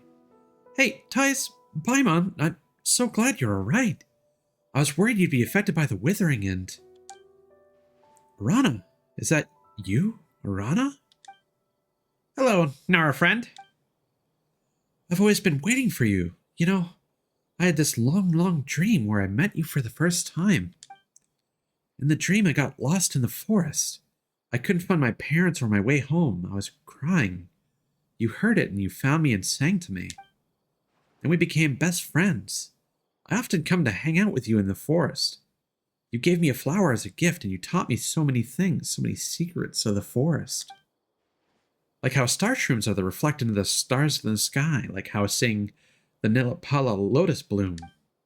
Seeing the Nilipala lotus bloom will grant you luck until the next moon rises. Yes, that's it. And then I dreamed that I grew up quickly into a reliable forest watcher who could protect everyone in Vermar village. Reliable grown-ups don't believe in forest fairy tales. I dreamed that I'd forgotten all about you. I came to think about the stories about Aranara were just fairy tales for children. That the forest was just land with many trees, and that there was no such thing as magic. I was so scared when I woke up. Scared that I'd forgotten all about you. I wouldn't know what to do if that happened, but thankfully it was just a dream. I'm so relieved to see you again. Arana, where have you been? I've been waiting for you to take me to the forest. The magical forest full of mysteries that only appear when I'm with you. Sorry, Arana no longer remembers. Huh? Yeah, Arana, it's not Arana's fault. Here's what happened. We met Arana while looking for you. Arana said, the fungi in Matimia Forest, the fight at the rain's end, the inside of the ruin golem, the song amidst the roses, Aranara acting as brothers and sisters, the joyful scenes of Festival Utsava. Gently, you tell Rana and Arana about all that you encountered together with the Aranara. So it was I forgot everything. Beecha grows from memories. Paimon thinks that Arana must have treasured those memories of you greatly, which is how the fruit could help you bring back some memories while it was healing you. Thank you, Thais, Paimon. You went through so much trouble to help me. Don't mention it. This was a most rewarding adventure for us, too. Yeah. Besides, Arana and Arama are the ones you should be thanking. Thank you. And sorry, Arana. How could I forget about you? You must hate me, don't you? Arana doesn't know. Arana's forgotten. I don't know shit about this. But it's okay. Since past Arana was willing to let memories go for Arana's sake, current Arana knows that you are the most important Nara, even more precious than memories. Paimon's not sure it's fair to Arana to say this. But Araja said Aranara have long lives. Paimon thinks that you two can still create many precious memories together, just like Paimon and Thais do. You're right. We still have a lot of time with each other. We can explore the vastness of the forest, the world, and the future together. Yes! Marana. So the withering problem was pretty much settled while I was asleep. I don't know how to thank you, Thais, Paimon, and all the Aranara. I know it seems impulsive, but I would like to go on a journey with you, Arana. I'm just worried that the children in Famara village might be put at risk again. Gah! Paimon almost forgot that we still haven't solved our bad guy problem. I already have some clues about who we're up against. Who? What? Who? Paimon, why didn't Paimon know anything about that? Really? Who? Come on. Must give them a few hard knocks to go. Leave this to me. There's no hard evidence yet. Right. I believe you, Thais. This might come out strange, but I do think that this bad guy did bring something other than trouble. I mean, if the children hadn't gotten lost, I would have increased my patrol frequency. And if I hadn't done that, I wouldn't have run into those fungi and met two kind and honest souls who would never leave someone in a need behind. It all happened so that I got to know you. Thais, Paimon, you've both been such a great help. You saved me and helped reunite me with my best friend. I can't thank you enough, Thais and Paimon. It's okay, Rana. That said, Yotham, Kavis, and Sudaba are going to mess you if you leave. They're stronger than you think. And they know Thais too. Besides, it's not like I'm never coming back. I will return one day and tell them tons of great stories. And I will introduce Arana to them, just like how I introduced Thais. Hey, Cuckoo. Thanks for coming by. That's good, that's good. Paimon was getting worried that you wouldn't come back. So, Arana, will you go travel with me? Of course. You've lost so many memories because of me, but just as Paimon said, we can create our memories together to fill the void in your heart. My name is Rana. Would you like to be my friend? Yes. Now, Rana, we used to be best friends, and we will be best friends again. Hey, look, that's... From Rana's chest glows a light with the warmth of heartbeat, faint yet bright. She tries to cover and touch the light with her hands, but the light source burrows into her hands as if consciously. When the light fades out, a delicate ornament appears in her hand. Hey, look, that's a vision. Oh, shit! That's actually really cool. That's the first time that's happened in the story. This is the first time Paimon has seen something like this happen with her own eyes. So my wish was recognized by the gods. Great! Now that I have this, I can embark on this journey with no more worries. I should even be able to handle the remnants of the withering just fine. If only I could look as good in a fight as you, Thais. I've got so many things to do. First, I'll let everyone know I'm awake. Oh, and I need to tell Tichnari about my plans to travel. Thank you again, Paimon, Arana, and thank you, Thais. Thank you, Golden Nara, Thais, and Paimon. Arana has lost those memories, but Arana knows you are a good Nara. You helped Arana meet Arana. Arana is so happy. It's been a pleasure to know you all. Take care. I wish you both the most rewarding journey. Rana and Arana, Paimon hopes you enjoy your journey, and that you won't forget about us. Do not yield to the wind or the rain. Do not yield to the winter snow or the summer heat. I heard this poem once. Thais, Paimon, I'm sure we'll meet again someday, and you'll see a stronger me then for sure. We'll see each other again for sure. Let's go. You know what? That side quest was a huge fucking mess, but pretty cool. Pretty cool. Let me catch up with chat here. Okay, everybody's just saying hi. All right. Good stuff. All right. So...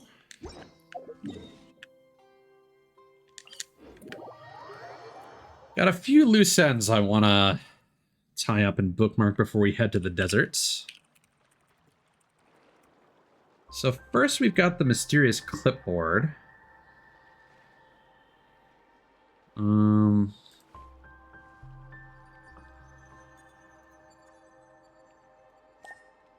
we've got a new one, but I don't know if that came with the update or not.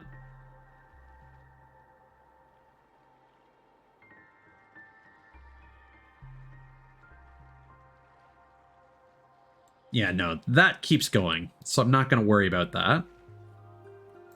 I believe we now have all of the blueprints that we can redeem.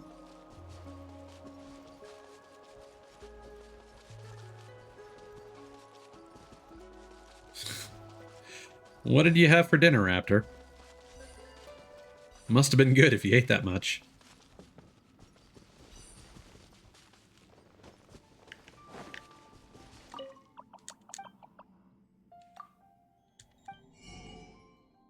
Yeah.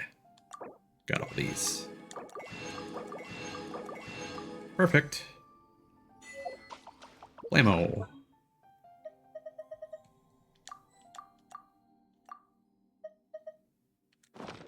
And I think we have just enough Dendro sigils to level that up one more time.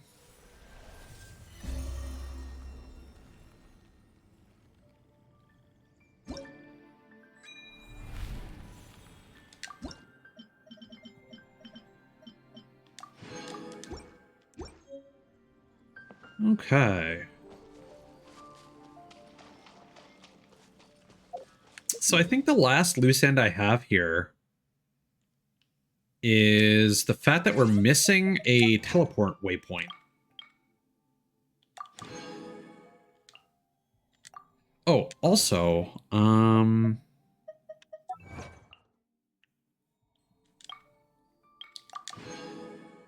yeah.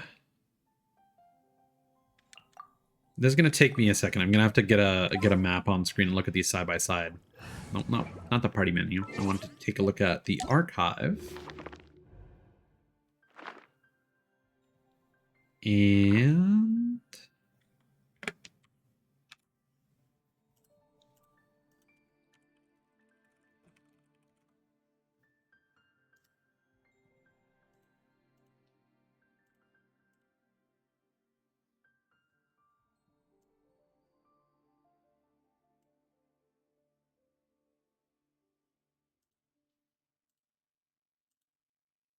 okay, so I bookmarked something for later. And now I'm just getting the map on screen.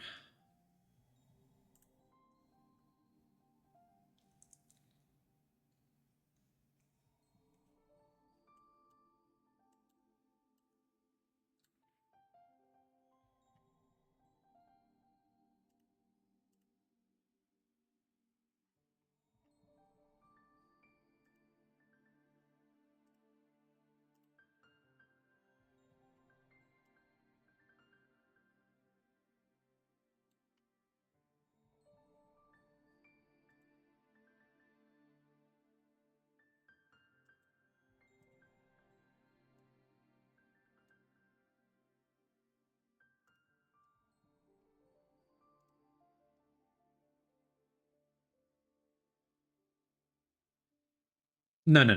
I don't need it on screen on the stream. I have a dual monitor setup, so.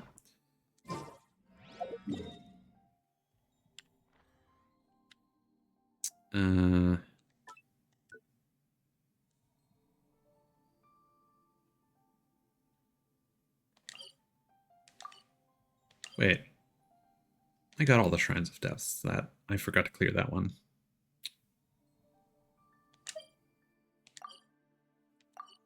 Wait, how do I still have 9 pins? Where are all these?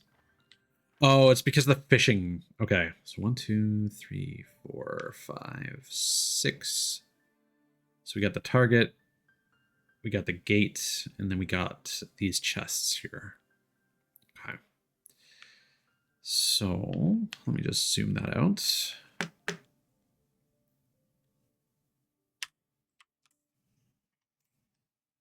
Now, unfortunately, Alt-tabbing causes the window to close, which is not helpful.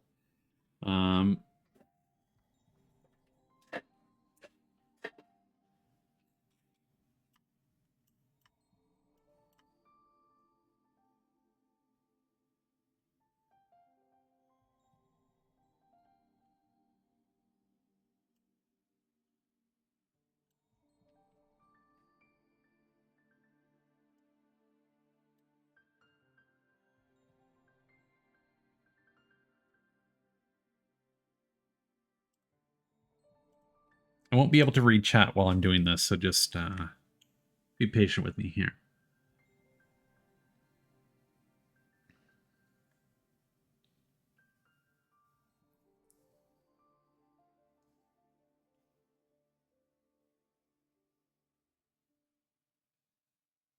Ah. Right here.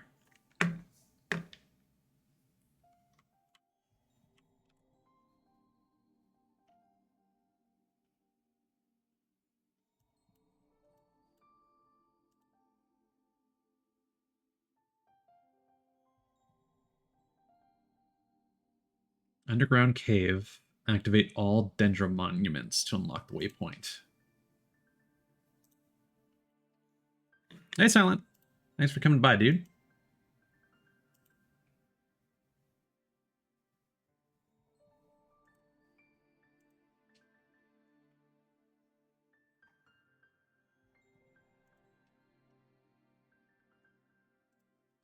Okay. So this should be over here.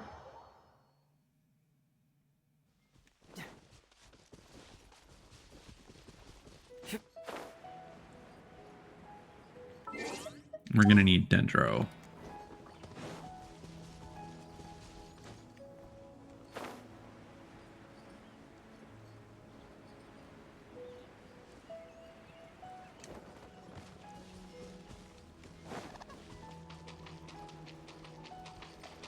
Oh.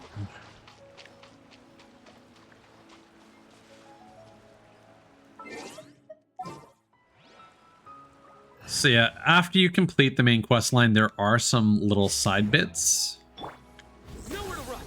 I'm not going to do these on stream. But there's like another three-part quest.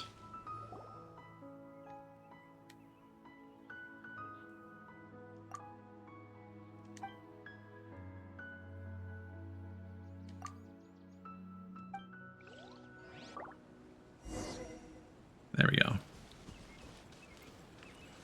Just wanted to get that in my quest listing. It's going fine. We finally finished the suffering, and now we're just doing a little bit of cleanup back in the jungle before we head over to the desert. Yes, that is exactly correct, Lectra. They do it a few times. Waypoints that are tied to the Aranara quests, basically.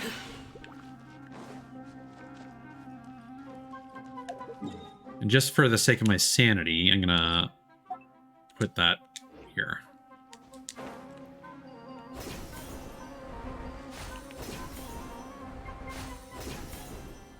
Oh, did I never come up here? Why is this not lit? I mean, I saw the waypoint. It's over here. Aha! It is actually locked down. Interesting.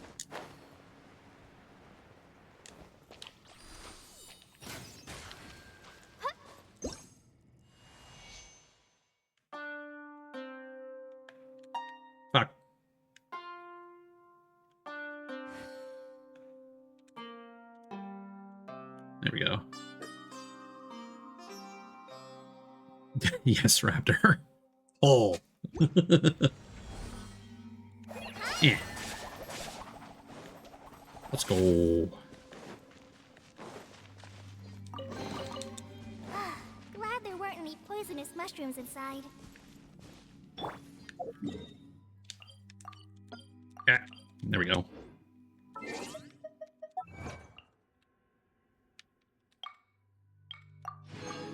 Yeah, so this is not happening for a hot minute.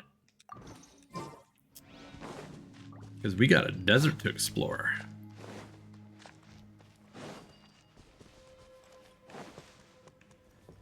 Yeah, so I just never saw this. So like there was a big puzzle down here. Where you had to follow some Sealies through some tunnels. And then I just never looked up afterward. So that explains that.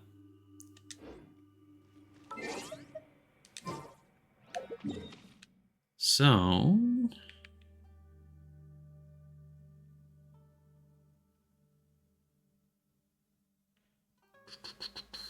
there we go. Yep. We got them all.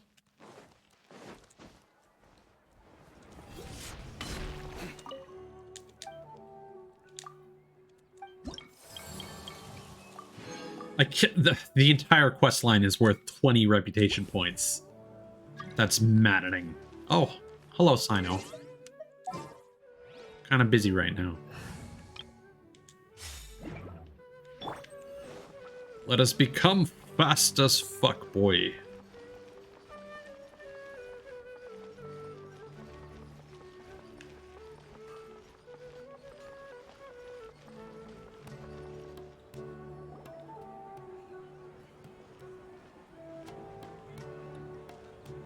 Ad Astra Avisask.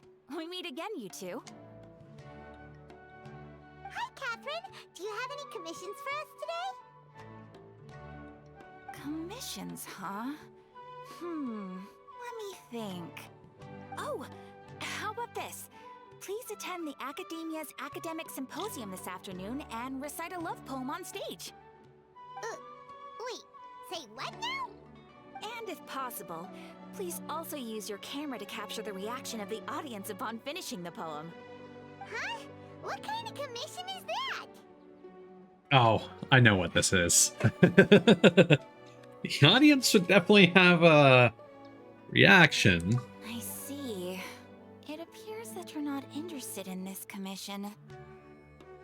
In that case, please go to Port Ormos and convince the Eremites there to spend some time volunteering at the local orphanage. Okay, this is pretty good. Hey, that's not any better. Mercenaries and orphanages really don't go together. I'm sure the mercenaries will have some interesting reactions as well. Paimon's gotta ask, just who exactly has been submitting these commissions to the Adventurers Guild? Nahida. Oh, the commissioner? Well, actually, I just wanted to see the two of you in action. You're Nahida, right? Was it so obvious? I was hoping you would actually take one of those commissions. That kind of chance to observe humans doesn't come by often. Ah, so it's Nahida. Paimon just knew Catherine wouldn't crack those kinds of jokes. When did you get into her head? From when she said, Ad Astra Abisask? So it's been you this whole time? Are you done resting up, Nahida? Yes. I've been sleeping ever since we parted ways, and I even had a really, really long dream. So the Akasha can't take away the dreams of gods? It was another dream about the Sub-Zerus festival, except it was a happy one. In my dream, I was sitting in the middle of a flower terrace, and everyone in Sumeru City was holding hands as they danced in circles around me. They danced round and round, and everyone looked really happy. Yes, so the end of the 3.0 Sumeru storyline confirmed 100% fact that Catherine is in fact a Schnetznayan robot, and Nahida, the current Dendro Archon, is able to possess her.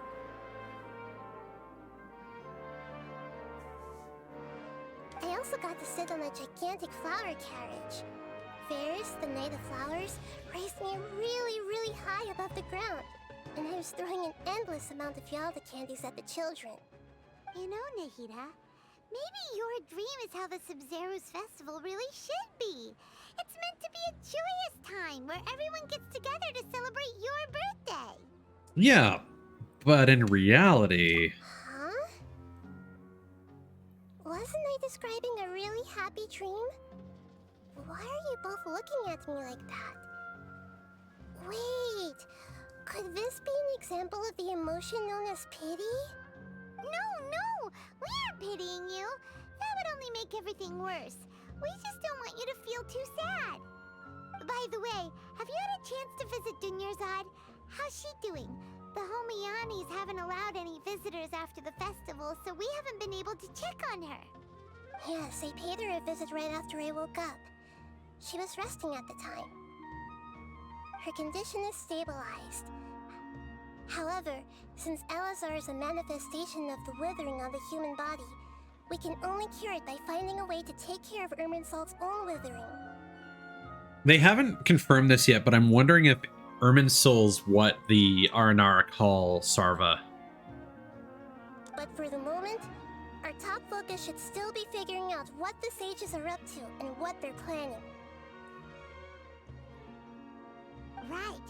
Who knows what'll happen if they manage to pull off another scheme like the Samsara of the Sub-Zero's festival? So our first priority should be investigating and putting a stop to the sages' activities. As for how we should pull that off, let's discuss it somewhere else. There are too many adventurers around here. Oh, good point. Sorry, adventurers. We're gonna be borrowing Catherine for a little while. Well, Lectra, if Catherine's a robot, there could be multiple, so...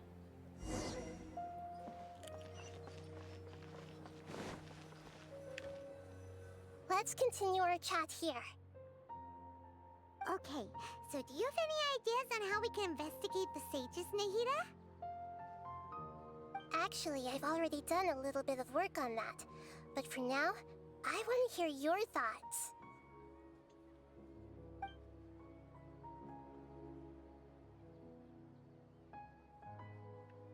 We could grab someone close to the sages and question them.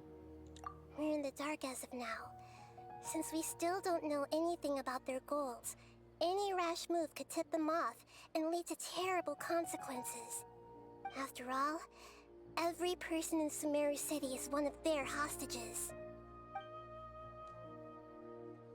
What if we possess a student and infiltrate the sages' quarters? No way, that's too risky. You mean it'd be too easy to get caught? No, it's not that. We shouldn't involve innocent students in this. A single mistake could completely ruin their lives. No, they haven't explicitly stated why there are multiple Catherines. Doing that would be ignoring the safety of my people for my own selfish goals. How is that any different from what the sages are doing? That's a good point. Spoken like the god of Sumeru. I mean, if she's basically sold as a product, then there's no real reason for them to, Listen, Catherine isn't TikTok.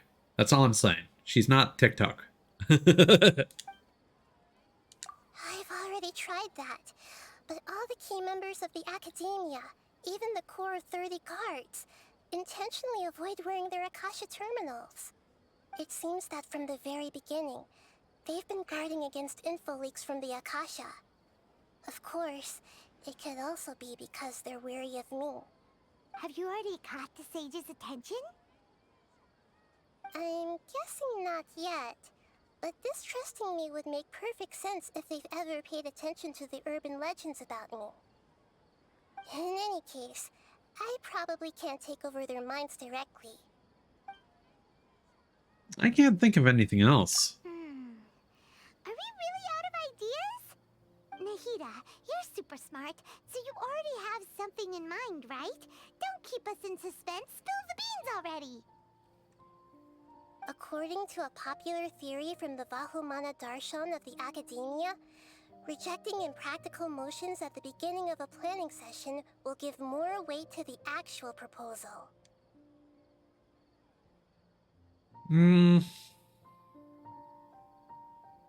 That's a good point. Also, hold on. Let me double check. Was it... I'm fairly certain it was Schnetznayan, but I might be...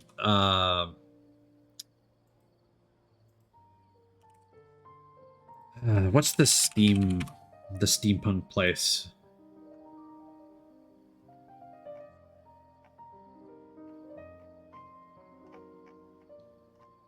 Why is this not... Yeah. She is a bionic Schnetznayan puppet.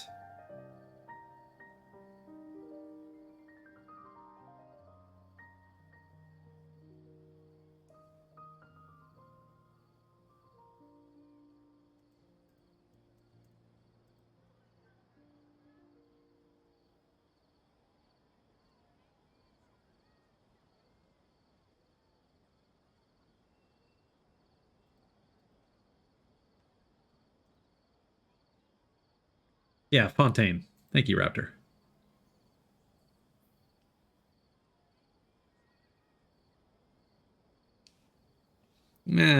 Child's kind of an asshole. Okay,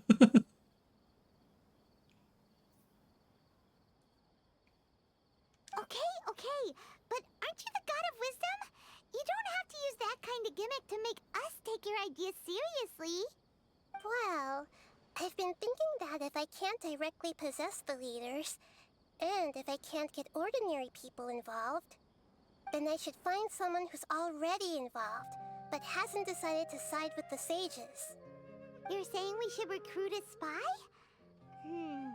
That does sound like it could work.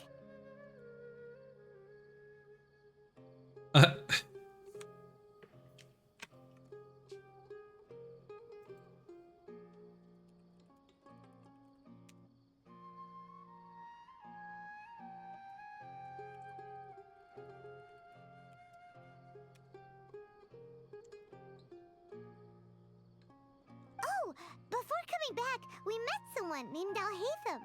He seems like he acts alone, and he likes doing stuff behind the Academia's back. They probably aren't in cahoots. Dendro Daddy! Bring him on! Actually, I already have someone in mind. Do you still remember that female scholar named Sataria? I do not. Sataria. Paimon remembers now. Isn't she the one who's always trailing behind the Grand Sage of the Academia? We ran into her basically every time the Sub-Zero's festival repeated itself. You could even say we're old enemies by now. Oh, right. Okay. They never named the character, but she had some spoken lines of dialogue, and I guess they expected you would recall that character's name. She was basically like the secretary for the Grand Sage, which was the old guy who was basically telling Nilu that she couldn't hold the dance. Paimon still remembers the smug and mean way she always spoke to Nilu. Yeah. I've always liked observing all kinds of people, and Sataria has always stood out from the crowd. She was born in the desert and was hailed as their greatest genius. Her academic gifts allowed her special admission into the Academia, and also gave her the opportunity to serve as the sage's assistant. Oh, Paimon didn't know she was from the desert. She must be pretty special then. Paimon feels like most of the desert dwellers around the city are working as mercenaries. The name Sataria means star. When she lived in the desert, she shone like the brightest star in the night sky. Later on, she was chosen by the sun. The star was given a place in the daytime sky to complement the sun's dazzling light. Also, I'm just realizing that my V-Red model looks fucking possessed when I yawn. Well, when I try to stifle a yawn, at least.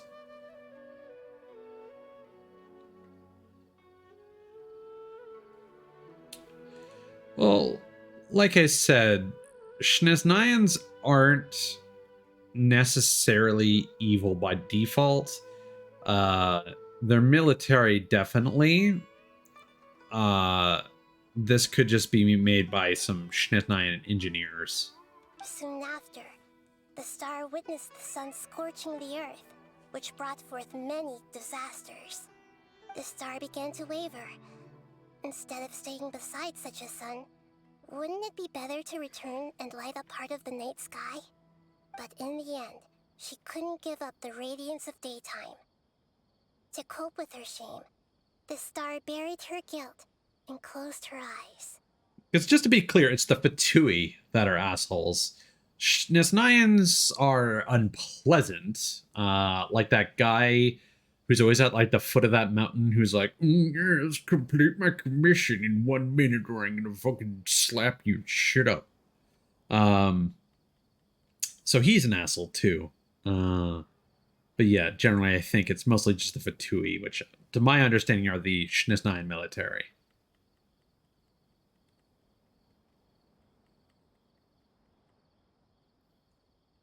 This is no longer just a metaphor. From the sound of it, Sataria's just hung up on the research opportunities here.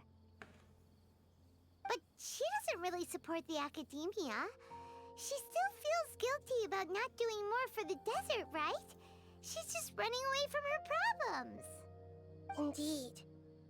When they are presented with complex moral issues, many people will simply plug their ears and go with the flow until the problem can't be fixed anymore.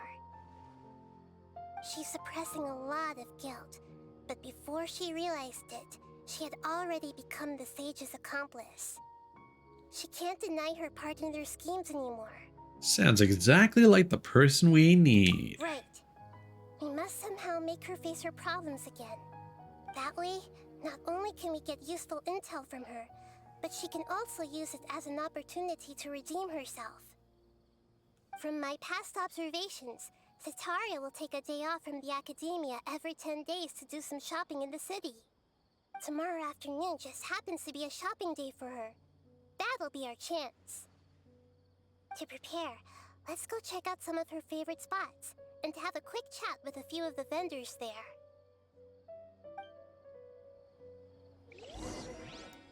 I kind of hoped that this would have just sent us straight to the desert instead of kind of meandering around here.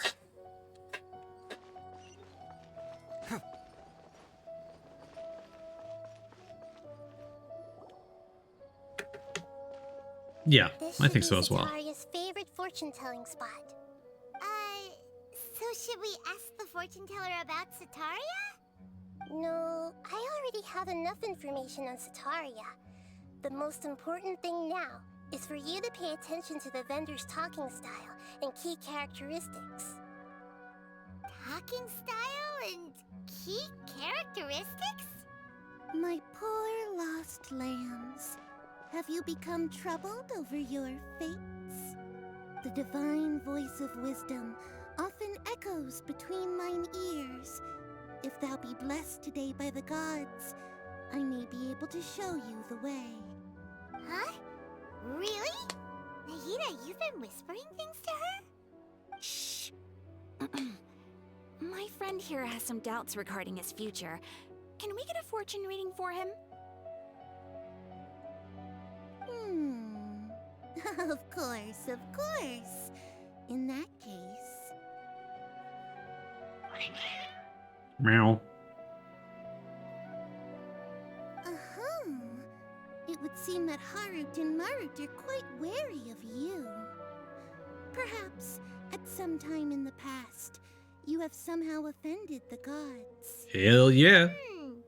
Only mocking the god of Animo, questioning the lord of Geo's financial savviness, and brawling with the god of Electro. Do those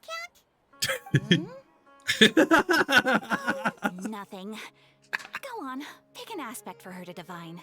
I feel like Nahita's probably just sitting there in the Catherine dimension, just sweating. Like, huh? You wait. You know you wait, huh?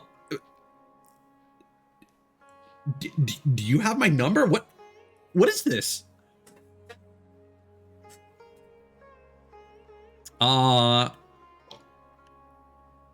Let's divide my prospects in love. Love prospects? No problem at all.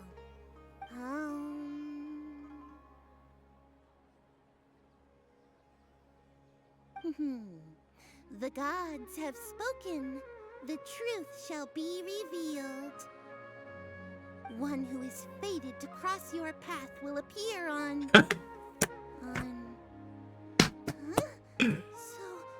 So many people will fall for you.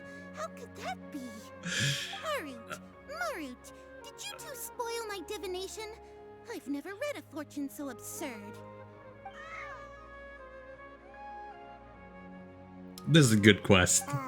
Actually, Paimon thinks this is probably the most accurate fortune telling you've ever done. I admit that the orientation of today's celestial matrix is suboptimal.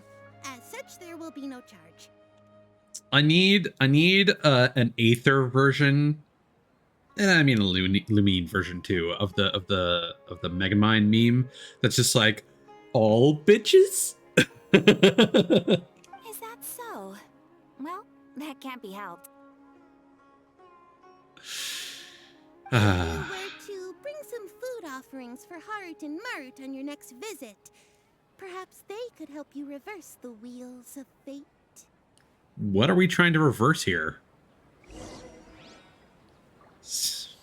think that outcome sounds pretty good to most people. Also, I'm just checking a couple things.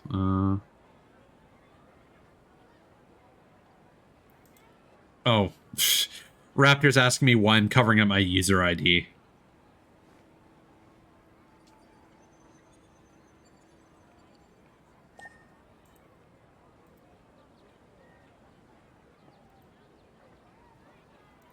Yeah, it's really not necessary right now, but eventually, once I have more people watching me, not having my user ID out there is probably a good idea.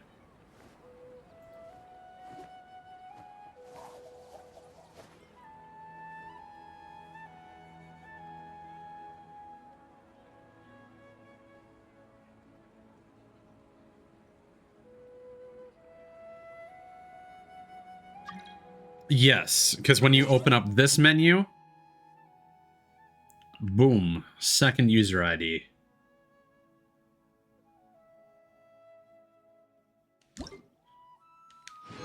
Yeah, Lectra, I'm aware of that, but at the same time, I don't want random people setting me friend requests.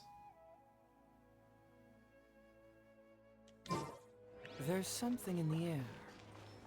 Something that Because people can be weird like that. Wait, there's just a random chest here. Okay, don't mind if I do. Just follow my intuition.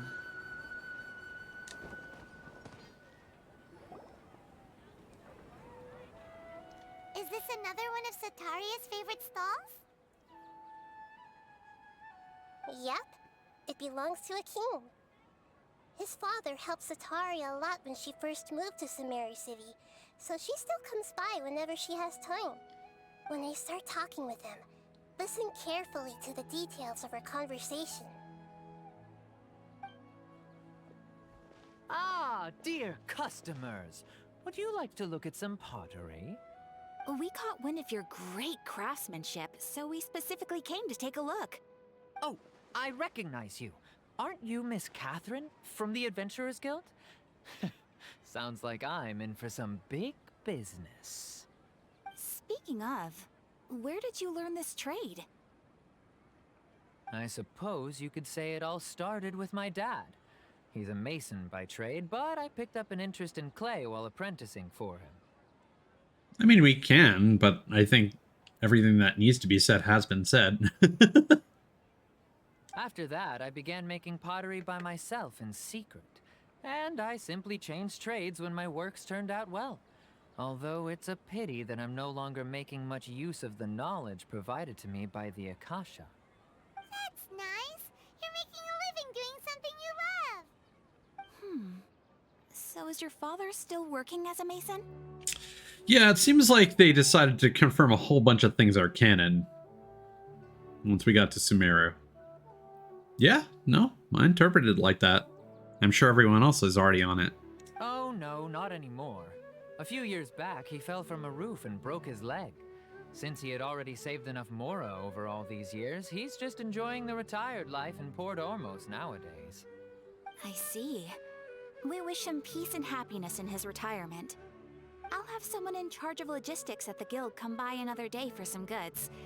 We'll leave you to it. Take care now. No problem. Rest easy, all our goods are sure to meet your every need.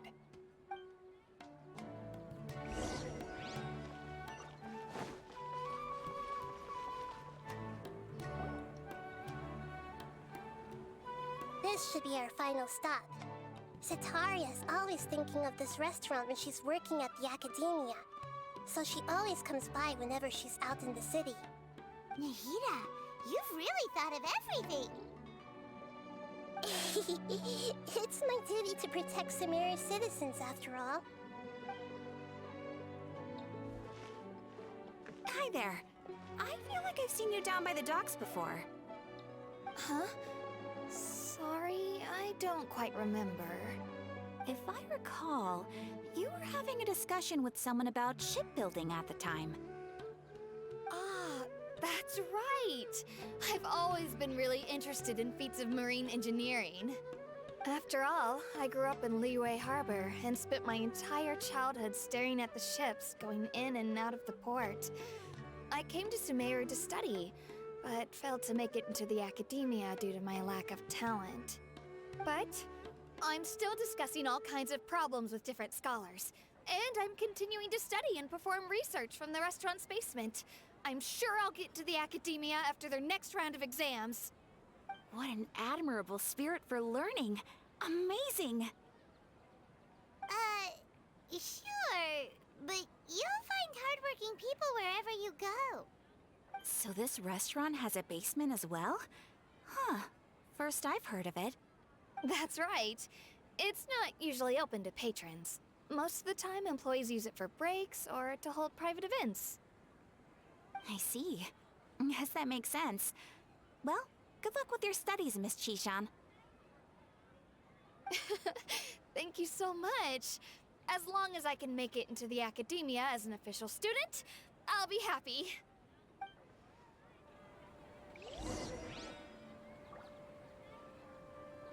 No, they also haven't been too clear about her origins. Because it basically just sounds like the old god died and Nahida was found where... Yo, shawarma? Can we get that for our teapot? That'd be pretty nice. And she was just found where the previous god had died. So I'm assuming she's still got the gnosis, but I feel like her biggest problem that might become a joke later is the fact that she hasn't actually come and met us herself. She's only interacted with us through dreams. So I feel like they might do a gag where like she's like a hikikomori or a shut-in or something like that. Hey Tommy, thanks for coming by. We finished the Aranara quest line. Thank God. Also, oops. Well, okay, that works too. Guess who's also joined the Sino Club?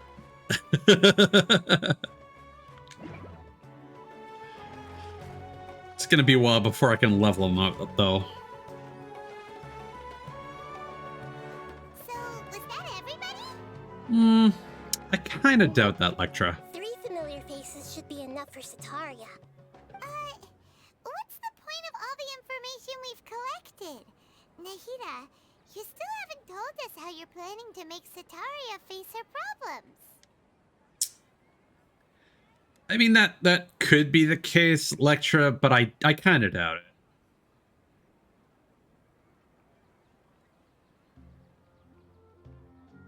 I think she's just a weird shut-in. Yeah, like, I'm genuinely curious how long the Aranara quest line is.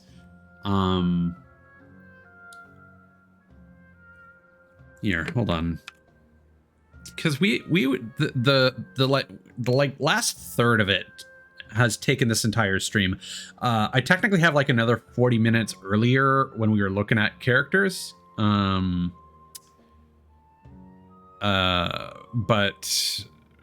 my connection to Twitch went all weird.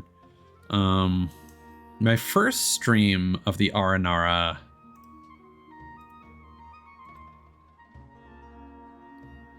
Let's see how long that was.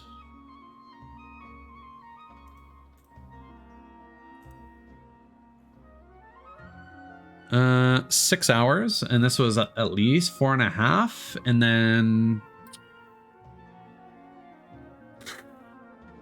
there were like 3 main quests that are each split into 3.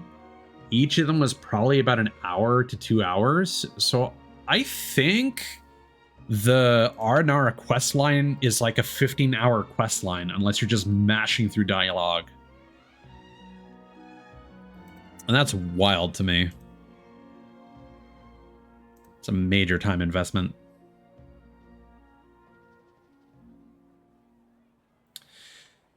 I will say, nobody say anything about the ending, because Tommy's still playing through it. The ending of the Aranara questline is really cool. But I'm not sure if I vibe with most of it, because it's pretty repetitive.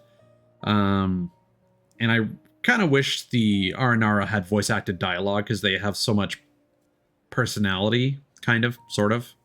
They're all kind of the same, but it's just a lot of dialogue. Like, I could understand like the Inazuma Islands being self-contained, but for such a big quest that's integral to exploring the jungle, I feel like that should have been voice acted.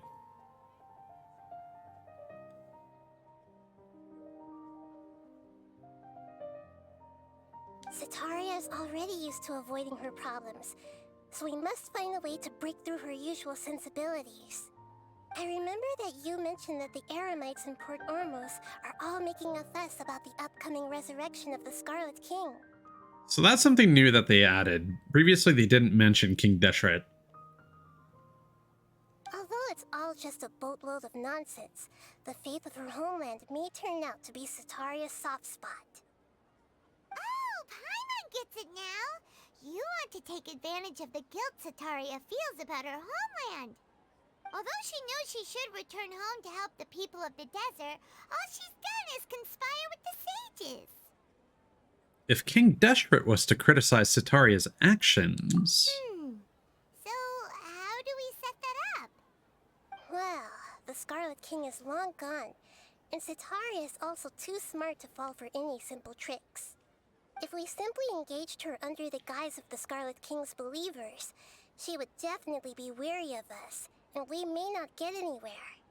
But if we were to borrow some of her close acquaintances to talk with her, her reaction would probably be very different. So, you mean you're going to possess those people we just talked to? Yep. Possess them through the Akasha. Imply that they've already converted to the faith of the Scarlet King, and then convey our made-up will of the Scarlet King. As long as everything goes smoothly, we'll get through to Sataria for sure. She'll never guess that we had anything to do with it. Really? Interesting. Yeah, we haven't gone to the desert yet. I'm hoping that this quest line leads us there soon.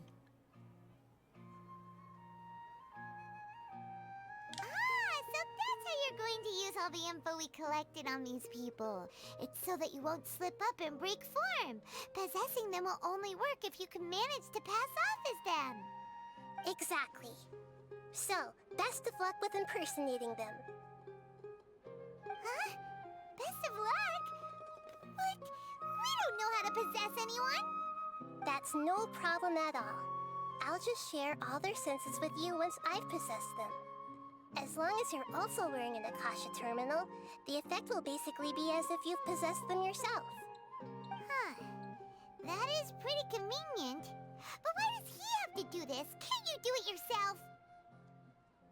Yes, Electra. It is Tommy.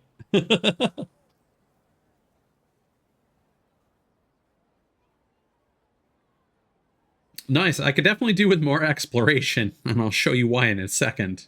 I don't know if you saw the screenshot I posted on my Discord server.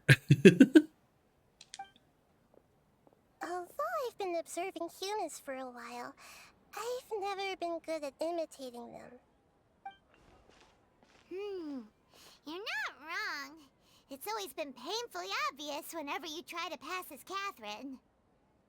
Yeah, we were just talking about emotes earlier, and Lectra was interested. So, yeah, you just came up in conversation. All right, I'll try my best.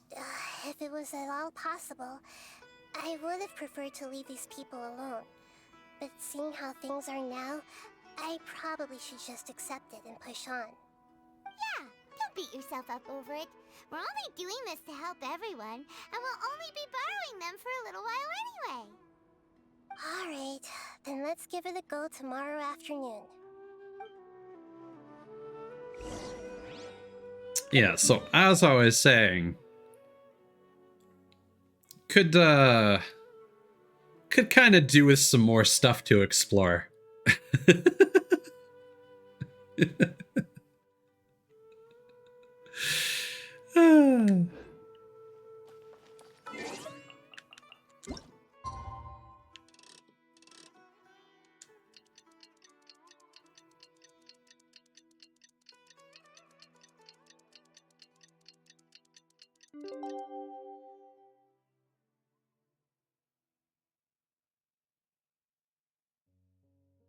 Yeah, no worries, Tommy. My intuition tells me that something very interesting is about to happen.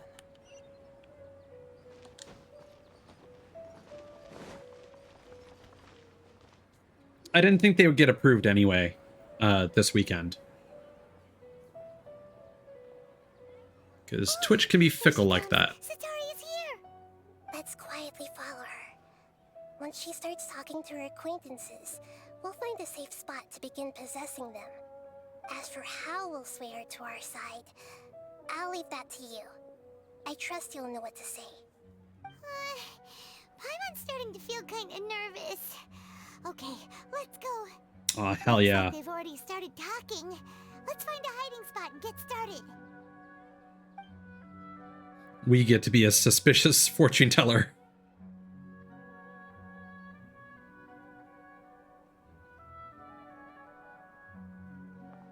Yeah.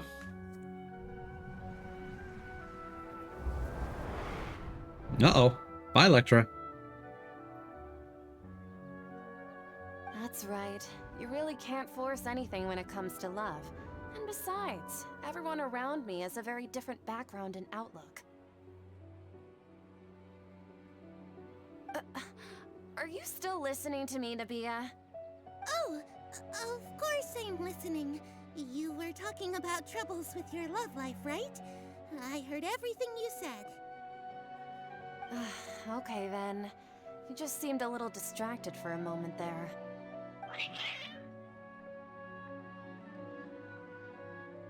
Strange. Your cats seem pretty worked up. Is something wrong? I always thought they were quiet, happy kitties. Oh, what are their names again? Harut and Marut. Ah, that's right. They are just little darlings, aren't they? Harut and Marut. So, which fortune do you want me to read for you today? You must have come for another echo of the divine voice of wisdom. I'd like to get another reading on my love prospects, but to be perfectly honest with you, I feel like I've been a real mess recently. A mess? Well, could you do a reading on how long it'll take me to finish my current project at work?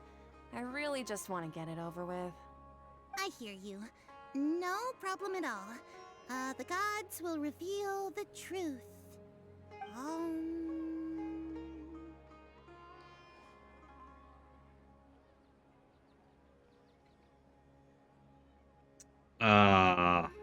I don't remember this part. The gods are asking, Sitaria, why haven't you gone home? Why haven't I gone home? Do the gods really know everything I've been thinking about? Sitaria, why don't you just go home? It's a demand now instead of a question.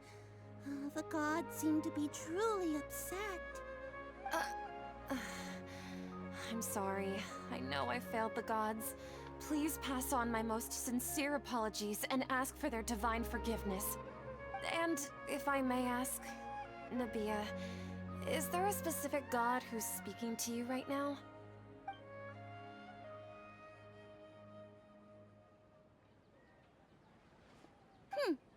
What an inconsiderate and naive question.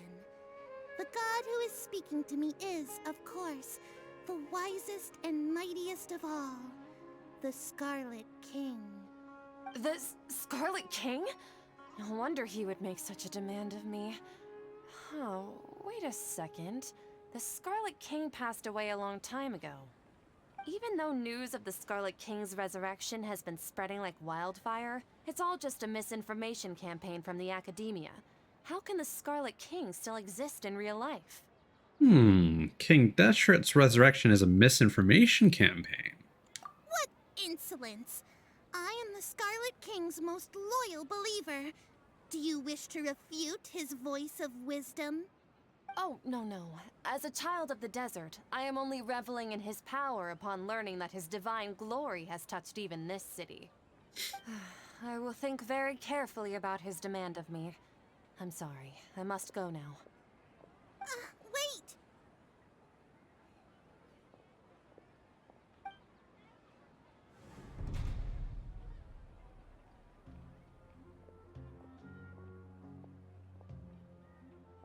Whoa!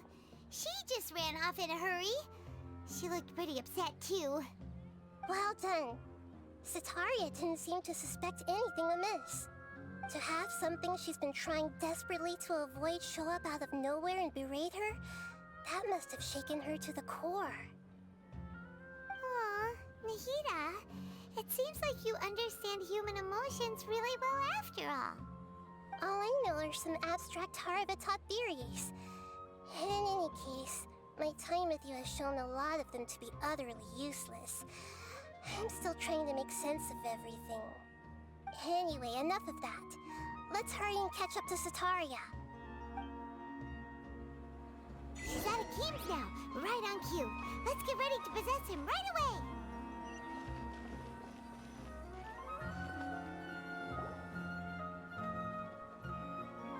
Yeah.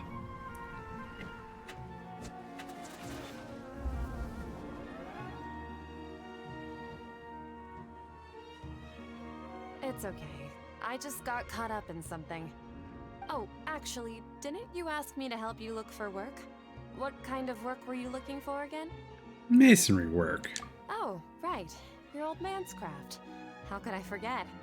Speaking of, how's he doing? Is he feeling any better? He broke his leg, so I'm gonna go with this one. He's feeling a lot better, and he's walking more now. Oh, that's good to hear. I have been thinking a lot about him. If I could get some more time off, I'd love to pay him a visit. Actually, while we're talking about him, is he still living in Port Ormos? Yeah, he's been retired there for a while. If you could find the time, please write him a letter. Please pass on that recently, faith in the Scarlet King has taken root in Port Ormos and has begun to spread across Sumeru. He has a quick temper and has always been a devout follower of the Dendro Archon. I don't want him to get into a fight with those Scarlet King believers because of a difference in beliefs. Oh? So, who are you siding with in all of this? The Academia or the Scarlet King? I'm so jealous of you. You were born a child of the desert, yet you chose to betray the Scarlet King, and now you spend all your time with those crooks from the Academia. Akeem, you don't mean you've also become a believer of the Scarlet King? What's so strange about becoming a believer of the wise Scarlet King? In fact, aren't you the strange one? The one who still can't pick a side? Can't pick a side? Me? Whoa! Paimon had no idea you'd be so good at this. Before I knew it, I really started getting into the role. You really zeroed in on the issue and put it right in front of her. It might feel a bit overwhelming for Sataria. But once everything is over, I'll be sure to pay her a visit to her mind and explain everything. Anyway, let's keep going.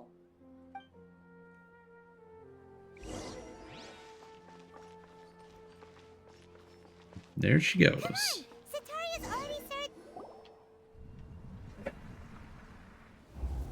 Oh, I admittedly wasn't paying attention to this conversation. Have you noticed anything weird in the city lately? Like, as if someone was trying to preach to you about something? No, I've been spending all my time studying the basement. Oh, right. Speaking of strange things, I celebrated the Sub-Zerus festival so many times that I lost count. That was really weird. Wait, how could you be aware of that?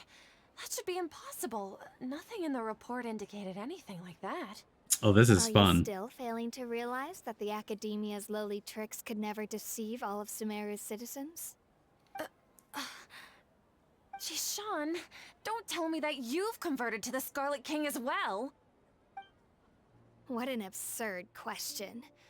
You make it sound like I should be ashamed for becoming a believer of the Scarlet King. In reality, shouldn't you be the one who is ashamed? You, who works side by side with the Academia and treated people as nothing more than experimental subjects? Please, please stop! Even now, Sataria's still trying to run from her problems. That shot of Catherine just poking her head out over the box is pretty good. Did I push too hard? She can no longer justify everything to herself. Hey, she's trying to talk to the guards. What should we do? This is the most important part of all. Quick, get ready. Mercenary, you're a member of the Corps of 30, correct? Please help me pass a message to the Matcha right away. The situation in the city is getting out of control. Please, try to remain calm, miss. Tell me what's happening in the city. Heretics are infiltrating the city, and they've already converted many residents to their side. Heretics? What kind of heresy are you talking about? The Scarlet King! Many people I know have suddenly started believing in him, but he's long dead. It's impossible. Miss Sataria, nothing is impossible. You know my name? The Scarlet King is immortal, and all who defy him will one day pay the price. You must face the truth, Sataria. You tread a treacherous path, and the longer you ignore it, the tighter the Academia's grasp on you will become, and the deeper you will be ensnared. Child of the Scarlet King, never forget that the desert that belongs to you lies elsewhere. What's so strange about becoming a believer of the wise Scarlet King? In fact, aren't you the strange one? The one who still can't pick a side? What an absurd question. You make it sound like I should be ashamed for becoming a believer of the Scarlet King. Sataria, why haven't you gone home? Seems pretty traumatic.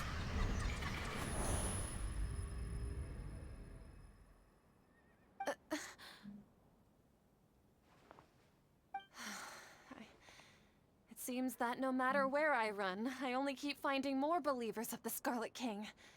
I have to say, this is a familiar feeling. I've also been running from my guilt this whole time. Guilt over my part in the Sage's plans. and from ignoring the letters from the children of my homeland. But no matter how much I may try to ignore or get rid of it, my guilt always comes back. You should follow your heart. It's not too late to turn back. You won't necessarily lose your research opportunities by facing the truth. Besides, did you really want to conduct your research while carrying such heavy feelings of guilt?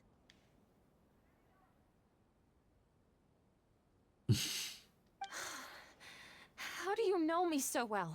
Are you truly just a believer of the Scarlet King? Or are you the god himself? That's not important. The important thing is to pass judgment on the academia and its sages, and to correct their mistakes. If you could provide some assistance in this matter, perhaps it could serve as a form of atonement. I've actually never believed in the gods, but I've always believed in serendipity. Your appearance must be a fated opportunity for me to get out of this wretched situation. Please tell me, what can I do for you? Great. We finally convinced her. How much do you know about the sage's current activities? I was just one of the designers for the massed dream harvest scheme, which is what happened around the Sub-Zeru's festival. But I know very little about the full scope of the overall project. I'd assume that only staff with the highest clearance would have access to those confidential documents. I've just been working to meet the Grand Sage's specified requirements. However, there's something that's been really bothering me. I heard that a scholar who was previously expelled has returned to the city, and even the sages are still quite wary of him. An outcast that even the sages are still wary of. To fight against the academia, we will need to figure out the nature and the purpose of their work. Is there a way for us to get access to the confidential documents you mentioned? It should be possible if we're willing to take some risks. After all, I'm an assistant to the Grand Sage, and I've been working on many tasks outside of the project. One thing, though, I won't be able to transfer the documents to you through the Akasha once I get my hands on them. The sages have always closely monitored all activities within the Akasha. Let me see... let's use the most primitive method. Send someone to pick up the documents tomorrow evening at the Academia entrance. The Academia entrance? Wouldn't that be too conspicuous? Don't worry about that. I assure you, this won't be a trap. I'm only suggesting this location because it'll draw more scrutiny for me to leave the Academia again. It'll be safest for me to distract the guards long enough to hand you the documents. All right, I trust you. So, if I were to successfully complete this task, would it mean I've atoned for my wrongdoings? That'll depend on the judgment of the Dendro Archon. The Dendro Archon. That's right. Her people are the ones we have endangered. As the God of Wisdom, she's also the one responsible for judging and guiding the scholars. Maybe it's time for me to find a god to believe in. Just as Nahida predicted, we've managed to bring Sataria to our side! The Traveler's execution was ingenious. He's the one who deserves all the praise. Well, now that we've made plans to meet again tomorrow evening, all we can do is pray for Sataria's mission to go off without a hitch. Pray? But if we're going to pray to the gods, aren't we just praying to you? God of Wisdom and Guardian of the Scholars? No. The truth is the true Guardian of Scholars. I've always believed that. Anyway, let's meet again tomorrow evening at the Adventurers Guild.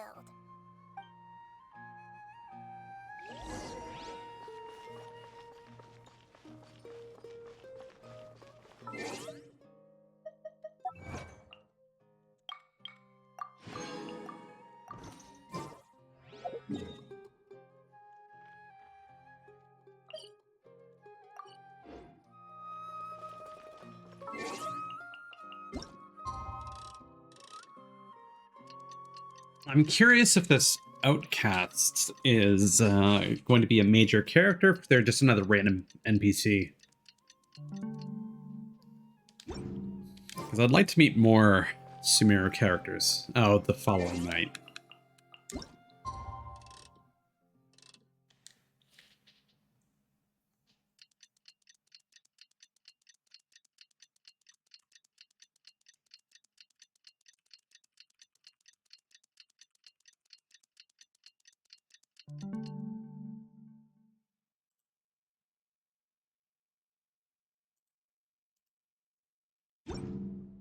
There's something in the air.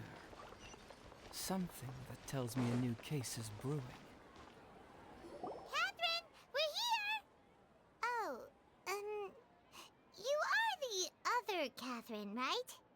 That's right. I suppose I'm the other Catherine in your mind. Can't we just call her Nahida? Shh! We're on a secret mission tonight, so we need to protect Catherine's identity. Yep, Paimon's right. We cannot fully rule out the chance that the meetup tonight is just a trap. No, you can't, Cthulhu's. You can miss time windows and have to cycle forward for another day, but you can't miss anything. If something were to happen, my existence may be the only trump card we'll be able to play. After all, the Academia should still be unable to confirm the existence of my consciousness in the outside world.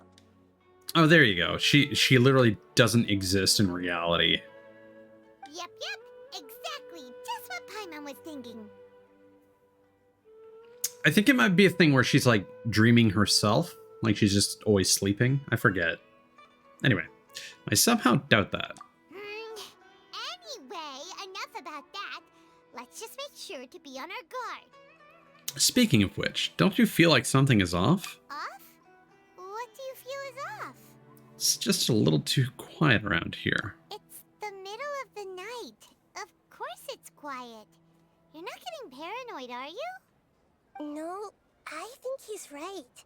It really is a lot quieter than usual. If you look around, there seems to be fewer people on the streets. I'm not sure if this is the case for the entire city, though. Huh. Maybe it's just a coincidence. Maybe Sataria figured out a way to not only distract the guards, but also to get everyone to go to sleep early, just so we can exchange the documents in peace. I also can't quite figure out why things feel a little off. But now that we're here, let's go ahead and meet her as we planned. Well, regardless, as long as you're here with us, Paimon feels a little safer.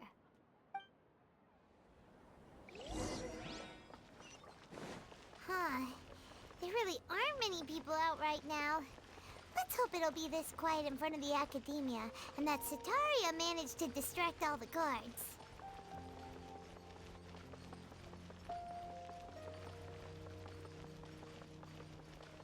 It is getting a little late, so although I do want to explore a bit of the desert, I'm not sure how much.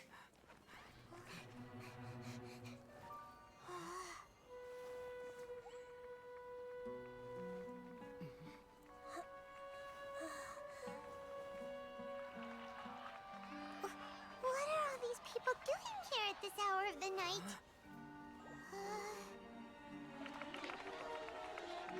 Ah, the triumphant hero returns at last. And to a rather spectacular welcome, even if I do say so myself. You're the Dottore? expelled from the Academia. Indeed I am. Although these days they tend to call me the Doctor. Yeah. If you're looking for your researcher friend, she has already been taken into confinement. With some basic caution, she could have discovered the listening device on her person. Clearly, she lacks the degree of rigor expected of a true scholar.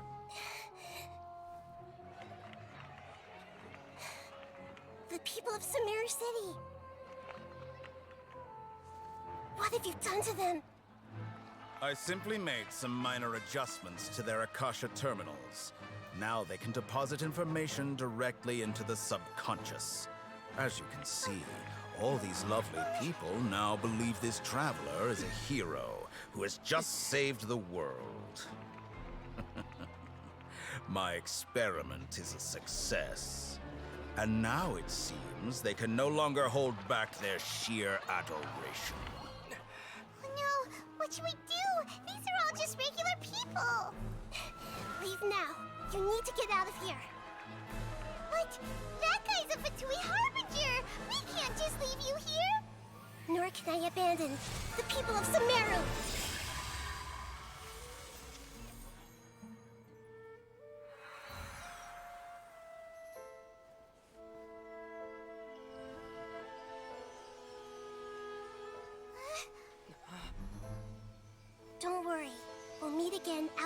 city.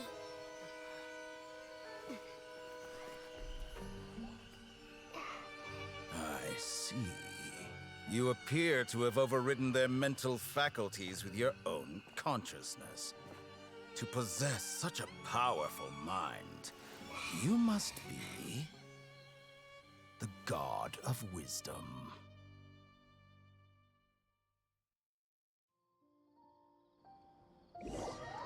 So unfortunately for Electra, I believe the fortune that we were given was referring to that scene. This should be far enough. Paimon needs to catch her breath first. Is Nahida going to be okay? We only made it out because of her. She can jump between minds. Hopefully she'll be fine. Paimon wasn't counting on running into a new Harbinger here, let alone such a high-ranking one. That guy was number 2. So scary. He called himself the Doctor. Remember, Tighnari told us about him. Sataria did say that someone who once got expelled from the Academia came back recently. And that even the sages are wary of him.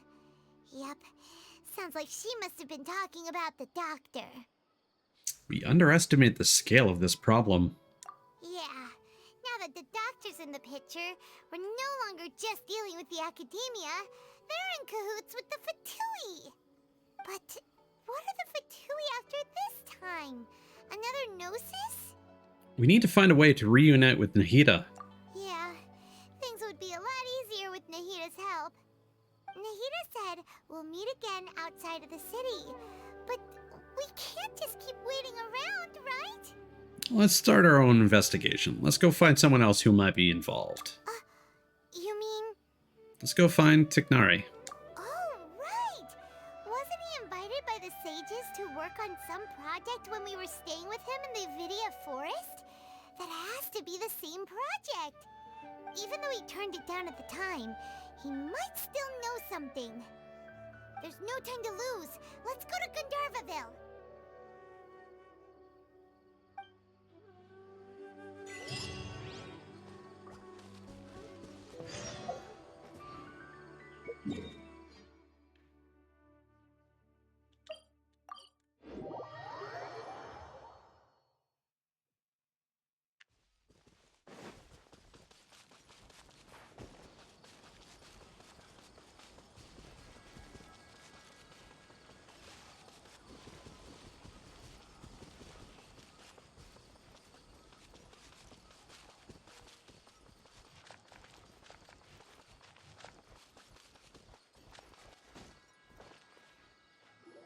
Hold it right there.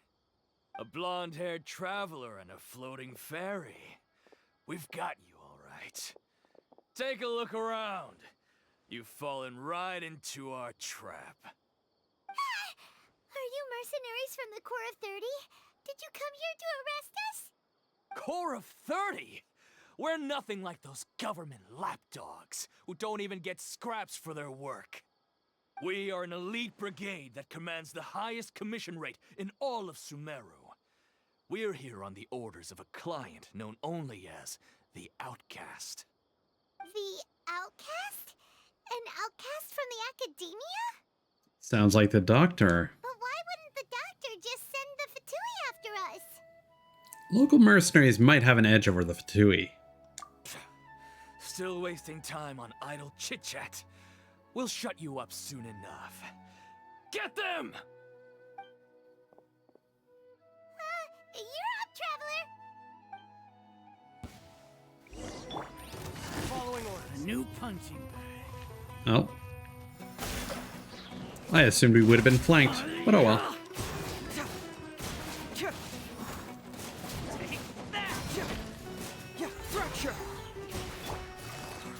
Busted. What is happening there? Seems like it's locking on to that Dendrograna target as if it hasn't already been activated. Gotcha.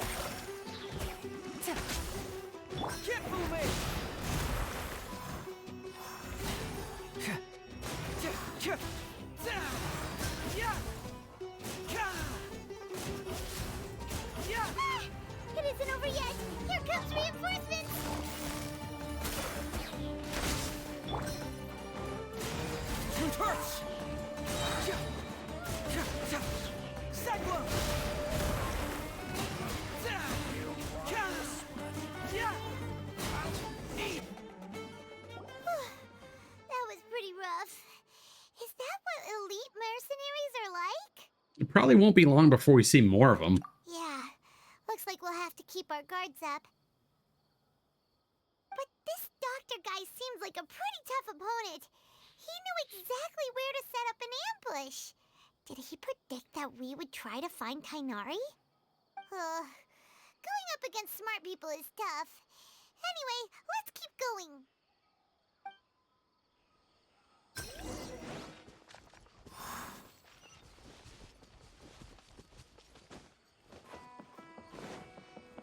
Ooh, it's getting a bit frame ratey.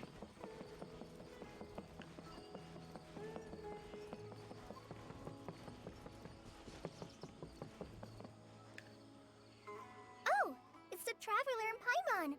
What are you two doing back here? Kale, it's nice to see you again. Are you doing all right? To be honest, I'm not doing too well. My Elazar has been progressing at a faster rate lately. I'm finding it harder to complete more intricate tasks. As a result, Master Tainari is taking me off the patrol schedule.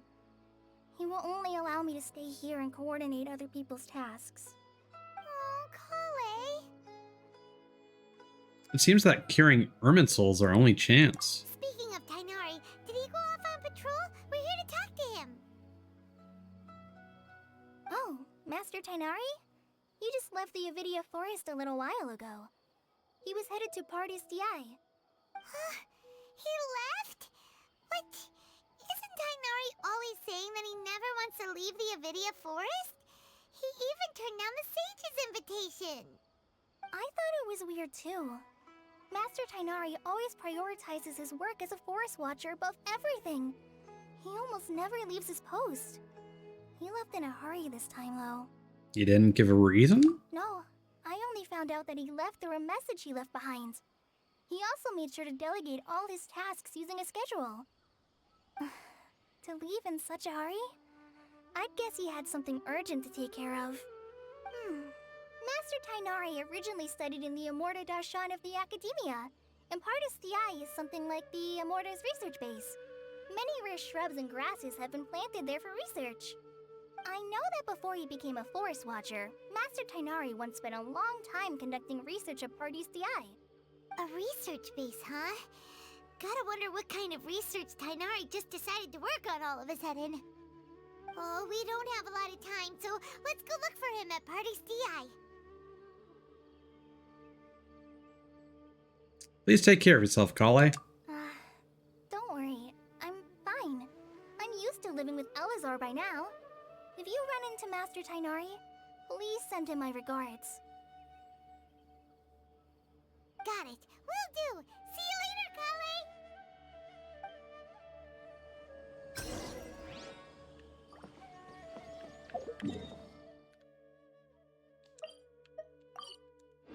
I was really hoping that would have been a desert location. Yep, Catherine. Wait, look who it is! Nahida. Thank goodness you're okay. We were so worried about you. You are Nahida, right? Hey, this was supposed to be a touching reunion, but you're ruining the moment. Actually, it's very smart of the Traveler to be wary of me right now. After all, the Doctor has shown that his technology can apparently even control human minds. Plus, it's not like you could have known what happened after we split up and I was facing the Doctor by myself. Even a pool of stagnant water after a torrential storm can occasionally pass as a patch of sky. Paimon feels like only the real Nahida could come up with such an obscure analogy. I believe you. Huh? But I wasn't trying to win your trust or anything. All I wanted was to clarify my point. Well, we understand that point now. Please, Nahida, tell us more about what happened. Are those poor people all right? When you left, I was still in the middle of restoring everyone's minds. Thankfully, when the doctor mentioned depositing information into the subconscious, he didn't mean engraving information into their minds. Instead, he did something closer to creating hallucinations. That was still within my power to fix. Luckily, I managed to finish my restorations and mind jump away from him just as he was about to capture me. What a relief. The doctor sure pulled out some hidden cards, but good thing we had Nahida with us. I wouldn't be relieved just yet. I gave away my true identity when I restored everyone's minds, which means we've lost another one of our trump cards. Also, the doctor is already an expert at modifying Akasha terminals. Maybe it's only a matter of time until he captures my consciousness inside the Akasha. Would that mean you'd no longer be able to jump between minds? Then how do we stop him? He's still at the academia, so it's possible he already started messing with the Akasha. We need to hurry. Our position will only get worse with time. Ugh. It feels like he's toying with us. What a nasty piece of work. Plus, the doctor's combat ability alone is apparently enough to make him worthy of being number 2 of the Fatui. We shouldn't give up hope just yet. Let's try to find another way to attack this problem. It's hard to see them push the doctor like this because in the manga that came out before the game launched, Dottore was an absolute pushover. And he looked like an absolute dork in that. Actually, Nahida, how did you know we were trying to get to Party's DI? Have you been waiting for us? Yes, I have. I can see the traveler's elemental energy, so I deduced your destination by looking at the direction you were moving in. You didn't come here for sightseeing, right? Did you find any leads? We're looking for a scholar we know. His name is Tainari, and the sages once tried to reach out to him. Why don't you come inside with us and see what we can find? Okay, let's just hope we won't get him into trouble.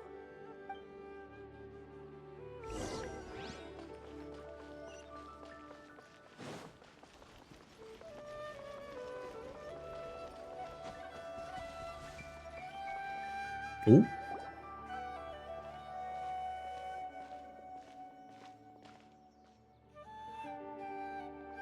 Traveler? It is you! Ah, the voice! It's Hypatia! Long time no see. What a pleasant surprise! It's so nice to see the two of you again. Who's this? She's a scholar we met in the Avidia Forest. When we last saw each other, she was still training in the... what's it called? Satyavada life? Oh, I see. That's right, we're old friends. You've come at just the right time. Ever since I've come here, hardly anyone has even talked to me. Hypatia, you're way too excited about this. Actually, for you to leave the Avidia Forest means... you're not in training anymore? Wait, no. Did you already finish your training and reach Pariporna life? What do you think? My consciousness has already managed to make contact with the divine. You did it! Congratulations! I'm really happy for you. It's so exhilarating to share this sublime joy with others at long last. When my consciousness made contact with the gods. What a supreme and unparalleled experience that was. That animation makes me uncomfortable. That sounds incredible! Actually, we're here for Tignati. Oh, all right. Actually, please wait. I haven't forgotten my promise to you. Remember, I promised to help you understand what you saw from Irminsul once I gained deeper insights. My current self has not only gained true insight, but I can even help you establish a direct connection to the consciousness of the divine. You can do that? Do you believe her, Nahida? I've never heard of anything like that, but if you want to give it a try, I'll do my best to protect your consciousness during the process. Hold on. I brought some spirit borneo with me. This is still a crucial part of the ceremony. We're using that incense again? All right now. Hold my hand.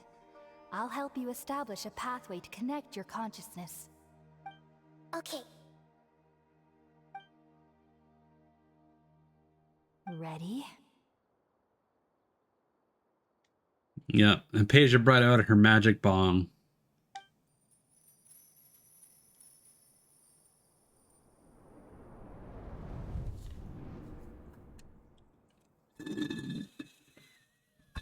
It took 3 betrayals for me to finally understand. The world is just an elaborate tapestry of lies.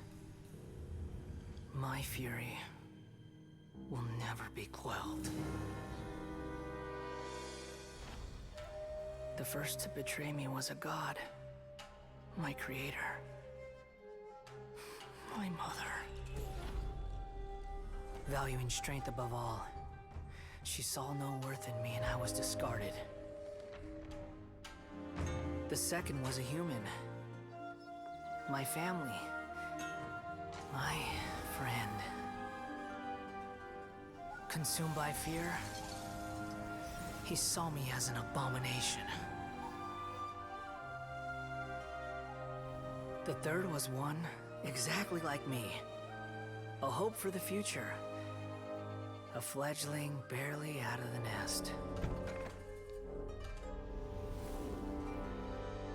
Powerless before his mortality, he broke his promise to me. Humans, they can't be trusted. And the gods fill me with pure loathing. So I said good riddance. I denounced the world and laugh in its face. My chest will never again be defiled by worldly filth. I will scrub away every last trace of human emotion. Then it will be empty, a blank slate, and ready to receive a supreme gnosis, brimming with pure divinity.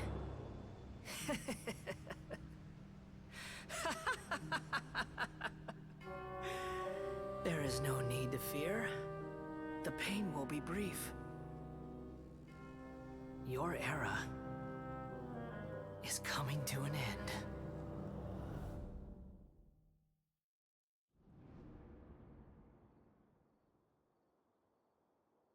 That was a bad trip.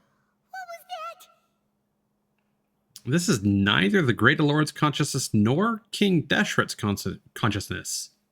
Did we actually just see the Balladeer's memories? Everything matches what we know about him. But how is he connected to the divine consciousness that Hypatia was talking about? You saw it, right? You felt it, right? Such a majestic god! Such a noble will! Such sublime emotion! Alas, shame. If only that which beats within my chest wasn't a filthy mortal heart. Oh, great and merciful God, please grant me forgiveness and salvation. Do you understand now? I'm afraid this is no periporno life, but rather... Wake up, Hypatia. You! Why are you so mean to me? Why is everyone hiding from me? I found divine wisdom. Shouldn't I receive praise and honor? Haven't I uncovered that light in the darkness? Hypatia? That's how I always thought everything should be. Wait. Have I already lost my mind?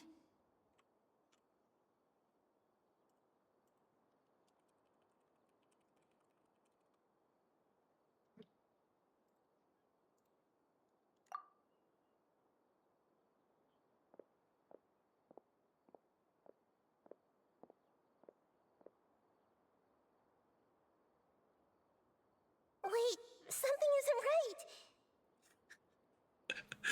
right. Apasia found fucking Scaramouche's TikTok page where he just talks about how much he hates women.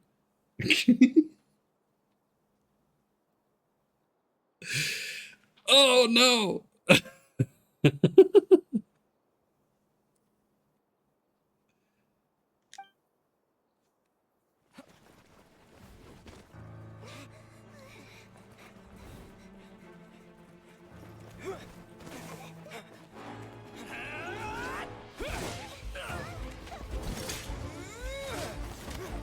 Harbingers going their own way.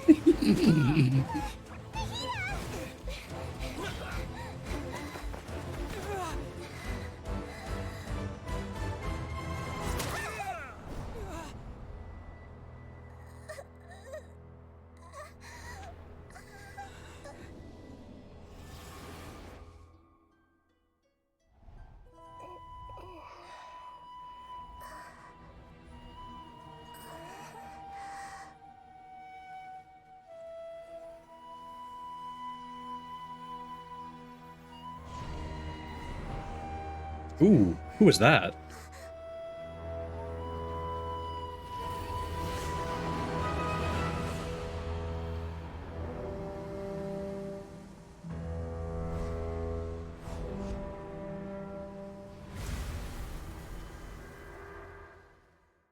That didn't quite look like Scaramouche. It looked like they had black hair and red eyes. Hell yeah! Welcome to the club, Tommy.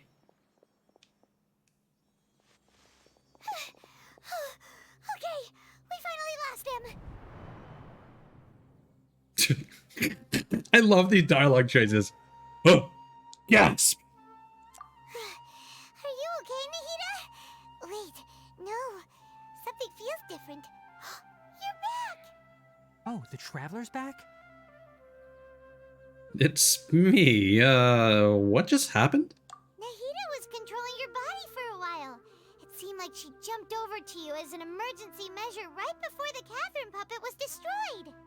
After that, Kainari heard the commotion and came over. He helped us defeat the mercenaries and then he ran with us all the way here. This time she didn't just transfer her mind into my body. Our mind swapped places. What? You swapped places? You mean your consciousness also went into Nahida's body? Wait, then where is Nahida's consciousness? Where is she now? I never imagined that an individual's consciousness could be transferred around like this. Had I not seen it with my own eyes, I would have never believed it. I don't think this can be achieved with current human technology. Also, while we were running, the consciousness in your body told me to pass on a message. She said, "The doctor has found a way to trap my consciousness, so I can't journey with you anymore. But even in a moonless night, a shower of starlight can still drown out illusions and lies." Oh no! Nahida's trapped in the sanctuary of Surasthana for good this time. Was that message all she left for us? It's pretty vague. It's in a code that only we know. Oh, that makes sense. Since the doctor captured her, she won't be able to say anything without him knowing. She's being extra careful. Even in a moonless night, a shower of starlight can still drown out illusions and lies. Huh. Paimon knows the moon illusions and lies are from the alchemical divination at the Sub-Zero's festival. Didn't Nahida use a starlight analogy before? It had something to do with Sataria. The moon refers to Nahida herself. Starlight refers to the people of the desert. Illusions and lies refer to the Academia's plans. Oh, that makes a lot of sense. Huh. Do you think Nahida was telling us to go find help in the desert? But she isn't with us anymore. Think we'll be okay? Paimon, you said Sanctuary of Surasthana. Does this mean that this Nahida you're talking about, the consciousness who is occupying the Traveler's body, is the Dendro Archon? Your guess is correct, but the situation's a bit complicated, so it's really hard for us to explain right now. That's all right. A scholar's curiosity doesn't need to be appeased right away. As for the complicated nature of the situation, safe to say I have witnessed that for myself. I've spent some time with you, and it looks like the Dendro Archon's also on your side, so I trust you. Thank you, Tainari. Oh, actually, we came here to ask you a question. What do you know about the project that the sages have been working on? Ah, that. While I was indeed invited to join that project, the sages were always secretive about its scope and goals, so I eventually declined. All I know is that that project has something to do with the restoration of Irminsul. I think I know what the project is about. Huh? Did you see something when you were in Nahida's body? The Academia is turning the Balladeer into a god. What? Do you have any evidence? That's what all the Gnosis are for. I saw a nascent god under construction. You describe what you saw when you exchanged consciousnesses with Nahida. So that's what happened. That explains why Hypatia's symptoms were different from those of the other scholars who went mad. It's because she made contact with the consciousness of a new god who is still in the process of being born. Did you leave the Avidia Forest because of Hypatia? I did. I noticed Hypatia's mental anomalies, but since her symptoms were rather atypical, I secretly took her to Pardis Dii and began searching for a way to return her to her normal self. If I didn't take action, Hypatia would have already been taken by the Matra to the desert, doomed to a life of exile at Aru village.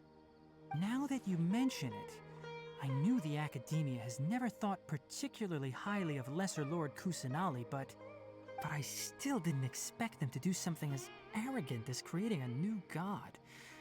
Looks like I made the right decision by not accepting their invitation. Yo, Sumeru's storyline is really interesting. The Fatui is also behind some of this. The Doctor and the Balladeer. We have 2 Fatui Harbingers in Sumeru. Sounds like we're in for a bad time. From your description, I don't think they've completed their project. There may still be room for us to intervene.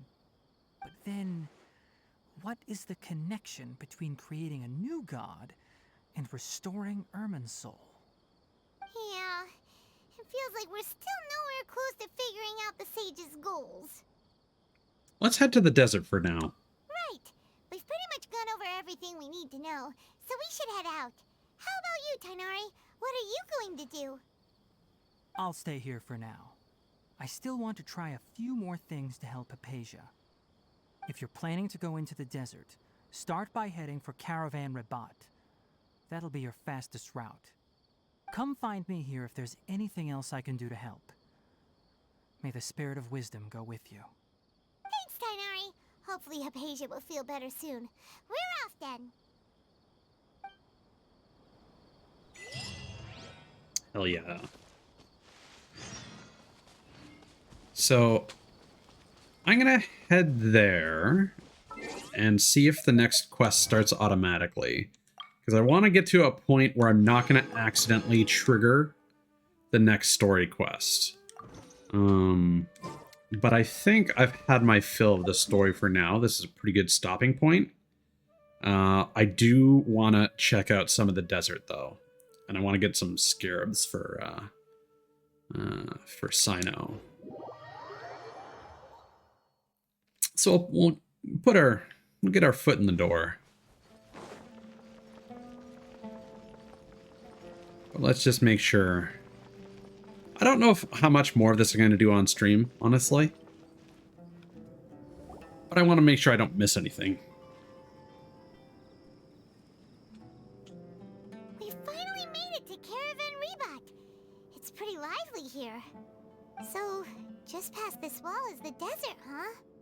Oh, wow. Paimon remembers hearing people call this the Wall of Samiel.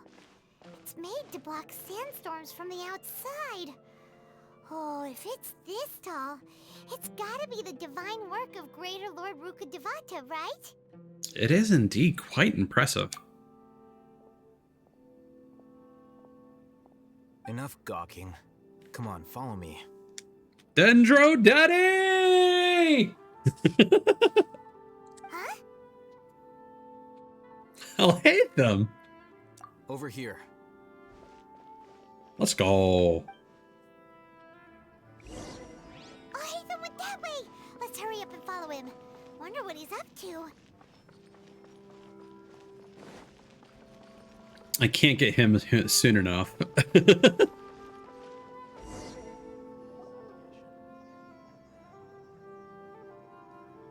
Yeah, everybody's currently going crazy over scarabs. What the? Where did he go? How did we lose him? They were just here a second ago. More Aramite mercenaries? Who are they working for this time? Anyway, Traveler, it seems like we were being followed again. You were too careless. You should have noticed those hopeless amateurs trailing you a long time ago. Thanks, Dad. There's no need to thank me. I've never cared to keep track of personal favors. All I did was correct a mistake I happened to come across. It's a habit I developed at the academia. You really gave Paimon a scare, Al-Haytham. We never thought we'd run into you here. Last time we met at Port Ormos, didn't you say you were going back to the academia? Wait, don't tell Paimon that you're here to take us back on their orders. Yeah.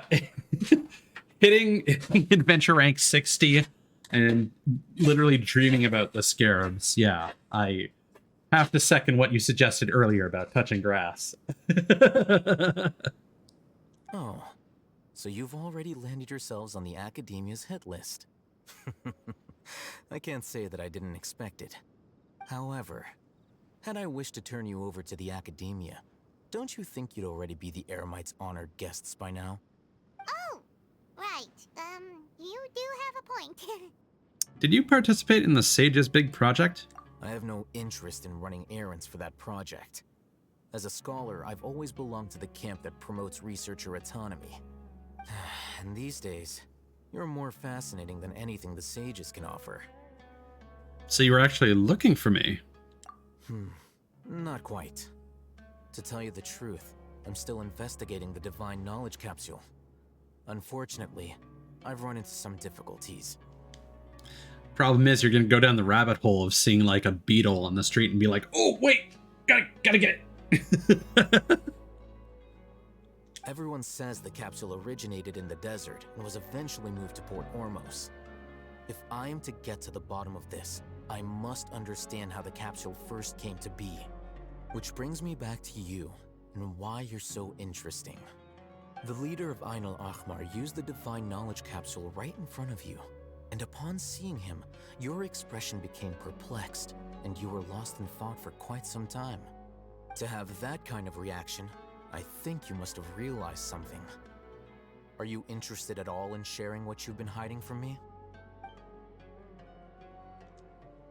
It must be because I was so shocked to hear those words again. World, forget me. Al-Haytham, you really have a ridiculous eye for detail. What kind of person even notices and remembers stuff like that? The situation is a little complicated. I can't share what I know just yet. So that's your answer. Well, I do work for the academia after all. So considering that, it is indeed wise to keep your cards close to your chest. But that does prove you do have some undisclosed information about the Divine Knowledge Capsule. Am I right? No matter. Rather than simply learning the answers from you, I'd still prefer to investigate on my own. Speaking of, you two are also headed to the desert? That's right! We have the same plan as you! But we don't really have any concrete goals at the moment. Bonuna, thanks for the raid. Hope you had a good stream. What were you playing? We're just doing the Genshin 3.1 story right now. Oh, hey, Mode. Thanks for coming in. Good to see you. Sorry, it's getting late. I'm a little scatterbrained.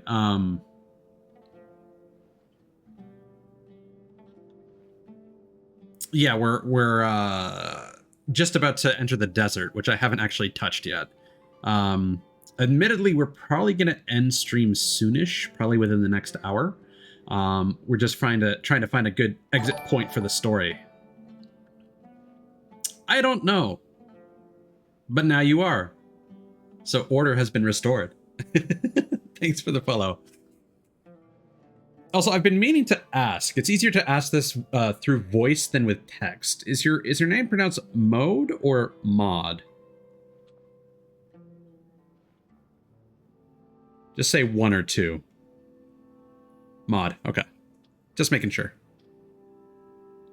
Admittedly, it's not a name that I hear all that often.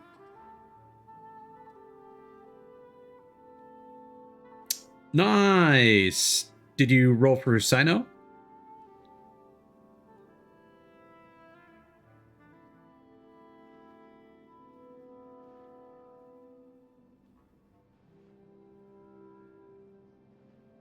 Then I'd suggest starting with Aru Village. It's the largest settlement in the desert, so it'll probably have more resources and intel than anywhere else. Well, would you like to head there together? Sounds good. Let's head there together then. It's always better to travel with someone you know. Let's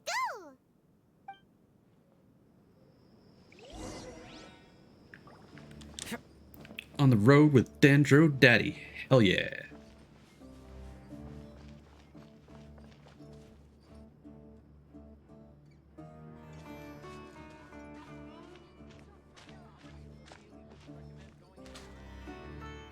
Sorry, Fanuna, I'm not understanding. So, did you win Venti then? Because you said you won the 50-50, but then lost it.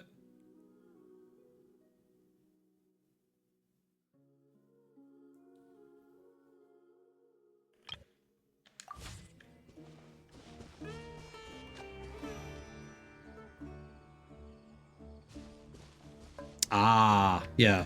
Venti's great. I like Venti a lot. Not to rub it in, but...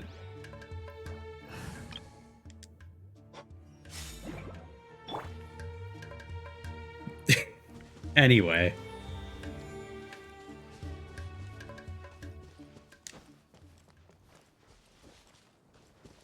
Ooh, what's this dude? Hold on.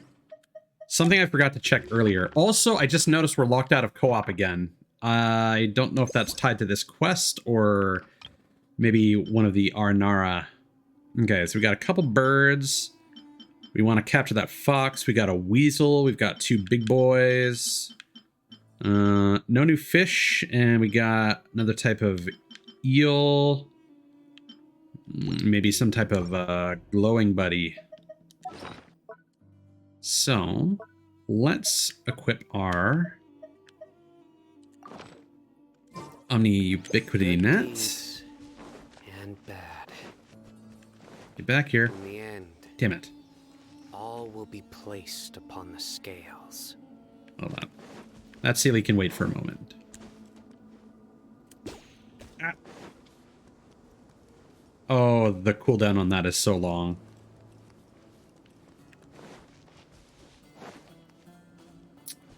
You know, that said, if you didn't roll for Tignari on his banner, that's not bad. I think it's pretty cool. Yeah, I'm a pretty big completionist, Stealth Man. As you can see, you know, just you know, it is what it is.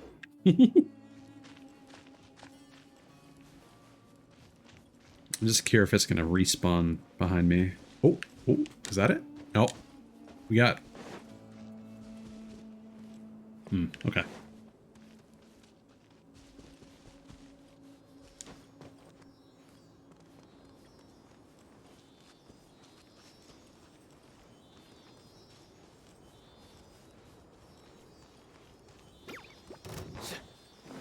That said, we actually can't use him because he's... Oh, fuck.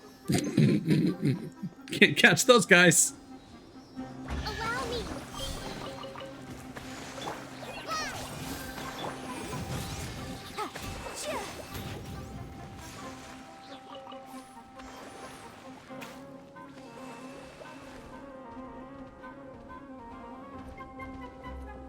Oh, yeah.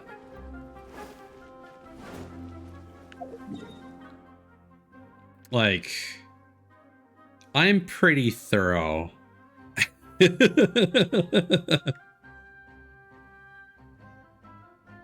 I'm also pretty good at exploring in like sandbox and open world games and whatnot, so like I actually literally finished 100% exploration of Sumeru on the day that the patch launched. I would have done it before the patch, but the while I was collecting the last few treasures and whatnot, it kicked me off so it could update.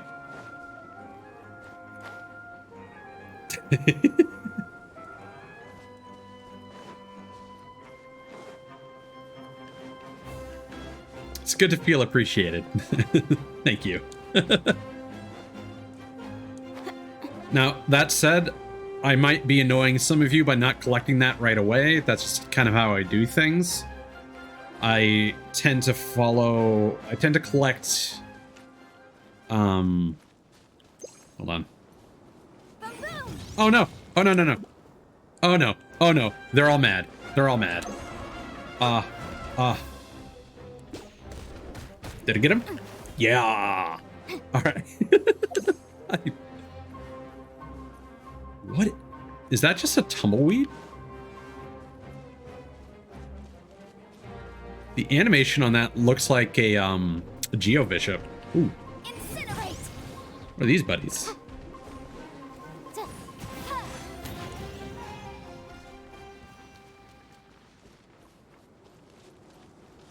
Gotcha.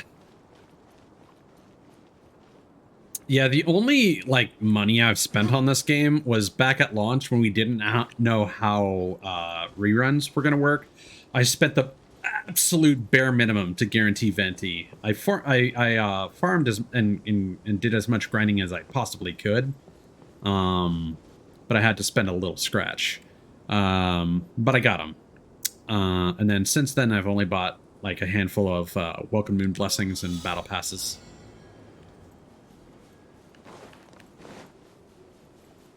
I don't like spending money for gacha games if I don't have to. Also, I saw a gigantic bird. Like some kind of vulture. Oh, beetle! I got time. Oh, no. Hello? Did I... Aha!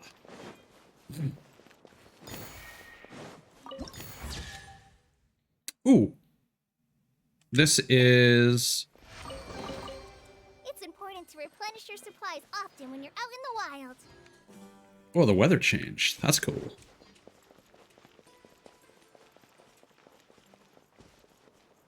Does it just get sandstormy by default outside here? Sorry, let me get caught up with chat. It scrolled off my screen here. Have a good night, Fununa. Thanks again for the raid.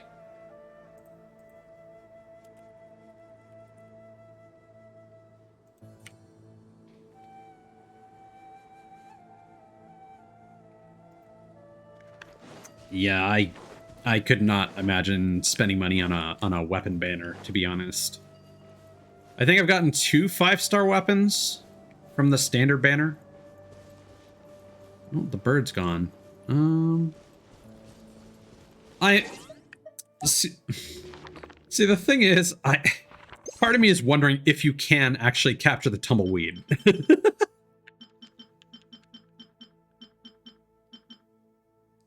Ah, Desert Sumpter Beast. That makes sense. I want to get that bird, though.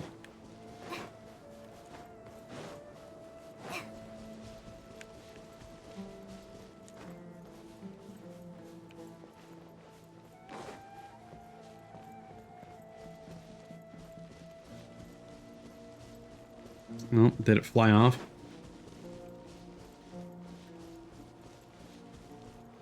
Oh, no.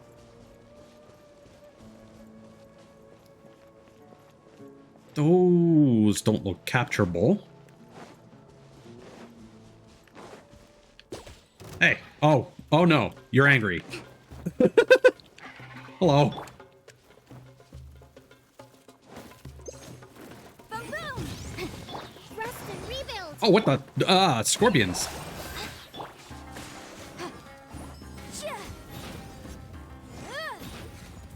I do like how they've added a lot of wildlife for Sumeru.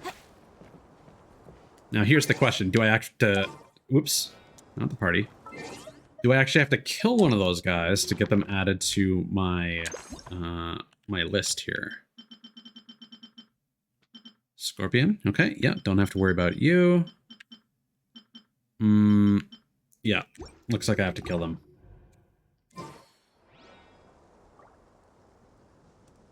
Yeah, I mean, I'm not gonna judge somebody for spending money. It's just I personally can't.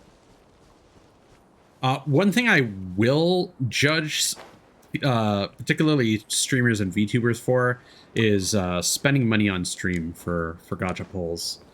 I just, like, it's fine doing that in private, but I feel like it sets a bad precedent as, like, a role model for people. So, while I do my roles on stream, I don't spend money for them. That's my moral justification. Stealthman, thanks for the follow. Means a lot. Are these more scorpions? I also like leaving footprints in the sand. Okay, they were just sleepy.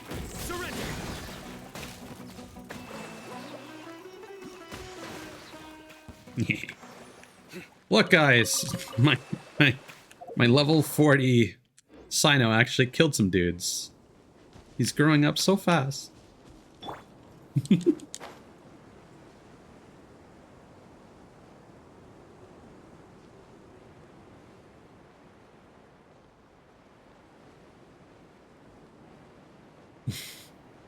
Thank you, both of you. Okay, these birds are not coming back.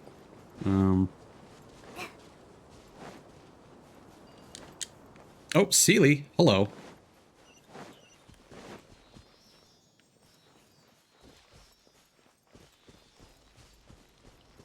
Can I grab those cactus flowers? Oh, yeah. Okay, no, they're not items.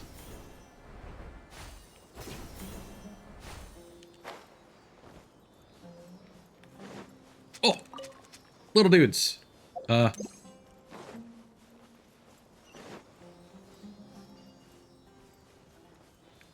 No. Unfortunately, that wasn't what my first reaction should have been.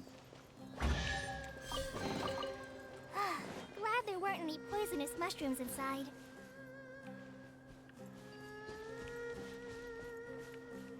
I think it's a better question why there would be poisonous mushrooms in a chest. Man, the verticality here. Damn. That's one of the things I really like about Sumeru. It's super intimidating.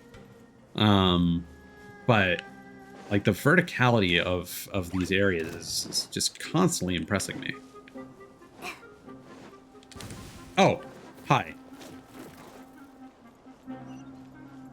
Did I scare? Oh. Eh. Yes, we got him. Quicksand Unagi.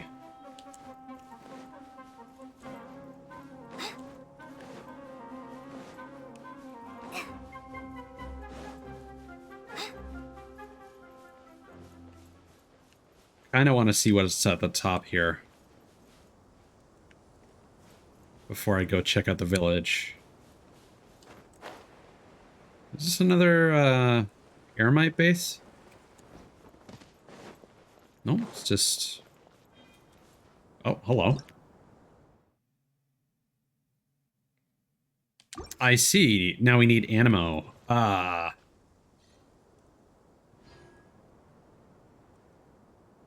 I'm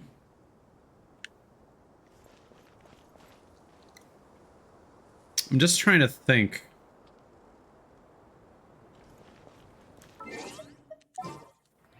I might need to update my my party Well, let's go with this team. Oh. Huh?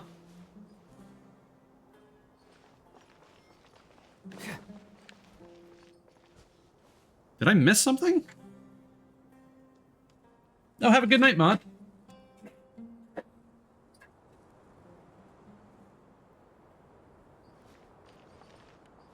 Hey, Taro. Thanks for coming by, dude.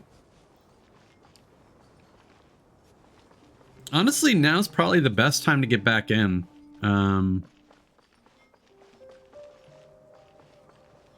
The amount of content is kind of intimidating, though.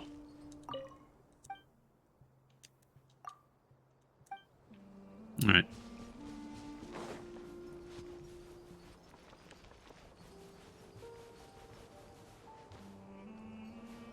Ooh. Oh, they're falconers. That's so cool. Bird. Oh, no, no. Ah.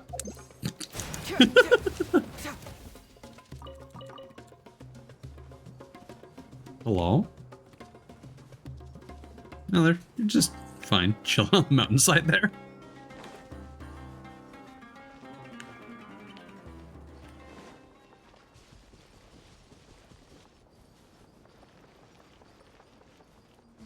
Ah, that's fair. Like, grinding is definitely the worst part of Genshin.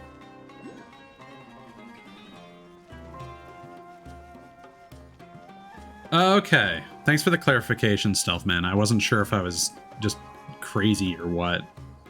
Oh, Sealy. Oh, hello. Oh, there's a...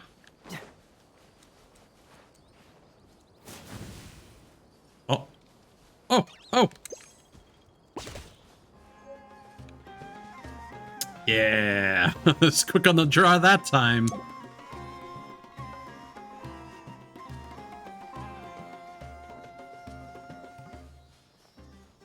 Yeah, Sumeru's story is really, really good. Wish I could have said the same for Inazuma, but...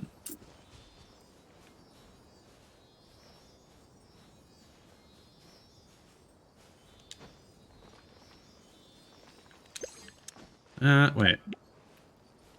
Gimme. Yo, this night sky. This aesthetic. This brings me back to playing Red Dead Redemption on the 360. Those were some good times. I didn't get Red Dead 2 because I feel like Rockstar's up to some sketchy shit, but definitely something I have fond memories for.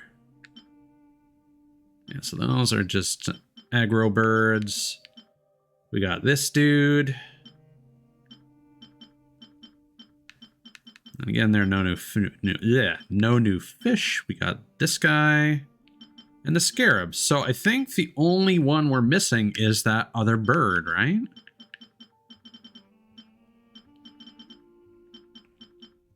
Yeah. Hell yeah.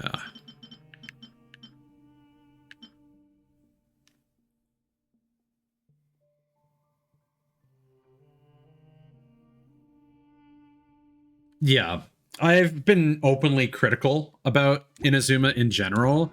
Like the fact that it's such a big stopgap. Now, we weren't really sure about this earlier on stream when we were talking about it, but as far as I'm aware, you can just walk straight from Mondstadt to Liyue to Sumeru if you want. But Inazuma, you have to do the story to be able to go there. And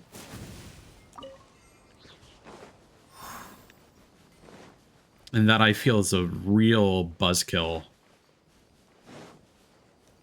Yes, this is what we wanted. Yo. Oh my god! You can see another waypoint from here. Yo. Yo, this is what I live for with open world games. Like, vistas like this are just so good. Where is that? That's like over here. Okay.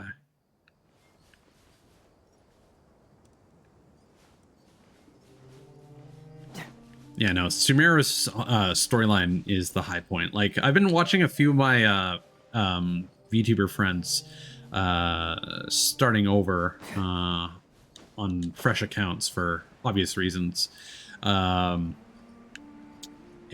it's been nice seeing them play through the early game, especially the ones that haven't played before, and they still get that sense of wonder that, like, Mondstadt, you know, gave a lot of us when we first got into it.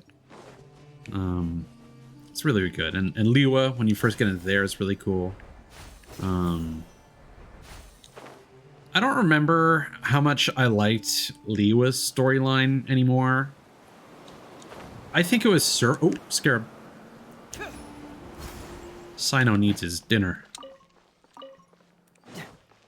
The irony is he hates bugs, at least eating them. I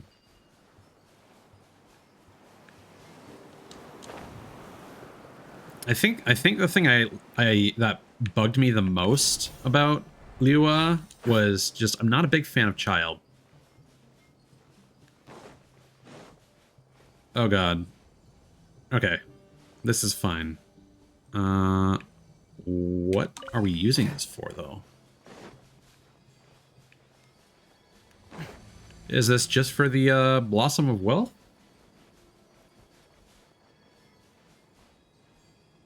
Sorry, I think I missed a comment or two. Let me just scroll up for a sec.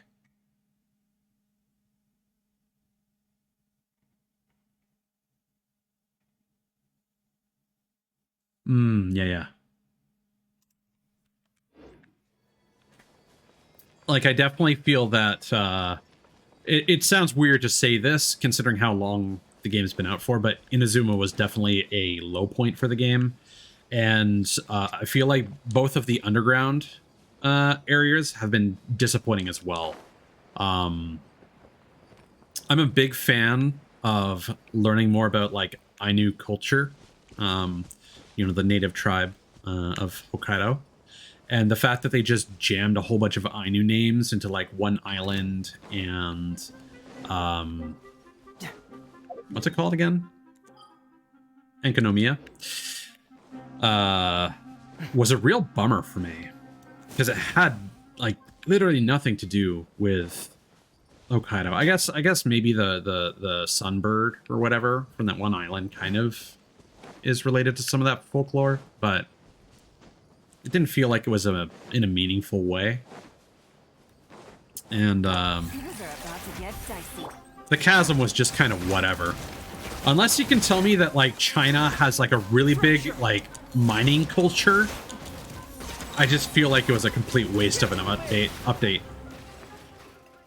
But at the same time, I don't know how you would have split up Sumeru into more reasonable chunks, and I know they wanted more impactful content, but I don't know.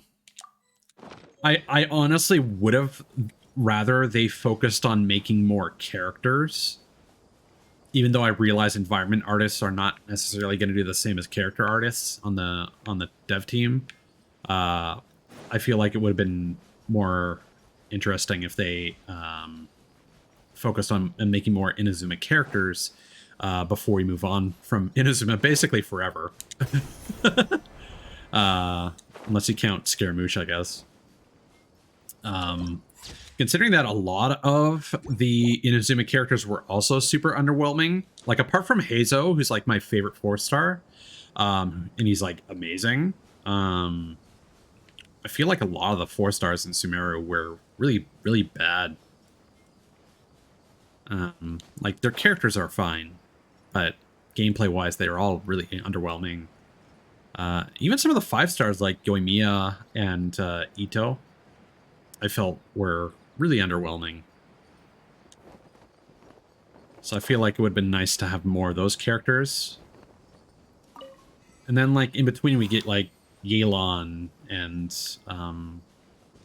Opera Girl. I forget her name.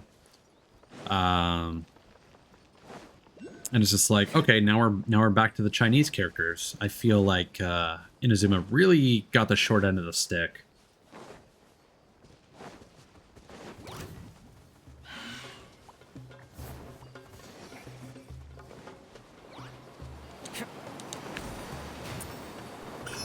Ooh, this is fun.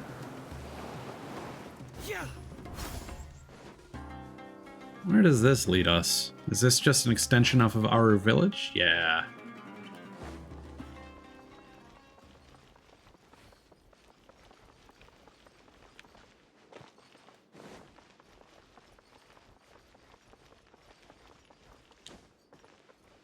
All the viewpoints. Let's go.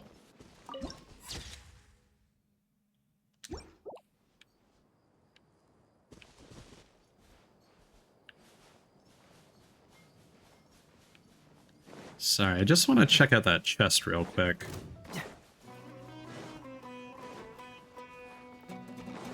Yeah, it's a furniture. Ooh.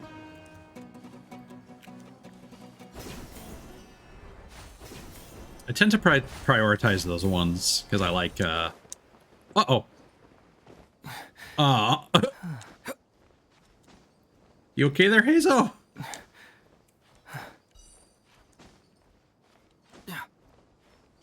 Yeah.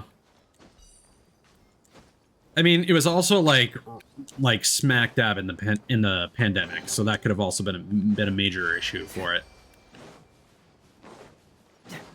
Hey guys.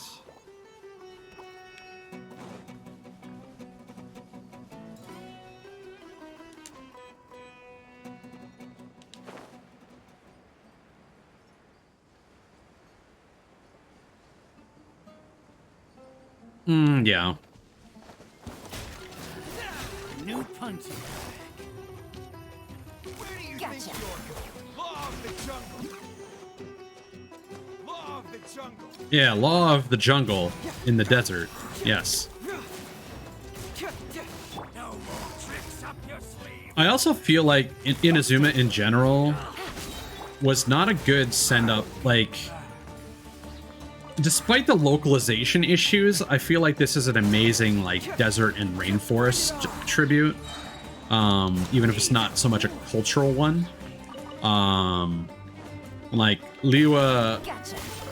Mondstadt is very fantasy, but Liwa was such a loving send-up to, like, Chinese nature and some traditional aspects as well.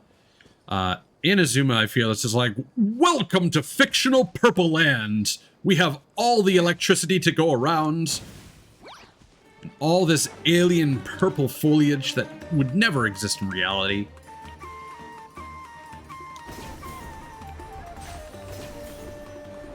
It's like, what if sakura blossoms but purple, and then every single tree was them?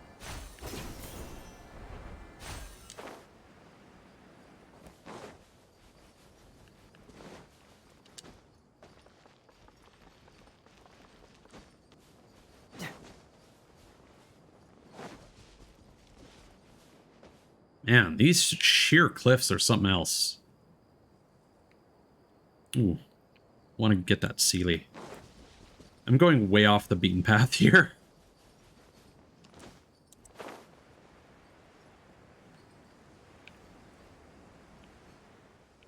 But there are certain types of things that I tend to prioritize, just because of how difficult they can be to find later.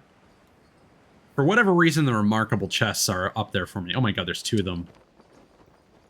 And then the trials as well.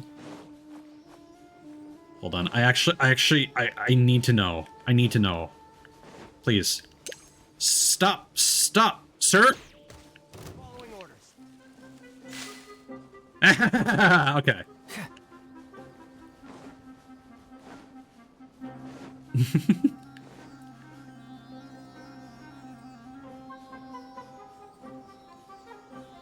Yes, the zip lines are amazing.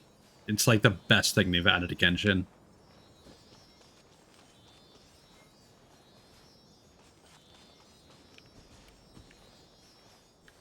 The Electrograna teleports were not as good. They definitely need to keep doing these. Kana! Hey, love. How's it going? I saw that you guys switched over to Fall Guys after after doing some WoW. Did you do anything else in between? Have anything hype happen during your stream? Hello. Little weasel friend.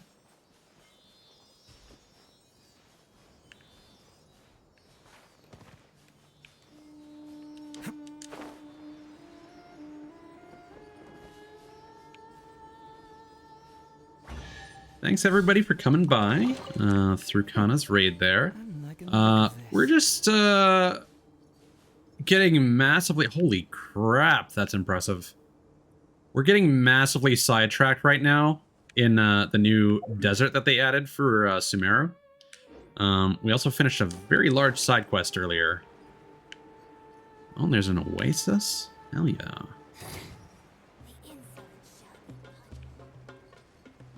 Yes, I mean, Fall Guy is fun. Oh, hello. Kana. Hello. Hello. How are you, babes? I'm doing pretty good. I just wanted to stop by and say you're cute. And thank you. No, you. Oh.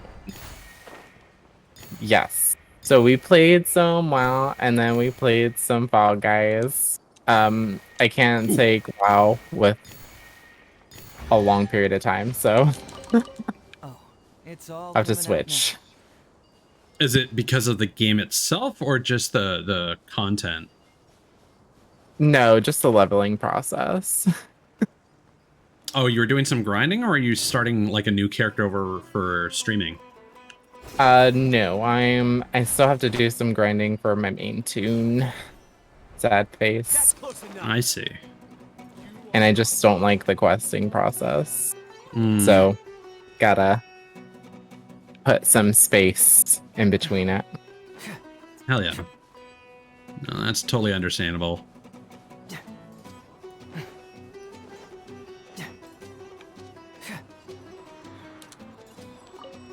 Oh. Someone's angry at me. Do you mind? Here we go. You know what? Let's just do it this way.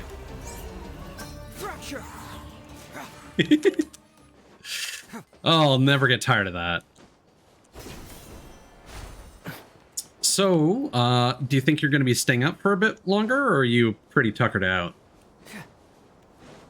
To be quite honest, I might stay up for like a little bit longer, but I'm probably gonna like die here shortly. Understandable, understandable. Well, you're more than welcome to hang out, as always.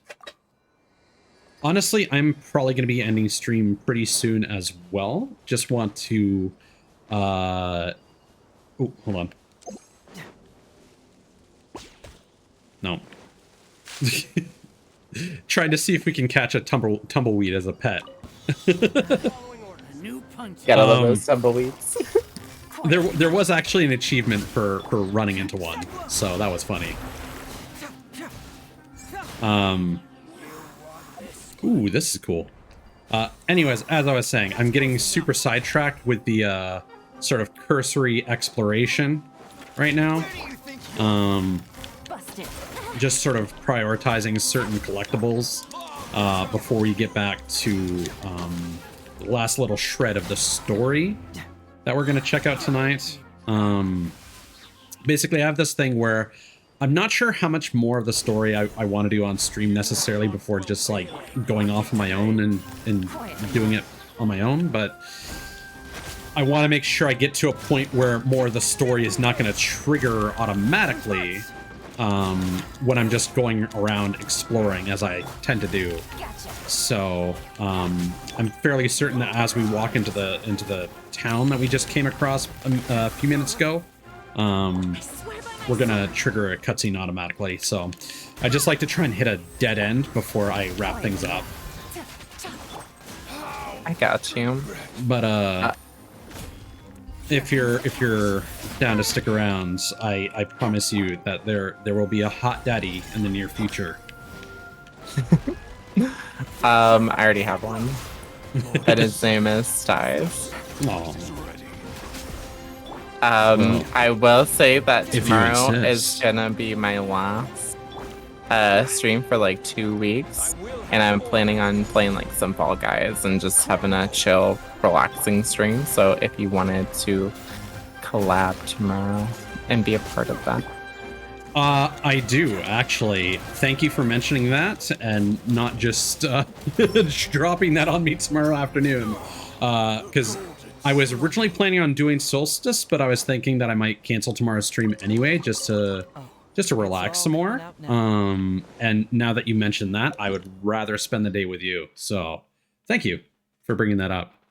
Yeah, I was going to offer it earlier, but I wasn't sure how long Hurricane was going to stick around for. So I was going to do Friday, Saturday, and Sunday this weekend because I won't be streaming next weekend. But because of Ian, I did not stream yesterday, which kind of made me sad, but I am wanting to spend time with. Yeah, it wasn't bad for us. It was just the outer skirts, and but unfortunately the winds were so heavy and the rain was so heavy that it was just knocking out the power a little bit. So yeah, I didn't want to put my viewers through that. Yeah, no. I had an issue at the start of stream today, even, which might be caused by some of the servers that Twitch has, where I was still actively streaming, but for some reason my Twitch delivering the stream to viewers stopped working. So I was still live, things were still being recorded, the bitrate was perfectly fine, but neither myself nor viewers could see my actual stream coming from Twitch. So that was weird. Is that why the time frame reset for you? Because I'm not gonna lie, I bet I was stalking your stream while I was streaming, and I noticed, I was like, wait, he started before me, and I have more time on than he did. Mm-hmm. Yeah, we streamed for about 40 minutes before that happened. Wow, this guy is quite the sleeper.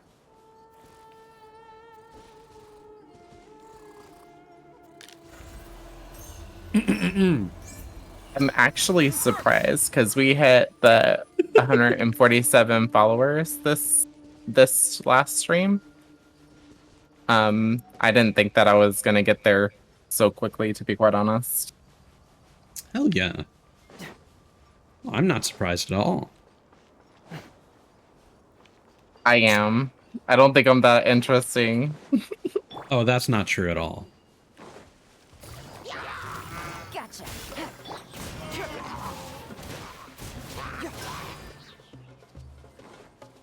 Okay.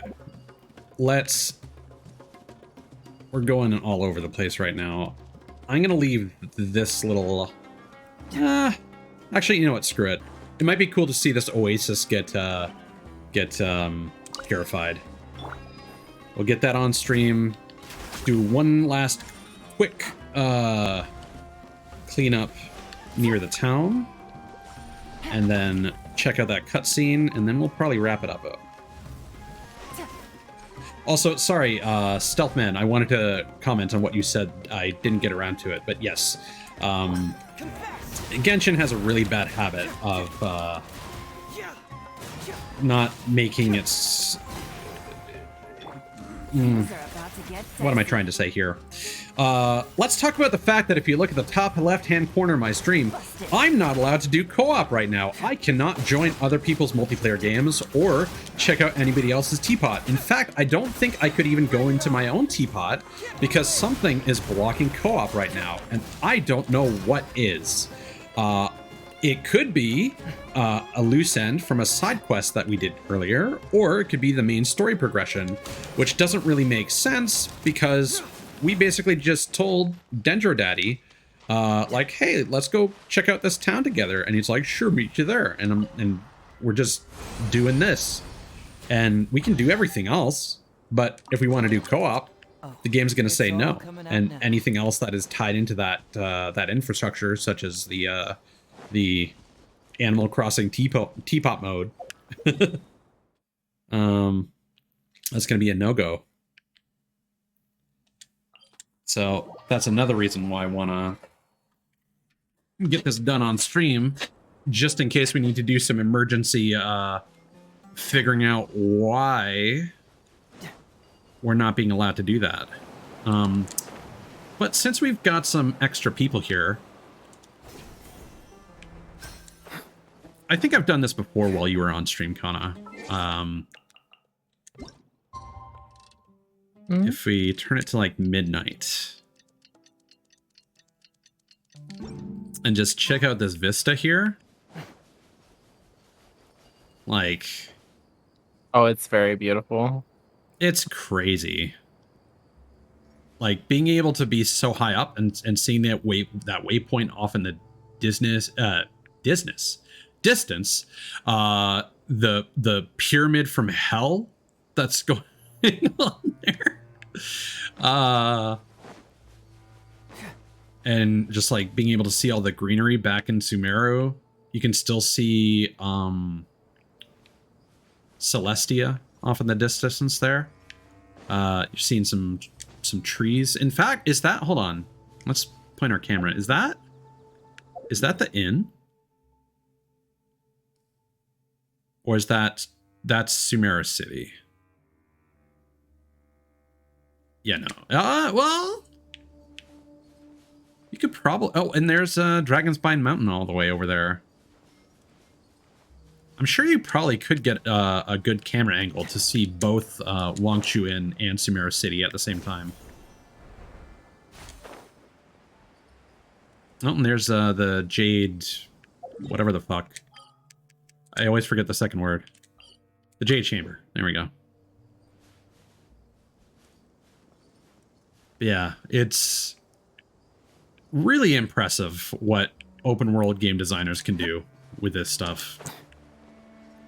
It honestly boggles my mind. Anyway, let's get back on track here.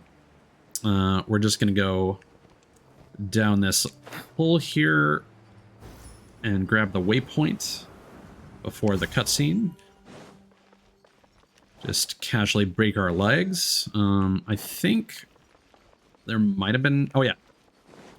There is a collectible right in front of us.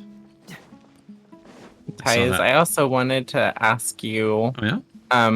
Whenever I hit 200 followers, I want to schedule a community day.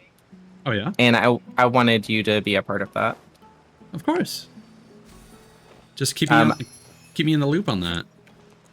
I was thinking, like...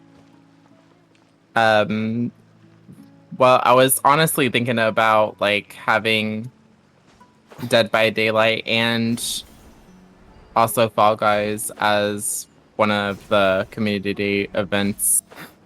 But I was planning on, like, streaming for quite a while. So if you didn't want to do it... Well, you know that, how do I want to say this? Let's go for the way that you'll appreciate. Well, Kana, you know that my stamina is pretty up there.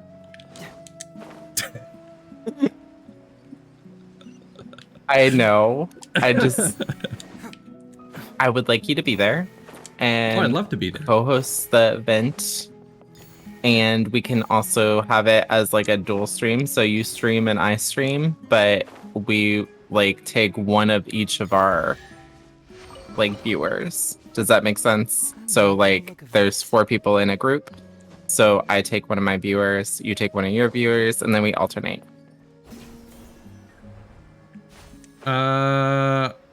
In what context? Because Dead by Daylight is like a 4-player game, right? Or do you mean like I would take somebody specifically from my community? Yeah, if one from your community and one from my community. Ah, I see. I see. So it would be me and you, and then one from each of our communities. However, if we decided to do like a custom match on DBD, that's 5 players. One person will be either the killer or the survivor. And if you need that game, just let me know. I do have it on Epic. I'm liking the look of this. So yeah, worst comes to worst, I'll just play it on that. What I'll do is I'll use that as like a taste test for whether or not I like it. Because I've never actually played it before myself. Oh god, I can see all the quests already. And then if I end up enjoying it, people will probably want us to play it more on stream because I know it's a very popular game. I'll probably end up getting it on Steam and get some characters because I'm a big Resident Evil fan, as I think you are aware. So I definitely want to have like Jill and well, honestly, I really just want to have Jill unlocked. And being able to play as like Nemesis and Wesker would be pretty cool too. But what I'm really waiting for is Dimitrescu. It should go without saying. Can I already tell you that I already gifted it to you on Steam? Okay. Thanks, love. Well, that settles that, I guess. Oh, you spoil me too much. I'm really bad at the game, but I really do enjoy it. So, well, as long as you enjoy it, that's the important thing. I really would like you to play with me. Hell yeah. I don't like to play it by myself because I'm not gonna lie, like the randos, they can be very toxic. I don't do toxics. That's always been the reason why I've been hesitant to go all in on it and like play it on my own because basically every time I've seen somebody stream it, it just becomes like, oh my god, this killer's bullying me, or they're farming me for points, and it's just like every single time I see it streamed. So definitely one of those games where I would want to, like you said, like a community game. Yeah, once I hit 200 followers, I'm thinking of, consistently having a community day. Once I hit 200 followers, I'm actually going to open up 3 more days to streaming. So I will be able to have that community day as probably the weekend because most people are off. So yeah. So, but then I'll have random days for other streaming. Just clarifying your phrasing there. So you're basically planning on streaming 5 days a week then, or? Yes. Okay. 5 days a week until I start my subathon, which will be when I hit 300 followers. Yes, that's my plan. You are planning way more advanced than I am. Well, to be quite honest, I really feel myself whenever I'm streaming, so it's something that I constantly want to do. Yeah. Right now, it's kind of hard because I have all my stuff throughout the week, but I am opening up my schedule. And Silent, just to comment on your response in chat, you technically count as both now, but it depends on which one, like which stream we choose you from. So if Tice chooses you before I do, you'd be his guest for the community day. Because I'll give Tice first dibs, first choice. Also, King Quaken, I totally had the same thought earlier when we said those lines. I stream, you stream, we all stream for ice cream. But yeah, I mean, we're not gonna fight over Silent. That's Gustavo's job.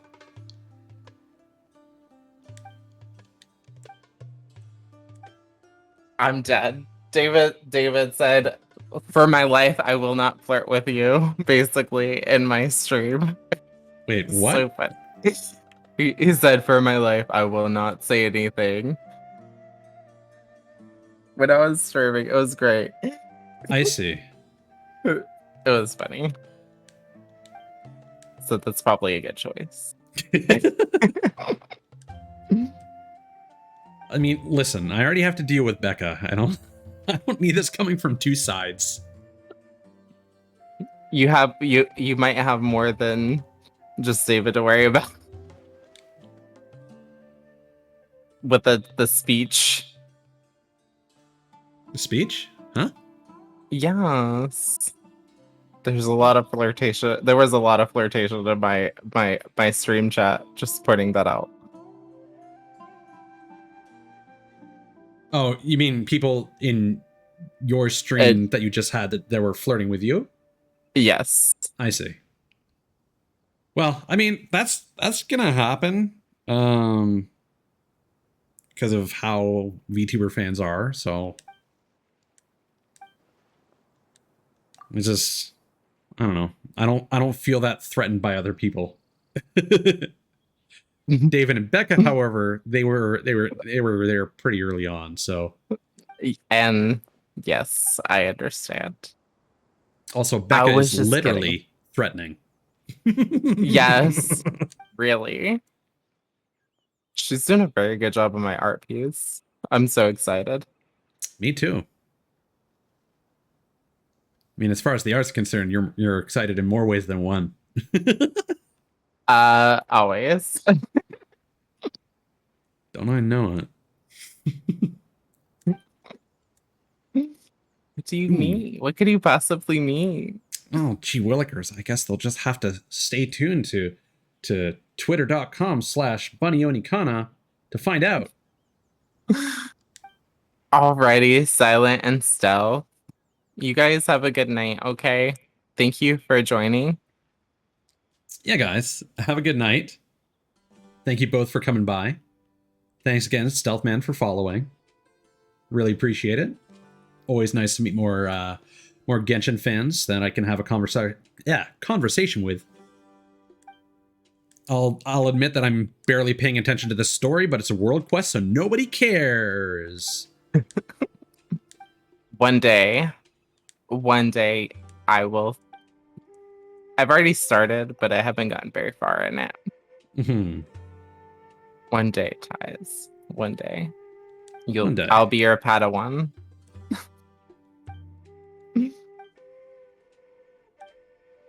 Well, there's honestly not a whole lot to learn. I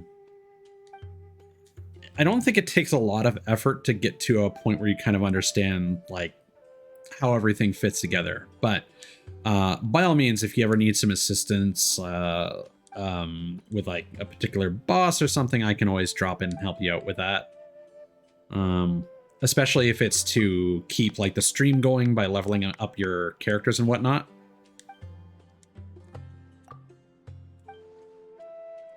You're such a sweetie pie.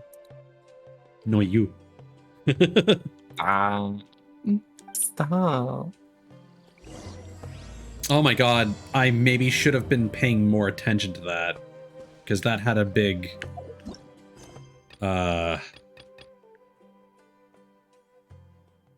Cool. Alright. Do you matter? I'm so sorry. I'm so sorry. No worries, it was my decision. Normally these quests aren't so significant. That's just Catherine's model. What are you doing, MiHoYo?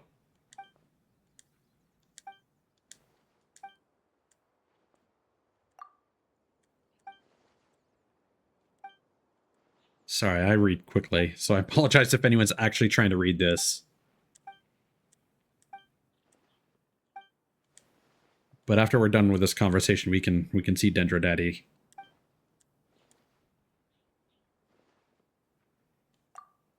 I got the daddy I need. It's okay.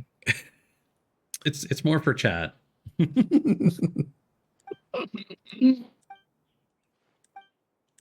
I'm also looking for another artist to commission for another picture of us. The way that you phrased that. I'm not gonna say this. It's not gonna be NSFW, but I'm not gonna say that it is. Depends on who I find.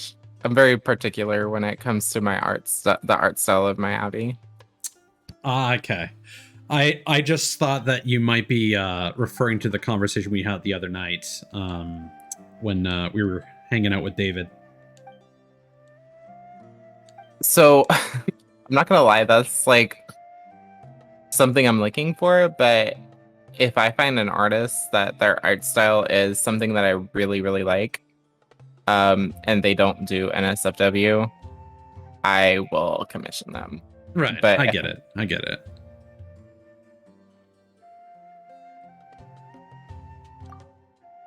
Well, either way, have fun with that, and I am definitely looking forward to whatever you end up,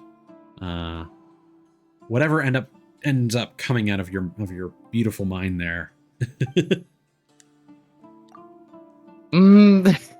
Beautiful. I don't know. No.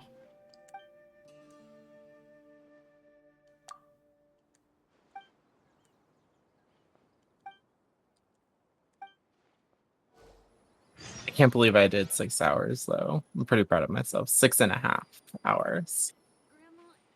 Well, I mean, I'm not too surprised. I don't know how long you spent with WoW, but I mean, how long was our Fall Guys and Fortnite collab? That was like pushing 10 hours, wasn't it?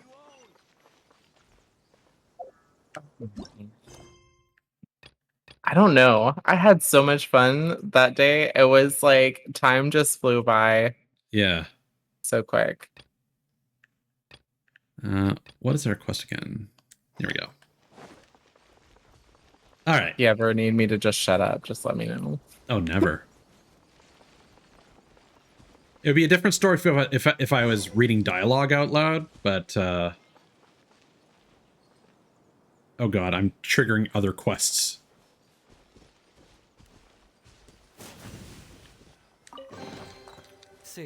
So I'm many. Really trying not to get close to that objective.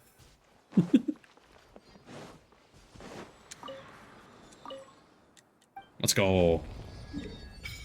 Wow. That is a lot uncovered.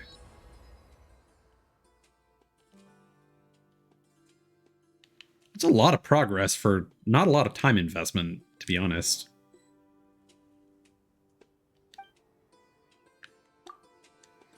Oh, and just for anybody who who wasn't here for the earlier part of the stream, I'm very thorough. And we also happen to get both Sino as well as Candace earlier today with the roles there. Only got one Candace though, which is par for the course, honestly. Before us lies Aru Village, the safe haven of the desert folk. Whoa, this landscape is really something else. What a cool place! Let's go check it out! But I was also gonna ask you on the weekend of the 22nd, if you had any plans, because I was gonna get David and you to collab with. Okay. Oh, speak of the devil.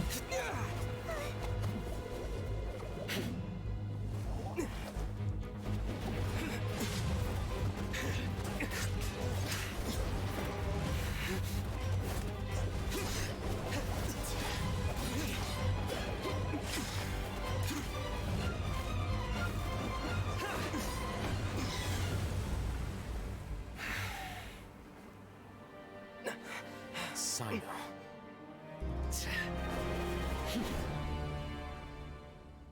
Unless my memory fails me, we have barely spoken 2 words to each other before now at the Academia.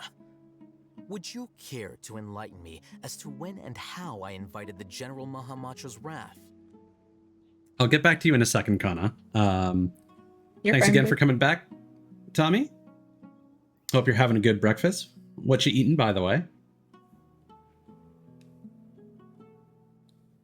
Also, Kana, Tommy says hi.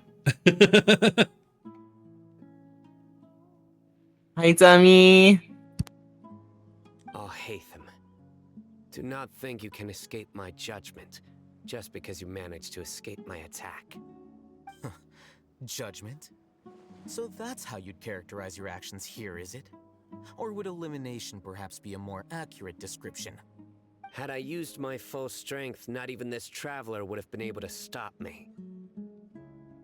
Though styled like an assassination, I sought only to ensure that my target would be unable to flee or resist. Standard practice for the Matra, as well you know. Seemed to me more like your own personal touch. Who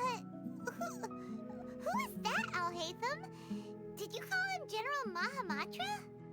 Yes. General Mahamatra Sino, head of all the Matra at the Academia. He's a formidable hunter, and the ultimate nightmare for any who have committed academic crimes. You seem to have placed a lot of trust in Alhaitham, to the point of blocking an attack for him. If I were you, I'd never choose to side with him. I wouldn't believe a single word that comes out of his mouth. I have been pursuing this scribe for a long time. I urge you, stand back and do not seek to defend him any longer. Otherwise, there will be consequences. I don't trust him as much as you seem to think, but that doesn't mean I'm going to stand by and do nothing. Has Alhaitham done something wrong? Hyman doesn't think he's as bad as you've made him out to be. I won't waste my breath explaining things. Alhaitham, I saw it during our fight. Take it out. The divine knowledge capsule you're hiding on your person. Unless you want me to retrieve it for myself. Very perceptive of you. Nothing escapes a Matra's senses. Wait, the divine knowledge capsule? Didn't it fall into the Matra's hands in Port Ormos? So you did lie to us. No wonder you speak with such confidence, Sino. But I must admit, I'm very curious. What does this capsule mean to you? And why, as General Mahamatra of the Academia, are you all alone in the desert? As far as I'm aware, the other Matra have been speculating about your disappearance. Have you been given a mission that's, let's say, morally dubious? If I was the real target of your mission, what was stopping you from simply using your authority and resources to judge me within the walls of the Academia? Is it a mission from the sages? I should have known you'd be difficult to deal with. You two? Ugh. What you would do, Traveler? Paimon feels like we can't trust either of them. Ahem. Well, look at you two, acting all tough and self-righteous over there. Yes. Wait, There she is. great! Finally, someone that we can trust! You gotta help us out here, otherwise these two are gonna start fighting again! Yeah, sure looks that way. 2 giants from the Academia duking it out once and for all. Not something you get to see every day, that's for sure. Listen, I know you academic types love to fill up your big brains with self-righteous morality and lord your empty rules and virtues over each other. But how dare you bring your petty disputes into the safe haven of Aru Village? It seems like someone's gonna have to beat some sense into your thick skulls until you finally learn to respect these grounds.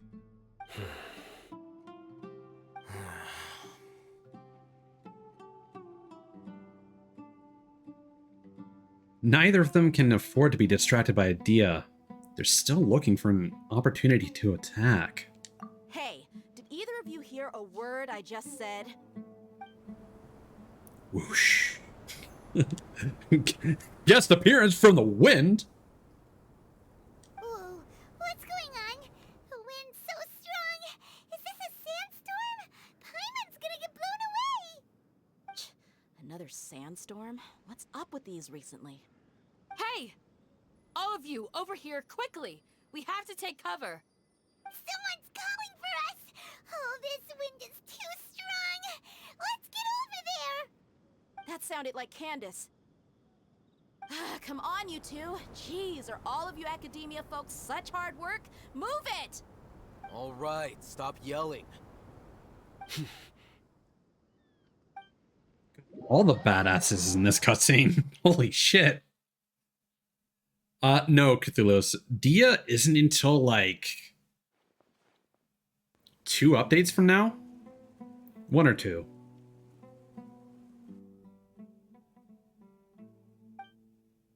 Maybe not even till 3.5, I forget.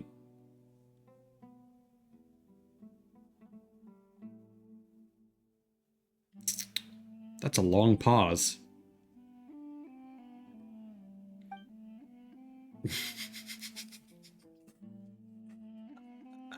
Oh, at least I get to join in too. Also, Aiko, thanks for coming by. And Tommy, that sounds like a delicious breakfast. Well, this is pretty awkward. Paimon, say the line. Want to play sardines with 3 people who want to tear each other limb from limb? Sure, why not? Sounds fun.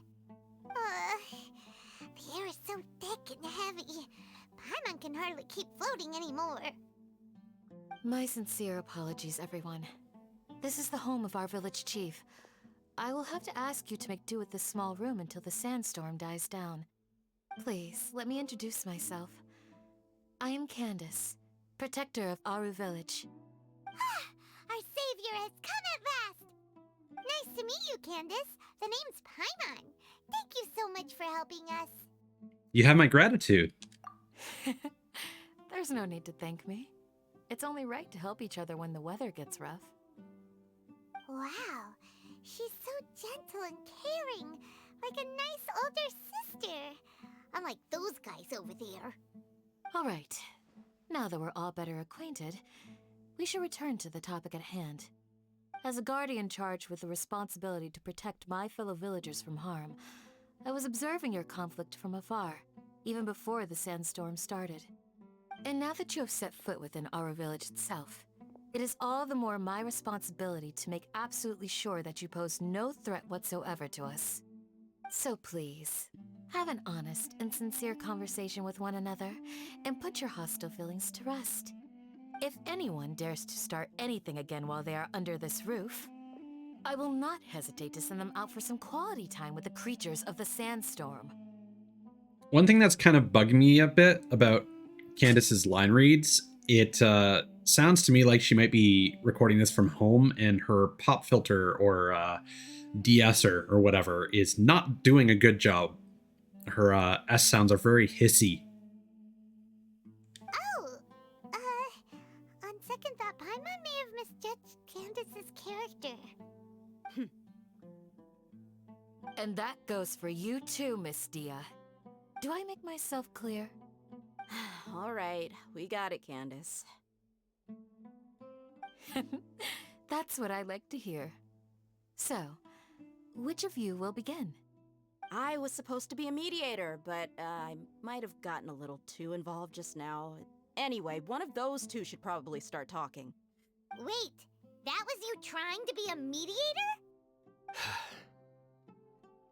I have nothing to hide, so there's no shame in explaining myself. While Alhaitham wasn't wrong about the other Matra not knowing my whereabouts, it's not because I've been assigned a morally dubious mission. Rather, I've chosen to exile myself. Huh? Exile yourself? A little while ago, I discovered that there was data missing in the Academia's project planning and development files. What little they did report clearly did not match the project's actual progress. As General Mahamatra, I had the responsibility and authority to request an audit. However, To my surprise, the person responsible for the erroneous data was none other than Grand Sage Azar himself. Yeah, Aiko, that tends to happen.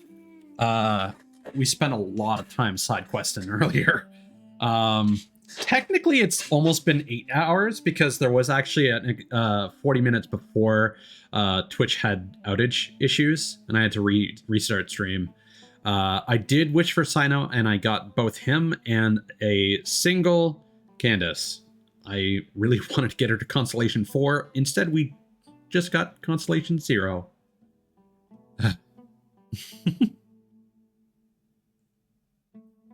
Yeah, no, he's great. Again, for anyone who hasn't been keeping up with hasn't been here for the earlier part of the stream, Sino's voice actor is also a VTuber by the name of Yu, the cyborg VTuber. Professional voice actor as well in their personal life. I'm not going to drop their actual name, even though it's in the game and on their Twitter publicly. That's their place to talk about, not mine. I see.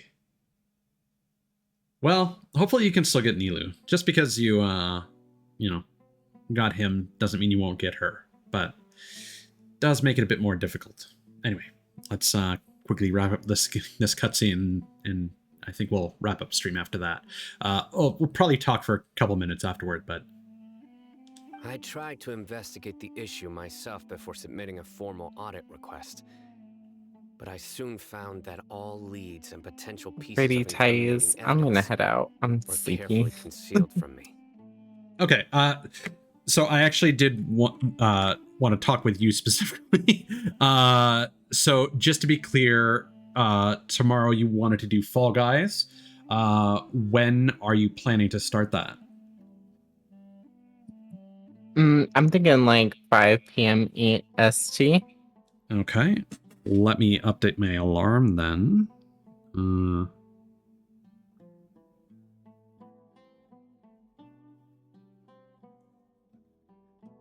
Okay. And you wanted to know if I'm available on the 22nd? I see no reason why I wouldn't be.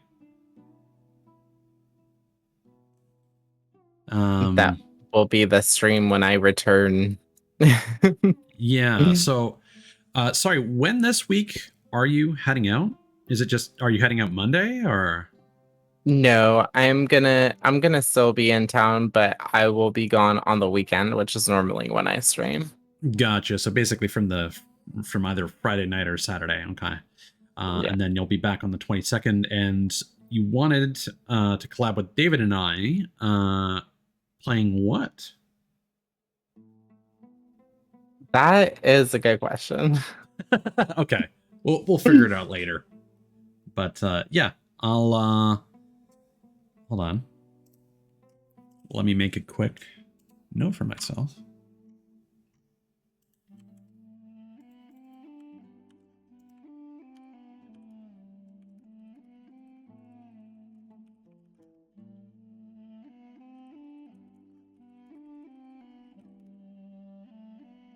There we go. All right. I've got that noted down, and obviously the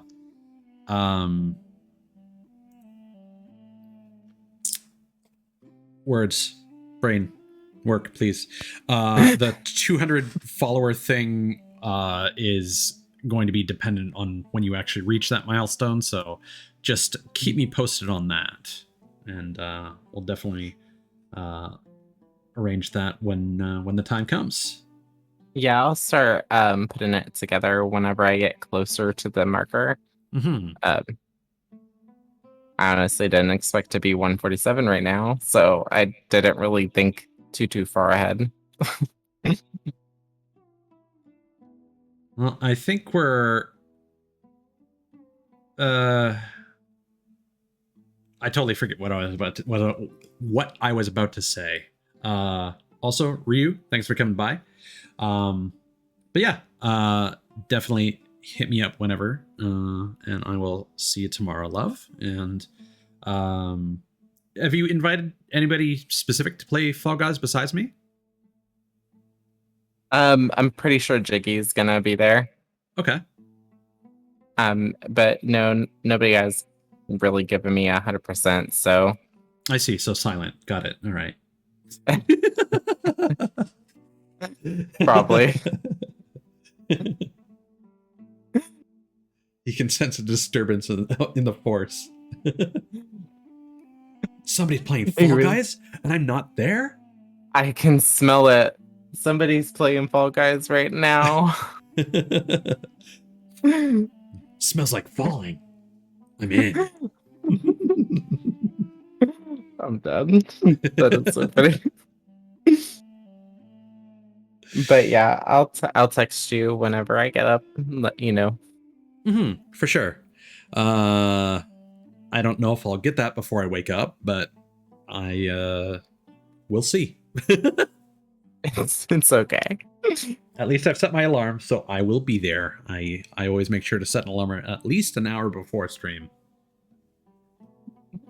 Alrighty, I'll know that if I don't hear from you before, you're probably still sleeping until an hour before. Hell yeah. See you guys. Have a good night, chat. Take care of Ties for me. Sleep well, love. Hope you have sweet dreams. You too, darling. Good night. Good night. All right. Just to respond to Aiko's message.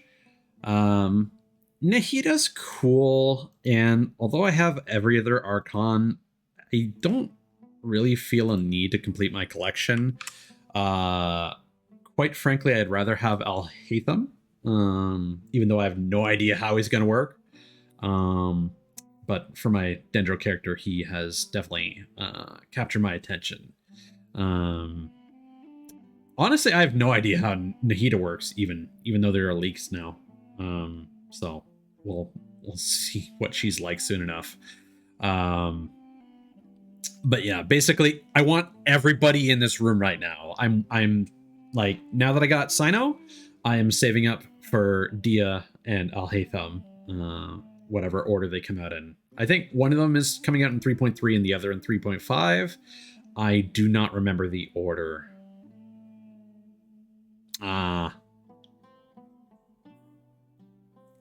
Well, hopefully she'll be a good one. Anyway, on with the show. Yeah. Baiju would be cool. But I think they smartly want to get all their Sumeru characters out there before coming back to Liyue. I began to realize that they were cautious of me from the very beginning. Unsurprisingly, the Grand Sage rejected my audit request as soon as the submission reached his desk. He even said to me, "The power of the General Mahamatra is granted by the sages. You have no right to judge us." So they really are up to no good. I realized then that to the Grand Sage, the Matra are nothing more than tools for the sages to assert and maintain their control over knowledge. The vows that we took, the principles that we strive to uphold, they are meaningless to the academia of today. So you then decided to exile yourself. I believed it would be wise to flee the academia before the sages had a chance to take action against me. This way, they can no longer see nor predict my actions. I will never give up on this investigation. There's no need for someone else to give me power or authority. Once I find the truth, I will administer judgment by my own name. Sino seems to have the same goal as us. We're all investigating the sages.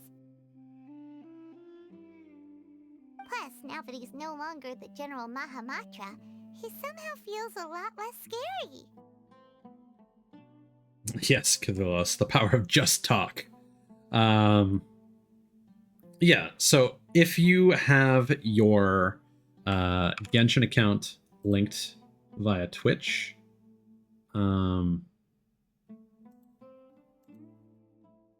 a second.